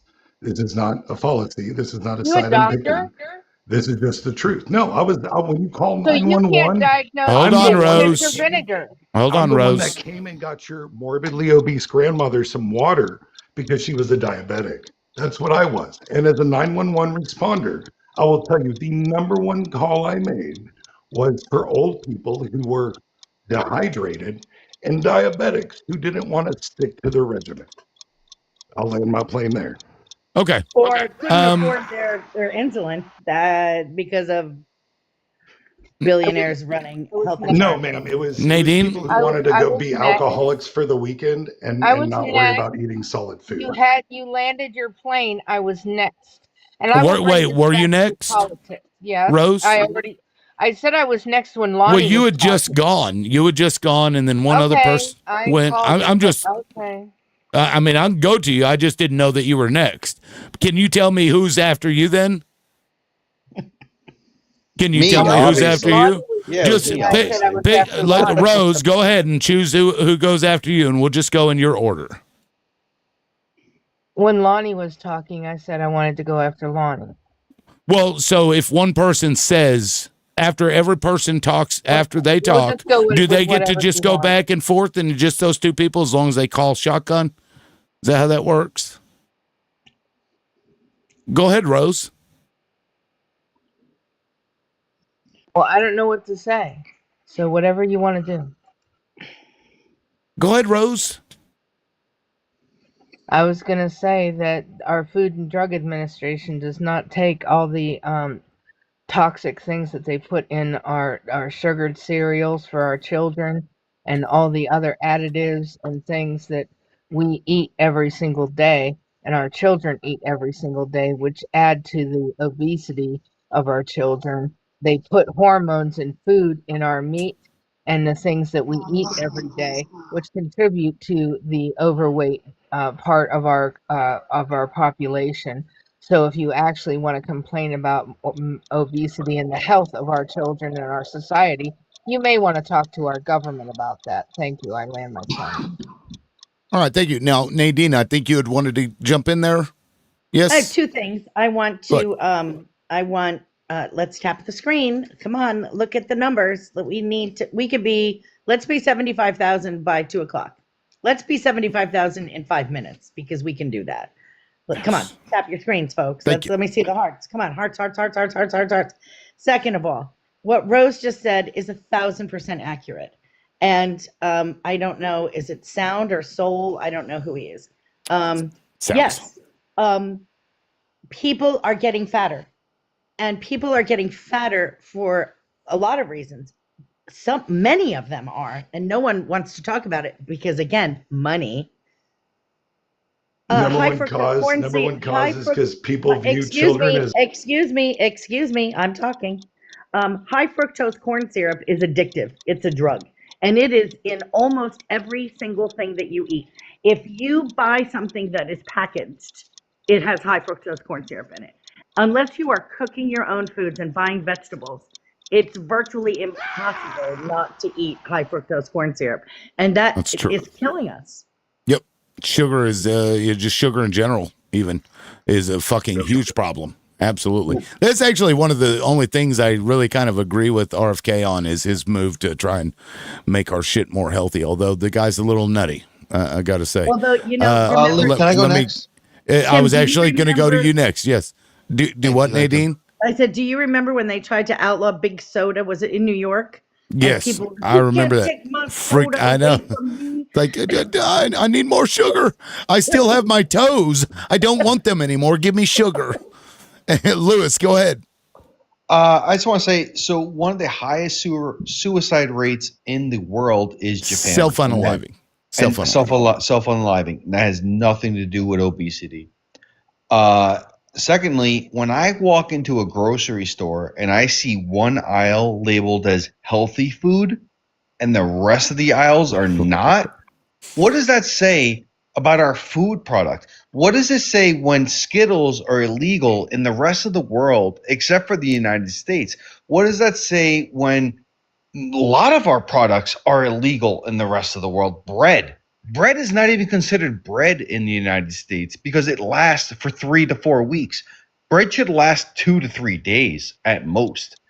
We have an epidemic of allowing chemicals into our bodies, and we have seen this since the 1960s when it came to lead in our gasoline, and we've seen it rise and rise in our food products as a whole. I land the plane.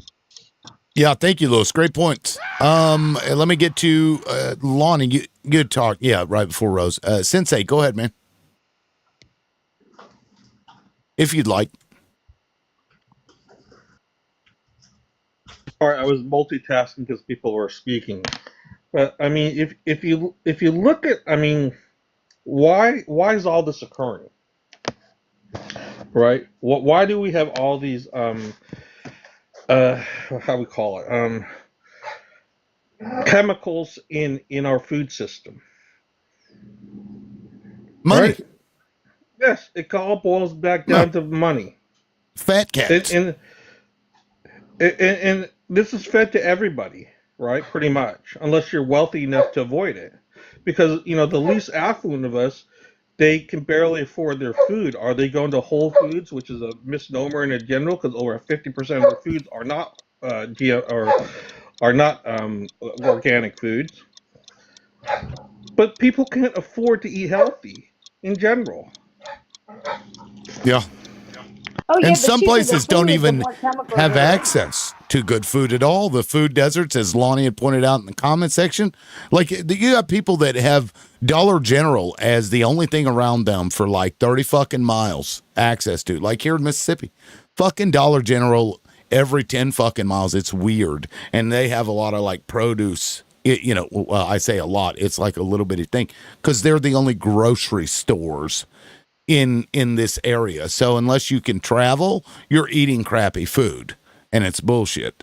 And Tim, here's the better part. Now let's get rid of the education. Let's stop educating people about what is healthy food and keep it's all part of a big thing because millionaires and billionaires want to be millionaires and billionaires. And if you have to work at an Amazon factory where they pay you just enough to live indoors, but not enough so you can buy healthy food, and then you can spend your welfare and your food stamp money at the Amazon Go store or Walmart, and then whole situation where we have stupid, unhealthy people working in minimum wage jobs, and then we have millionaires and billionaires, and that's the goal.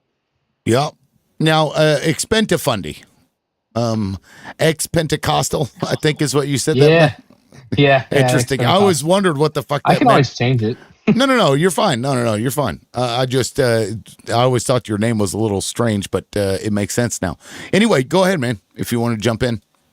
I just wanted to say, so we could talk till we're blue in the face, and they're still going to say that, well, it's just your personal responsibility. It's it's just, you're still making an excuse. You're still whatever, like I am actively trying to work on my obesity. I'm 5'4" and I'm 38, and I really like craft beers. Okay, I'm a liberal who loves craft IPAs. So terrible, right? Oh, So what's wrong with you? You just enjoy your life too much, dude.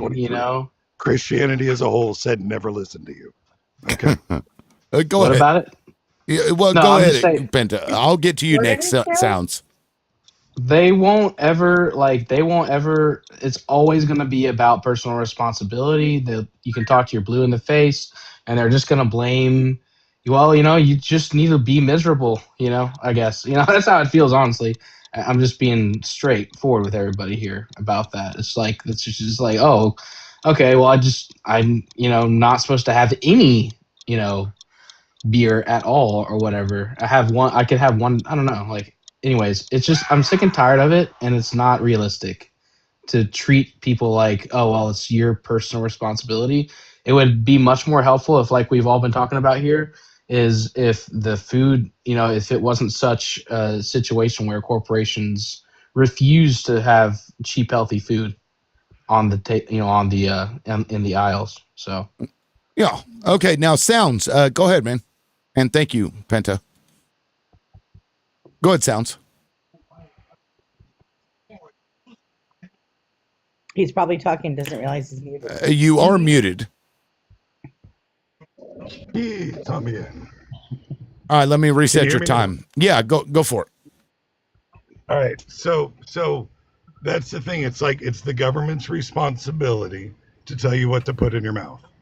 It's your government's responsibility to be like, well, my mommy didn't know any better. No, the number one killer of all humans in our country, the number one unalivement is obesity and the comorbidity from it.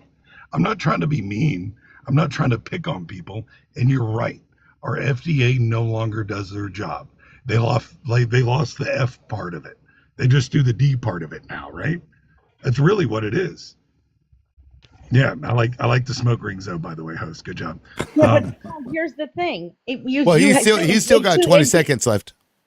If you had more to say. So if you want to blame somebody else for saying they need to tell me what to eat, and if I'm fat, it's their fault.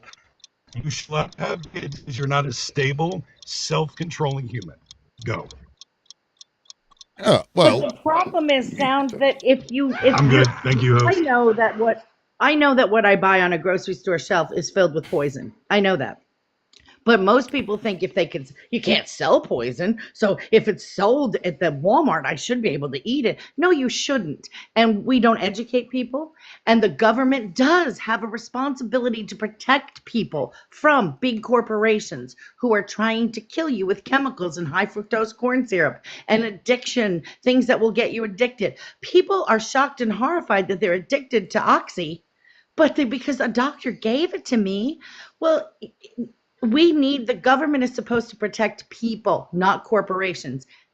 That's where we're falling down on the job. Our government is protecting Elon Musk's company. They are protecting Jeff Bezos's billions. They are protecting GE. They are not protecting you or me or Tim or anybody else. And that's what a government should do. It should protect the people, not the corporations and the billionaires. That's why we have an oligarchy. They're protecting the billions. They're protecting the money. No. Yeah, well, and you make the poor people more unhealthy by restricting access, making it more expensive to buy healthy foods, and then you just get rid of them that way, and then complain whenever they need health care because you've been feeding them crap because that's all they have access to. It's not. Yes, there is some personal responsibility involved, just a tiny bit. But the fact that these companies, for no reason whatsoever, for example, chicken, you look at a fucking pack of chicken, like drumsticks or whatever. Half the time when you look at the ingredients, there's like 6 or 7, and one of them's like a broth or whatever. So they're pumping like regular chicken, just that you had to cook with crap. For what the fuck reason? Why? For flavor, for preservatives, just so that they can make a little extra money? Fuck that. They shouldn't be allowed to. The government should say you shouldn't be able to taint food with anything. It just shouldn't be allowed. Absolutely.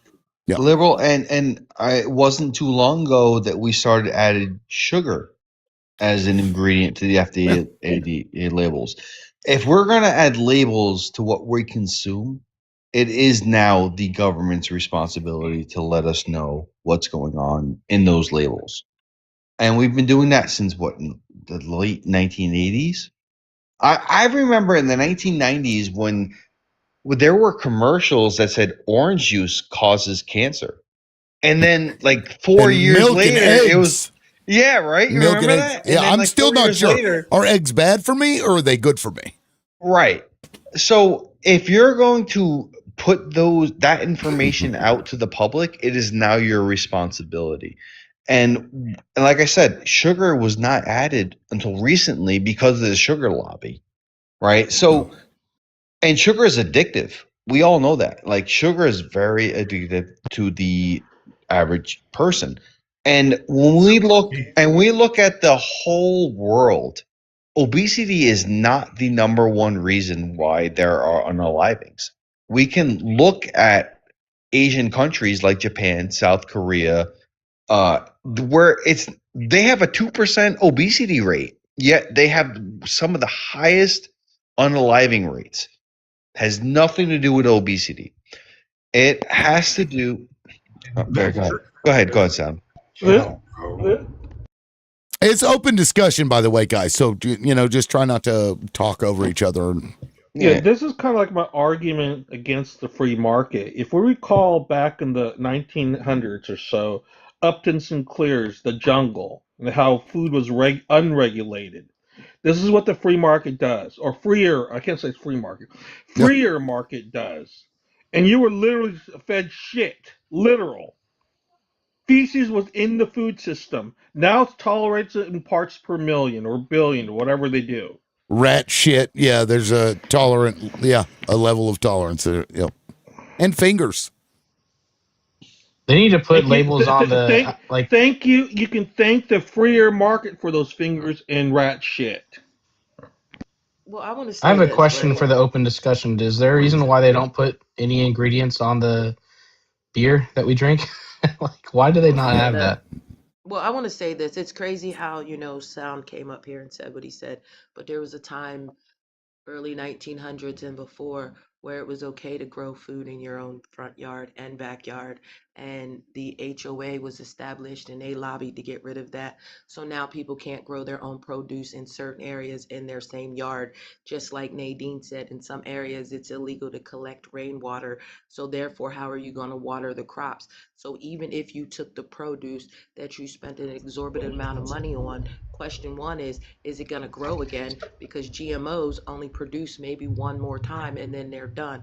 Number two, if they do grow again, where are you growing them at? Because not everybody lives in a setting where they can just grow produce in their yard. Some people live in apartments. So for you to come up here and be as disingenuous as you was, talking about, well, whoever's obese will prove me right, that obesity is the number one unaliving of people, is wrong. It's the stress that the world has put on us because of food and That's not true, healthcare ma'am. and wages. And with that, I land. I So got a ticket from Oklahoma City, Tim, for growing vegetables in my front yard. I had See, two garden beds. that's fucked up. That should be against the law to for any municipality But here's the to funny do thing. that. They tried this strong arming, and I said, if you're telling me that I'm going to have to pay you a fine for growing fruit in my front yard, then I'm going to get a lawyer. And all of a sudden, then my ticket was gone. Yeah, I People can't will just imagine pay that'll the hold ticket. up. People would just pay the fine. Right. So expend to answer your question, why they don't label beers is because it's the same reason why they don't label pills, right? Or like vitamins. It's a classification of the quote unquote food. So they don't consider beer food. So they don't have to label it as food. Same thing with like all these supplements that people take. It's not Fucking FDA supplements. approved. Yeah, it's not FDA approved. A lot of So they can these, put anything in it. yeah, they could literally can, and They do. they do exactly, and that's why it's a multi-billion-dollar industry because they don't have to because it's not considered food. It's basically considered a risk to the consumer. That's what it's considered. Well, let me ask Sounds, like, are you against having regulations that, say you can't put harmful shit in food or whatever? Not at all. But like, let me give you an example. We're a very buyer beware society. Like, if I go to a used car dealership and a dude sells me $1,000 car for $10,000, that's my fault, right? There's no regulation saying you can. Yes or no? Well, we don't eat cars. Yes or no? No. But I'm just asking. Well, you're We using live in a buyer beware society, something right? that yeah, So- but we're talking so about our food. federal government- Okay, exactly. So our federal government But came out and made all of our fast food industry come out and say, if you eat us more than once a week, you are trying to unalive yourself. If you eat more fast food more than once a week, you are trying to unalive yourself. How many people cared about that? Yeah, I think a lot would. I don't know. I think a lot would. Yeah. I don't know. jump No, it's not a lot would. They already did it. Oh, bro. Sister They already Tay-Tay. did it. Yeah. Yeah, but fast food in America is not the same as Well, fast food outside of America. And also, I think a lot of people don't eat every meal. Most people probably don't eat every meal at fast food. They understand largely what they're getting into. But the problem, I think, is that the lack of access to good shit, right? To good food. Like, why are we putting preservatives in bread? Why are we putting it in chicken? Like actual like chicken. It's shelf life, right? But we know that is harmful to people. So why in the hell do we allow that? Shouldn't we, as society, task our representatives with saying, you guys can't do this for the purpose of profit. You can't put things that are harmful in food for profit. Any consumable, whether it's classified as food or not. Shouldn't we focus on financial crimes more than real crimes? Maybe that. Well, we can walk and chew gum at the same time, Sounds. We do it all the time. But in our society, there's never been a war on financial crimes. Like, imagine if we audited our government when they went into and left office. That has nothing to do with what I just said. General audit. You know what I mean? That has nothing to do with what I just said.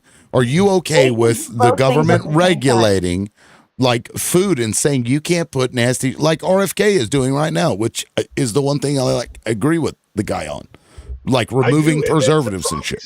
Okay. We still have petroleum products in our food that we allow our kids to eat. And it's We know problematic. it's Yes. carcinogenic substance. Like, there's no reason this should be in the United States food system, period. I agree. Right. We see that. Yes. I'm going to stay here, but I'm stepping away for a minute. So we can agree there. Now, here, one more rebuttal to what Sounds is saying, and Sister Tay-Tay has been sitting here for a minute, so let's let her speak here in just a second. Somebody else was going to rebut what Sound said. Go ahead to that person. It was a Sound, male I voice. just want to say that the problem is that you have to be able, if the government is going to go after financial crimes, they have to go after, this is fraud. It's fraud. And there is food. There's people that are creators that are from Europe. They're from England.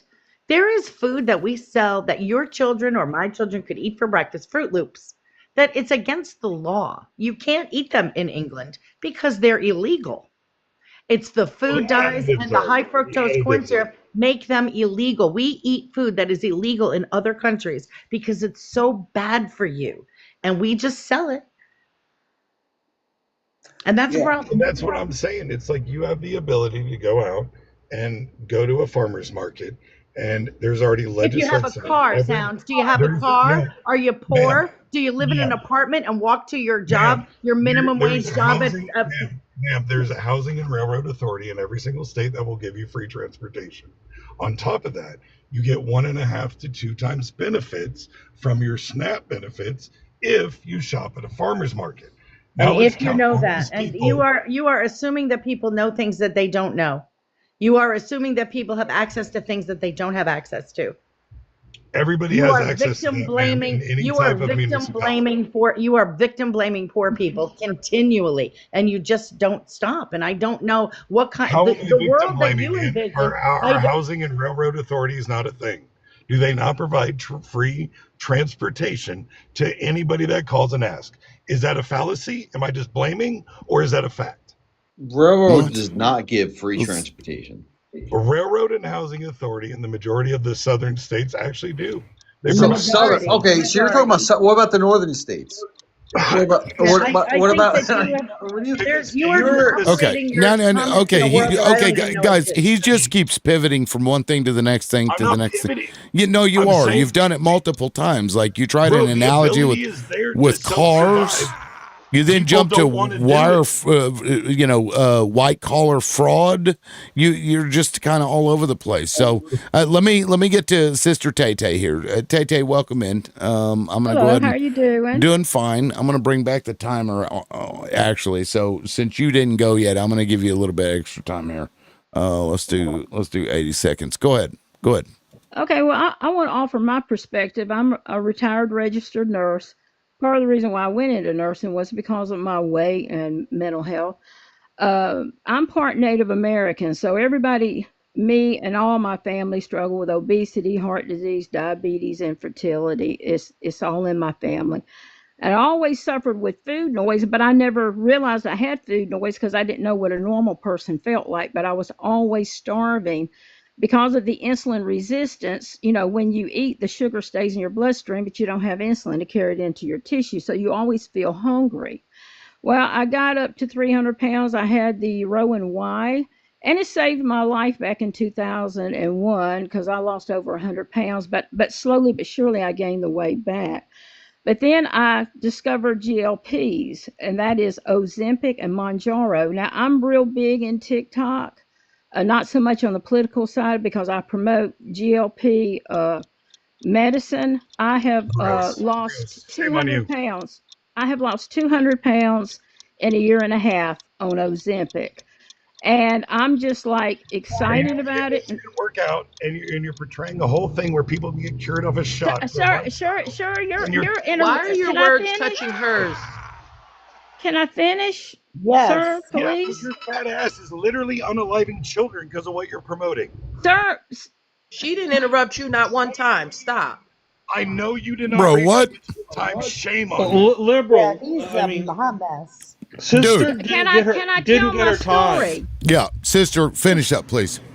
Okay, I lost 200 pounds in the last year and a half.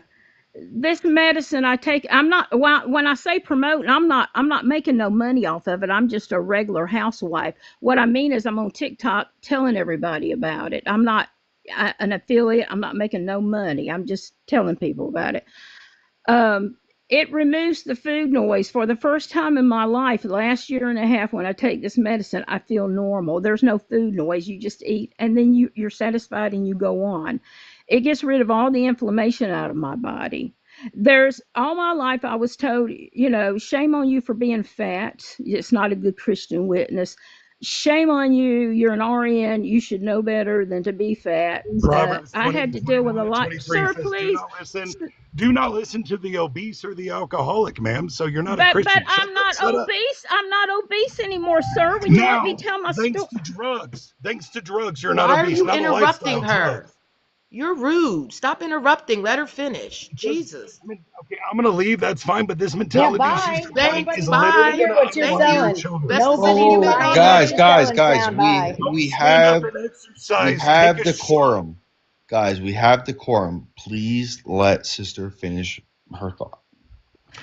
Well, Yeah, until you're what obese, I'm trying defending to say is obesity. this medicine has changed my life. I'm in the GLP community, and I have many, many witnesses. There's people all over the country getting Ozempic and Mounjaro. But let me tell you this. We've had a hard time trying to get the medicine because it's outrageously expensive unless you have insurance. And it's very upsetting to us because I've even had my doctors, I was diagnosed with diabetes, and then when I lost the weight, they're like, oh, you're not diabetic no more, so we're going to remove the diagnosis, therefore you're not going to get the medicine no more, which means I would gain the weight back because Wow. the food noise would come back. And that's the Yeah. craziness. They want to treat you, they don't want you well. Right. Yeah, It's a for the big record, issue out there. I dropped his ass because I fucked that shit. Look, I told him several times not to interrupt. He's calling names and shit. I just get out of here with Well, that, sir, man. he's one of these people. I'm a Christian. I'm an evangelical. I say I am an evangelical. I'm just about ready to walk out on the evangelical church for a lot of reasons. It's this need to believe that you're better, that other people are sinners, and they love to condemn. It's a disease, sir, because people are getting on this medicine, Ozempic and Mounjaro. They're even beginning to kick alcohol. They're even beginning to kick gambling. It's clearing people's minds up from OCD, from repetitive behavior, and it all goes back to a hormonal imbalances. Because I had PCOS when I was a little girl. They had to remove a cyst from my ovaries, and I never was able to have children. My sister and all my cousins had to take fertility drugs. Well, a lot of women are getting pregnant. They call them Ozempic babies because it's straightening women's hormones out. They're losing weight and they're getting pregnant. So I sincerely believe within all of me, yes. I mean, sin is an issue. We all struggle with sin, but everything's not a sin. Sometimes people have the diseases and we just haven't discovered those things yet. But this medicine has been a game changer for me. It's changed my life. Well, good. Yeah, and I want everybody to do their. I'm not saying go out and do what I say. Do your own research. The information is out there. Just Sister, just what let is a doctor PCOS? prescribe it. Oh, absolutely. The doctor has to prescribe it. Right. I You mean, don't want to go, go to the you don't want doctor to go for no whatever your spa. problem is, and let the doctor figure out what is best for you. I don't. That's why I don't like advertisements in the healthcare industry. We should not be allowing any rug to be advertised so that people aren't going to their doctor. Hey, I need this thing.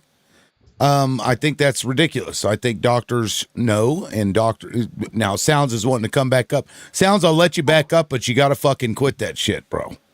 I just, that's my view of it. But Tay, I know several people that have taken those, and it's had really good results. But also you have to look at the other side too. There are serious risk factors too, and if it Yes. worked for you, I applaud you that it worked for you, sister. But you have to just look at the entire picture. There's cost benefit analysis to taking GLP drugs like Ozempic. Right. So they're flying Maduro to New York City.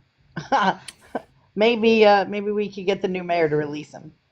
That would be funny. Yeah, they'll probably have him in a Sister, federal because prison. I'm ignorant, could you explain to me what PCOS is? I have no idea what that is. It's a hormonal imbalance where I don't know if you know this, but when a female child is born, she has all the eggs she's ever going to have to produce children. They're already in her Right. ovary. And when she becomes of age, around 9, 10, 11, 12, she starts releasing an egg every month.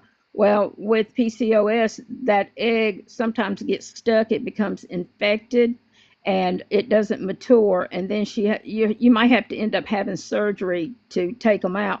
When I was a little girl, it's about 7. They thought I had appendicitis, and when they got in there, they removed my appendix and then seen that I had the cyst on my ovary. But that's lots of women with PCOS have the obesity because it's a hormonal condition. And Luis, And- it's Thank you. polycystic Thank you for ovarian explaining it. syndrome. Yes. Yeah, see, I didn't know, so I appreciate you explaining it to me. Yeah. Thank you. And now we know. So it's rugs have helped a lot of people over the years. Technological and medical advancements have kept humans alive for a while. So, anybody criticizing somebody for taking that, I just don't understand that at all. A criticism of somebody taking a rug is Well, hormonal. okay, so liberal, I will say we do live in a country where I think it's close to 40% of obesity. Are we gonna blame all 40% on genetics? I can't. No. I can't believe that. Yeah, No. right, exactly. So I don't necessarily believe that drugs are the answer for everything. There are definitely cases. There are Not what I definitely said, cases. though. Or please. Yeah, I just said rugs have helped many people. Yes, that's true. Absolutely. And that's my only point. And for somebody to criticize another person for taking a prescribed medication to them, prescribed by a medical expert, I find to be problematic. I didn't say that everybody. Ozempic is falsely prescribed online constantly, and it's a hormonal. It is. It causes long-term detriments for people that have I can't get off the couch disorder. That have what disorder? It can. I can't get off the couch. Get off the couch disorder. Listen, I'm not going to argue with you that obesity is a problem worldwide. But to say that like corporations don't have a hand in it, that's ridiculous. I think corporations have a very incentive hand in it to promote their chips, their cookies, their like I said before, there's a reason why when I walk into my local shop, right, there's only one aisle labeled as healthy food, right? And all the others, what are they? And we're not talking about that. Like that, and that's an American problem. But when I go to Japan, they don't have that problem with obesity, or South Korea, or Southeast Asia, right? Like they don't have that problem because they regulate what we can consume as consumers, right? Like they say, listen, this is a problem. This drug or this additive, and we look at McDonald's, right? Like with pink slime. How many of you remember? Oh, God. 3 years ago when they started advertising chicken nuggets made with 100% real chicken. Yep. And they thought that was a good thing. I thought to myself, like, so what were you feeding me before? Like, I thought this was always 100% chicken. Can I respond? I always tell my students, because my students will argue with me, and I say, go get you a hamburger from McDonald's. Right? And take it and put it on a paper plate, take it out of the wrapping, put it on top of your refrigerator, and then go home and make yourself a hamburger with meat and a bun and put it on another paper plate and leave them on the top of the refrigerator and come back in a week, and you will find that the hamburger that you made is moldy. And you will find that the hamburger from McDonald's is just a dried hockey puck. There's no mold on it. It has very little meat in it. It's fillers and cornmeal and filled with fake things. But here's the thing, and we don't want to talk about it. And what's his name wants to say you could go on a free train ride. I don't know where these trains are, but Oklahoma City doesn't have any trains except that. They gave free train rides in Germany too, for the record. But there are some people. Don't interrupt me, Sound. Don't you dare interrupt me. Learn your manners. But there are some people that live, and that's what they can walk to. When my daughter was evacuated for a hurricane, she was in a hotel, and the only thing that they could walk to, because they did not have a car, was a Waffle House. Like, you're eating at Waffle House 3 meals a day. That's not good. And they weren't there for a long term, but there were apartments not too far from there. And you can say that there's free transportation, but the reality is that there are people that don't have cars, and if they can't walk there, they're not getting it. Can we all agree Well, that now, public transportation in well, hold America on. is some of the worst? Lonnie wanted to say something. Go ahead, Lonnie. Sorry, Lonnie.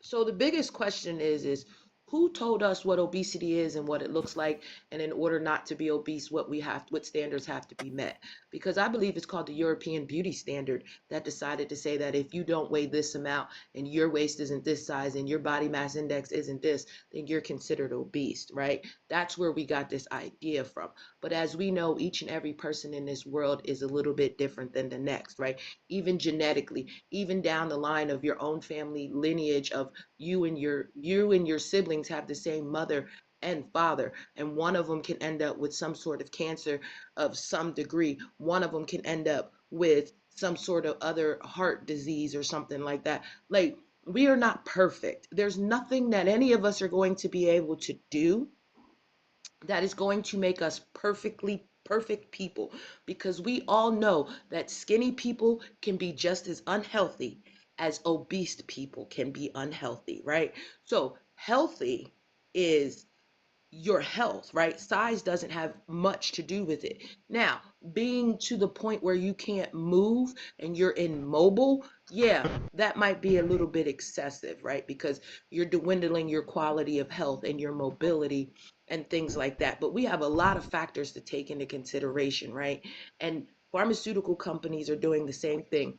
They We don't are spend trying to $400 fix the billion dollars symptom a and year on not the skinny people, problem, though. because depression is an issue that makes people eat. And the reason people eat is because food brings them joy.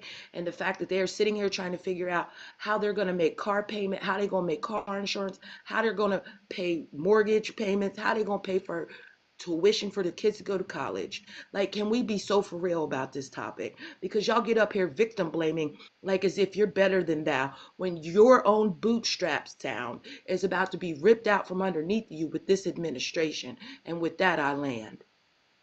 Yeah, Sounds, go ahead. I know you've been trying to jump in there for a minute. Go ahead. Oh, now you got bars. You are muted too, by the way.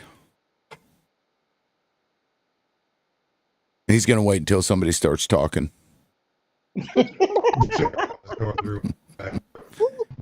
Rosebud, I haven't heard from.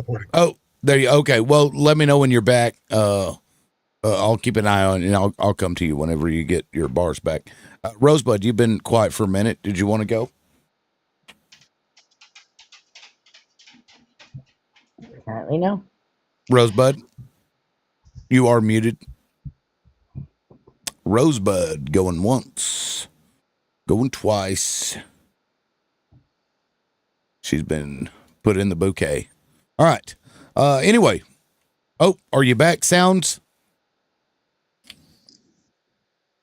What the fuck is going Almost on? good. Give me a minute. Oh, okay. All right. Oh, Well, there's something here, Tim, that they're thinking there's now a question of whether or not the Trump administration made a deal with the vice president that's funny. in Venezuela, which would not surprise me.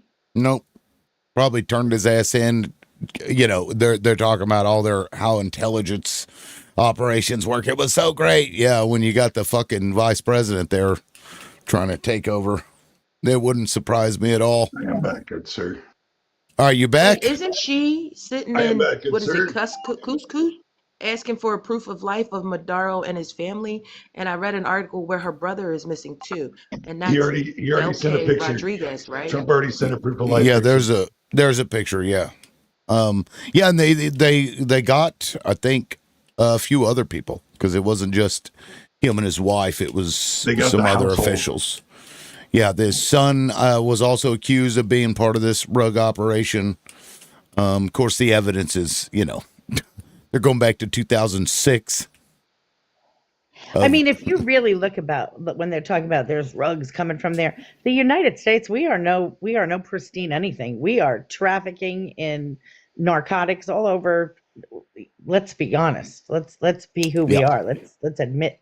Let's look in the mirror and say, "Yep, we're just as guilty as anybody else is for that kind of a thing." Yeah, we use a lot of rugs in this country, a lot. Anyway, Sounds, you're back. Go ahead, man. Yeah, so one of the biggest things is it's like I'm not trying to hate on obese people. I'm not trying to say that it's 100% your fault. But I'm also saying you can't be like, well, the government gave us this, so it's not my fault at all. Those people are sheep. Those people are bad. If you want to put all the blame on other people, shame on you. If you're not exercising and controlling your diet before you're taking a rug to lose weight, then you are lazy. I'm sorry. That's just the truth. We are a reactive society. We make all our legislation reactively, not proactively, right? So now we're like, well, we have an obesity epidemic. So let's make rugs to where we can just go get a shot. They don't have to work out. They don't have to worry about their diet. Their body's just not going to do what it did before.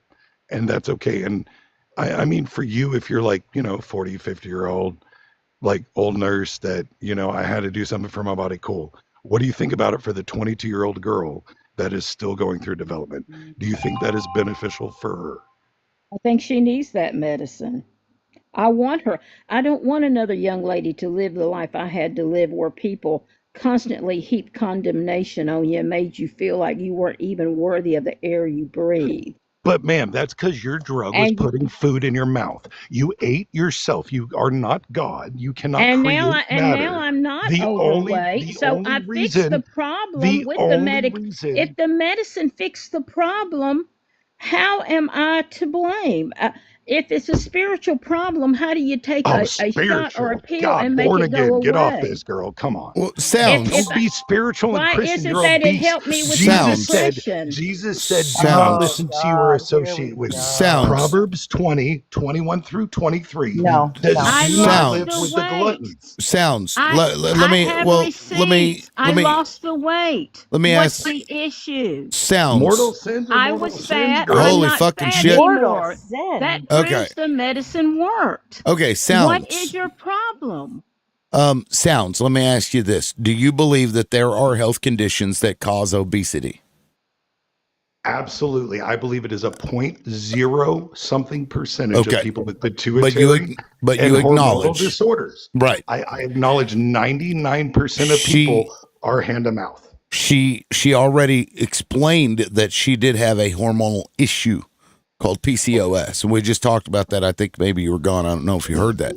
So the problem Correct. I see with this is that, like, I don't necessarily disagree with That's part of not what you're anything to do saying. with obesity though, right? But no, it can That's cause an it. atopical Insulin pregnancy. resistance. It causes these kinds of issues. Yes, and Tonga, look at Tonga's. They've got like 72% obesity rates because their people, over time, they have a higher insulin resistance that causes obesity. So what you're doing is you are assuming that everybody that you come across is at fault themselves for obesity. And maybe to some degree, there's some personal responsibility there, but you're making a broad assumption about everybody. This person but told is it you, not everybody, that they had a medical condition that leads to this and was remedied by this rug, and you're still, PCOS does not cause obesity, period. it is a hormonal problem, and yes, it does.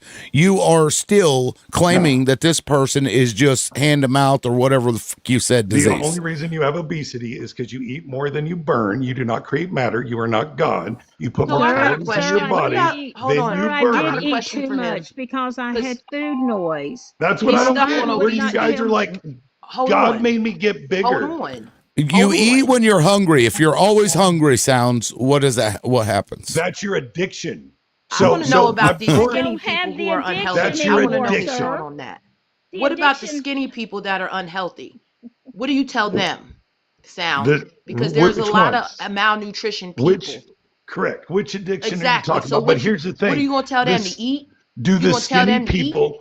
Do the skinny people on record cost our government as the United States $400 billion a year, or is that just the fat people? Oh wait, No. that's just the fat That's people. not the answer, because that's not what you came up in here and did. You came up here and tried to fat shame somebody for No, being I literally obese came up here when and they have said the medical number one conditions. cause. Number No, forget one. you. I Number said the two, number one cause you, of unaliveness. you The you number have been one cause. brainwashed The to number believe something one about cause. yourself and you want to come up here and bash everybody else over the No, head ma'am. with the fact that somebody No, you bashed don't you want over the head facts. You want to with say this I'm okay BS. and I get a Facts is participation award. facts, but you Ma'am, can't come up here and what's the fat number shame one cause? people. Okay, what's the Stop number one fat cause It's of not unalignment in our obesity. country?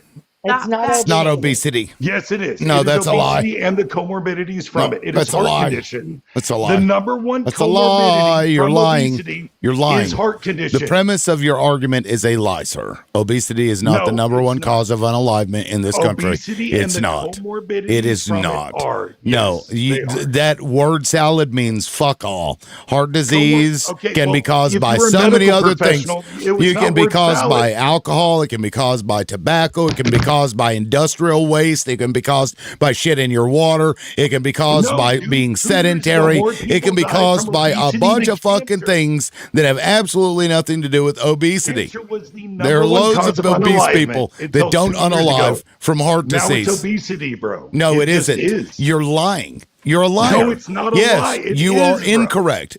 Just fucking Google it, guys. People in the comment section, just Google it. Also, I think this whole line of argument is stupid. We weren't even talking about this. I'm not even sure why you brought it up in the first place. But I think this subject is dead. So let's Tim, bury let it me and move on. Tim, Let's one more bury thing. it and move on. I'm gonna say one thing, Tim. What? Women and medicine are two things that do not match up. Women do not get believed when they go to a physician's office. They are everything that is wrong with you is maybe if you lost some weight. That it might have nothing to do with weight. You could say like, man, my elbow is really, well, if you lost Yeah, 20 your knees pounds, hurt, and it's not because you're putting 300 pounds on a 100-pound frame. It's not that at all. I wasn't talking to you, Sound. You're just rude, and maybe you should get some manners from your mom. Call her up. No, I am rude, but I'm not an You are very obese rude. chunk Don't living off interrupt me. society, Don't failing to, interrupt provide for me. my kids, Don't and blaming the interrupt government me. for abusing my Don't children. interrupt me. Thank you for stopping. Like if you look at women when they have this was a big thing, I guess it was about 6 months, a year ago, where women are not offered payments for procedures that a man would be offered payments for. And because women are the ones who suffer from a lot of the the inflammatory issues, a lot of hormonal issues, a lot of inflammation that goes unreported and anything. I, for the longest time, was told that, well, you just can't have any kids, until it was a doctor who said, you have all the parts to have children, so you should have kids. My thyroid doesn't work. And it was an obstetrician that found that out. I had gone to my regular doctor and said, I'm freezing cold all the time. It could be 150 degrees. I'm wearing a sweater. What is wrong with me? And they always said, well, if you lost about 20 pounds. I was like, what are you talking about? How does that work? It was an obstetrician who was a specialist in infertility that said, your thyroid doesn't work at all. You have zero thyroid Correct, and hormones that's a in your symptom. blood. And what caused that symptom? Was it anything to do with dietary? Do we know? Okay, we're moving on. I don't give a fuck. I You're don't right. We give don't a wanna fuck. talk about it. You know what? Women- Nothing women don't about get good medical what care. we were talking about. Nothing about what is up here had anything to do with food. You just randomly came in here to talk about this for some reason. I don't know. I don't give a shit, man. What No, you I said brought is up a food, lie. bro. Your Like, premise, I brought yeah, up a it's a bunch of lie, food stuff. and it's a lie.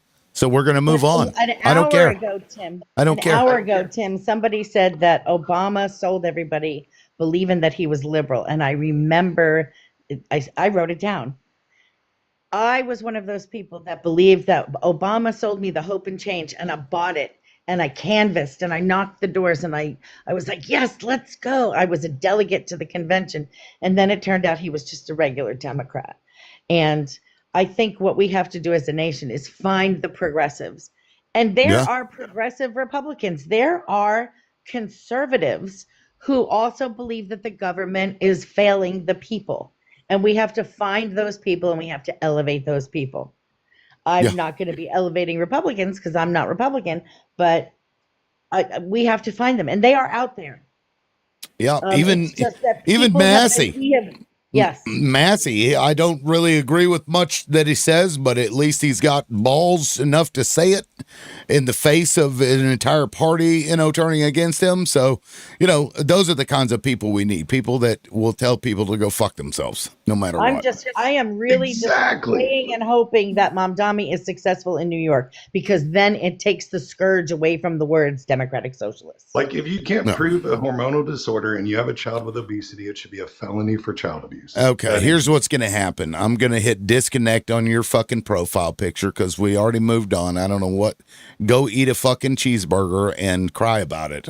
I don't give a shit, bro. If you don't like obesity, Like, that's then so don't get weird. obese. It's so weird. Like, the sounds of nature to him sound like, he's like, oh, that's another obese person. See, I told you. Fucking weird. Anyway, moving on. Back to so we were talking about billionaires, and I wish cancel culture hadn't dropped because I, wanted to rebut some of the stuff that he was talking about with billionaires. Who here agrees that billionaires shouldn't exist? I agree they shouldn't exist because I nobody can agree. be rich without somebody being poor. Because if everybody had a decent amount of wages, then we might have billionaires. I'll give it that, because at one point we only had 13 billionaires and a lot of people lived a lot better. But once we got this digital currency, something flipped and we got more billionaires and more homelessness at the same time. We used to have, remember we used to have the I said, monopoly, and we don't have that anymore. Like, I was thinking when they were talking about the new CBS and who's taken over Netflix, and there used to be laws in place that I forget. Well, what there they still are. They just don't enforce them. So that's that they just okay. So it's Because that's why they have to get permission in order to do those mergers. They have to get permission. And so with Donald Trump, all you got to do is grease them palms and he'll merger. That's why a lot of them have capitulated, because they had mergers underway. And so they were like, well, we better, be on the straight and narrow here with Donald Trump so that we can get this shit approved. Yeah, it's gross. and that's why I praised Lena Khan, because one of her biggest things wasn't necessarily going after the big companies, but learning about the old laws that we do not affect these companies anymore. And I think I was the one where I said, I don't mind billionaires so long as the rest of America is okay. Like I'm fine with that. Like, if America is okay and we're all living and we can all pay our rent and our health care and our insurances and our car payments and our child care and whatnot, I don't care if there's billionaires. Go ahead, be a billionaire. But when you're exploiting the common person or the common working person, that's a problem to me. You should not be a billionaire in that sense. Yeah, well, it also signals an unhealthy economy, because in order to get those billions, you got to take from somebody, and you're taking it from the middle class. I mean, it makes sense to me for, like, Bill Gates, for example, inventing, what he invented to become a billionaire. That makes sense to me. If you're making something that changes society, that, like, everybody buys, but aside from that, there's, like, it makes no sense at all. It makes absolutely no sense at all. But fuck Bill Gates. His ass coming out. Oh, now climate change isn't the biggest problem anymore. Oh, okay. Why is that? Because you were busted in the fucking Epstein and got all kinds of Epstein pictures there, bitch. Didn't Bill Gates sell GMOs to Africa and scammed them, and then put all the seeds in the seed vault, and then gave Africans a phone and said, let me help you track your progress so we can help you, grow some crops. But the whole time it was a scam. And then he turned around and tried to do it to the Middle East. And the Middle East was like, nope, we saw what you did to Africa. We're not going to let you do that to us. I do remember that story happening a couple of years back. Yeah, I know he's engaged in stuff like that. I don't know the specifics of it, but yeah, I don't trust the guy. Tim, the Nestle Corporation, for decades has gone into Africa and not just Africa, anywhere where there is poor people, and somehow convinced mothers that it would be better if they would feed their babies with formula. And it is a worldwide problem that nobody wants to talk about. Because when you talk about in third world countries giving women formula for their babies, their milk dries up. They can't feed their babies without the Right. formula. They do not have access to clean water. And it's a self-perpetuating cycle of doom, and it is perpetuated by a multinational corporation with the cleared hot to do it from the United States and the United Nations, and they do it all over the world. And until we are willing to say you can't do that shit, you can't ruin a whole generation of people because you're trying to sell a product. Well, let me ask you that begs the question, and maybe this will be controversial. Should formula only be available to women who a doctor is diagnosed with some issue that doesn't allow her to produce milk? I have always said that it should be available by prescription. Right. I mean, seriously, I am a proponent of breastfeeding. It is the natural way of things. And unless you have some kind of now I'm not a woman, so I don't really, it feels kind of icky to say, but I feel like unless there's some medical problem that prevents you from breastfeeding, that's the way that you should feed the child. Am I I crazy? agree. No, I agree. I didn't breastfeed though. I did bottle feed, but then again, my son, he was allergic to dairy, so he had soy-based formula. Mm. But I believe that what Nadine described happened here in the US because up until the early 1900s, that's how children were fed. And then these companies came in and started promoting formula. And so they got everybody to switch over to purchasing formula for their babies, even here in the US Oh in the yeah. mid 1900s. So they already did that to us. And now we're trying to go back to breast milk. And then what was it in 2020 when we had the formula shortage?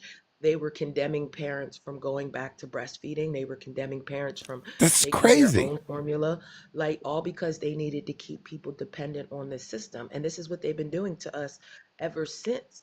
I call it the convenience tax. Ever Yes. since they've started doing this, making grocery stores, because remember, our great grandparents only went to the store to get the items they needed to make the things in the house, like wheat and yeast and sugar and stuff like that, so they could make bread. They didn't go buy the bread out of the store. Yeah. And then they started being able to, and then we became dependent on it. And then we lost how to cook. We don't cook anymore. We don't grow things anymore because they put in the HOA lobbied to have these rules put in where we can't grow produce in our yard, or we can't have animals in our yard. And I understand how much of a detriment that could be if things got out of control. But at the same time, we get people that come up here like the awful sounds of nature saying the dumb things that he's saying, but the reality is that they pushed us in this direction, and they're continuing to push us in the direction they want us to go, like with AI. They're pushing it upon us by installing it in our phones and in our cars and on our computers. And that's just the way the system has been going ever since. Absolutely. No. And you know what, Lonnie, it's really funny that you say that because I was going to say this to the awful sounds of nature, but he's gone and I don't need to talk to him. But when I was born in 1964, my mother said that she was going to breastfeed, and my father and both of my grandfathers, interesting, all three of the men, said, if your husband can't afford to feed this baby, then we will pay to feed this baby, because they were working, a middle class family. Whoa, is that me? No, that's TikTok. I have to do a jigsaw puzzle. Oh, but and so my mother fed me formula, and I say formula with air quotes because what it What the was fuck? it was it was evaporated milk, water, and guess what? Corn syrup. So I was, from the day I was Wow. born, been eating corn syrup, and it is a drug. And so, surprise, 60 years later, I am still fat. I have been on all the diets, all the things, but I have been consuming corn syrup since the day I drew a breath. That's And wild. You will never convince me that that isn't part of why. Because my sister, who came from the same family, was breastfed because my mother was like, fuck you people, I'm doing what I want. My sister is not fat. And I will always believe, because corn syrup is a drug, it is addictive. Every single thing you read says that it is. And It is. it's a huge industry. You go look and see how many companies produce formula. It's a huge industry, and we have convinced women that it's okay either way. Either way, you're still a mother. Yes, that's true. But what's better for your baby is to breastfeed. And that's why I do believe, to go back to your question, that formula should be available by prescription. If you need it, it's available, but you can't, it's no, you can't have it just because you feel like it. And, and free consultations for mothers at the very fucking least. Like, yes. If we're not going to make anything else free, let's at least do that. Like that's crazy though. If you can't afford to feed your child, like, bitch, it's free. What are you talking about? Yeah. I mean, come on. Yeah, I don't, it is a convenience factor, though. Lonnie made a great point there. Now, guys, I do need to jump off here, though. So I'll be back on Tuesday at 9 a.m. Central Time. I got to run, but I appreciate everybody and all the gifts and support. I thank you, and I hope to see you guys back on Tuesday. Now, Nadine, I know you'll be probably Yeah, I'm working, going to be but back at work on Monday, so I'll see Well, you on the weekends. yeah, be mean to them, okay? Be mean to all of them. I'm not mean. I love them, and they love me. Everyone have a happy new year, a great Yes. weekend. And I'm going to be watching for you guys in New York, Luis. Yeah. You know what? I'm the same way. Like, I have a lot of hopes, but you know what? So far, so good. But I'm gonna always criticize my politicians. I won't Absolutely, idolize you should. them. Oh shit, Lindsay, I am so sorry. You came up here and you didn't ever say anything. Did you want to offer a thought on what we were talking about? I was just gonna come up and say some pretty nice stuff to Sounds. Sounds. But it's cool. I'm so sorry. You can say nice things to me. I'll take it. Oh, I'll say Nice things. actual nice things to you, not to him. That's funny. Oh, Yeah, thank I you. was just Thank gonna you, ask him a Cypri. few questions, but it's cool. All right. Thank you for having me. Thank you, guys. I appreciate it. And we'll see y'all on Sister, Tuesday. I'm going to follow you, sister, because I need some info about the drugs. Okay, no problem, Nadine. Bye. Good deal. All right, Have a great guys. weekend, Have a guys. great Bye. weekend. Peace. Bye, guys.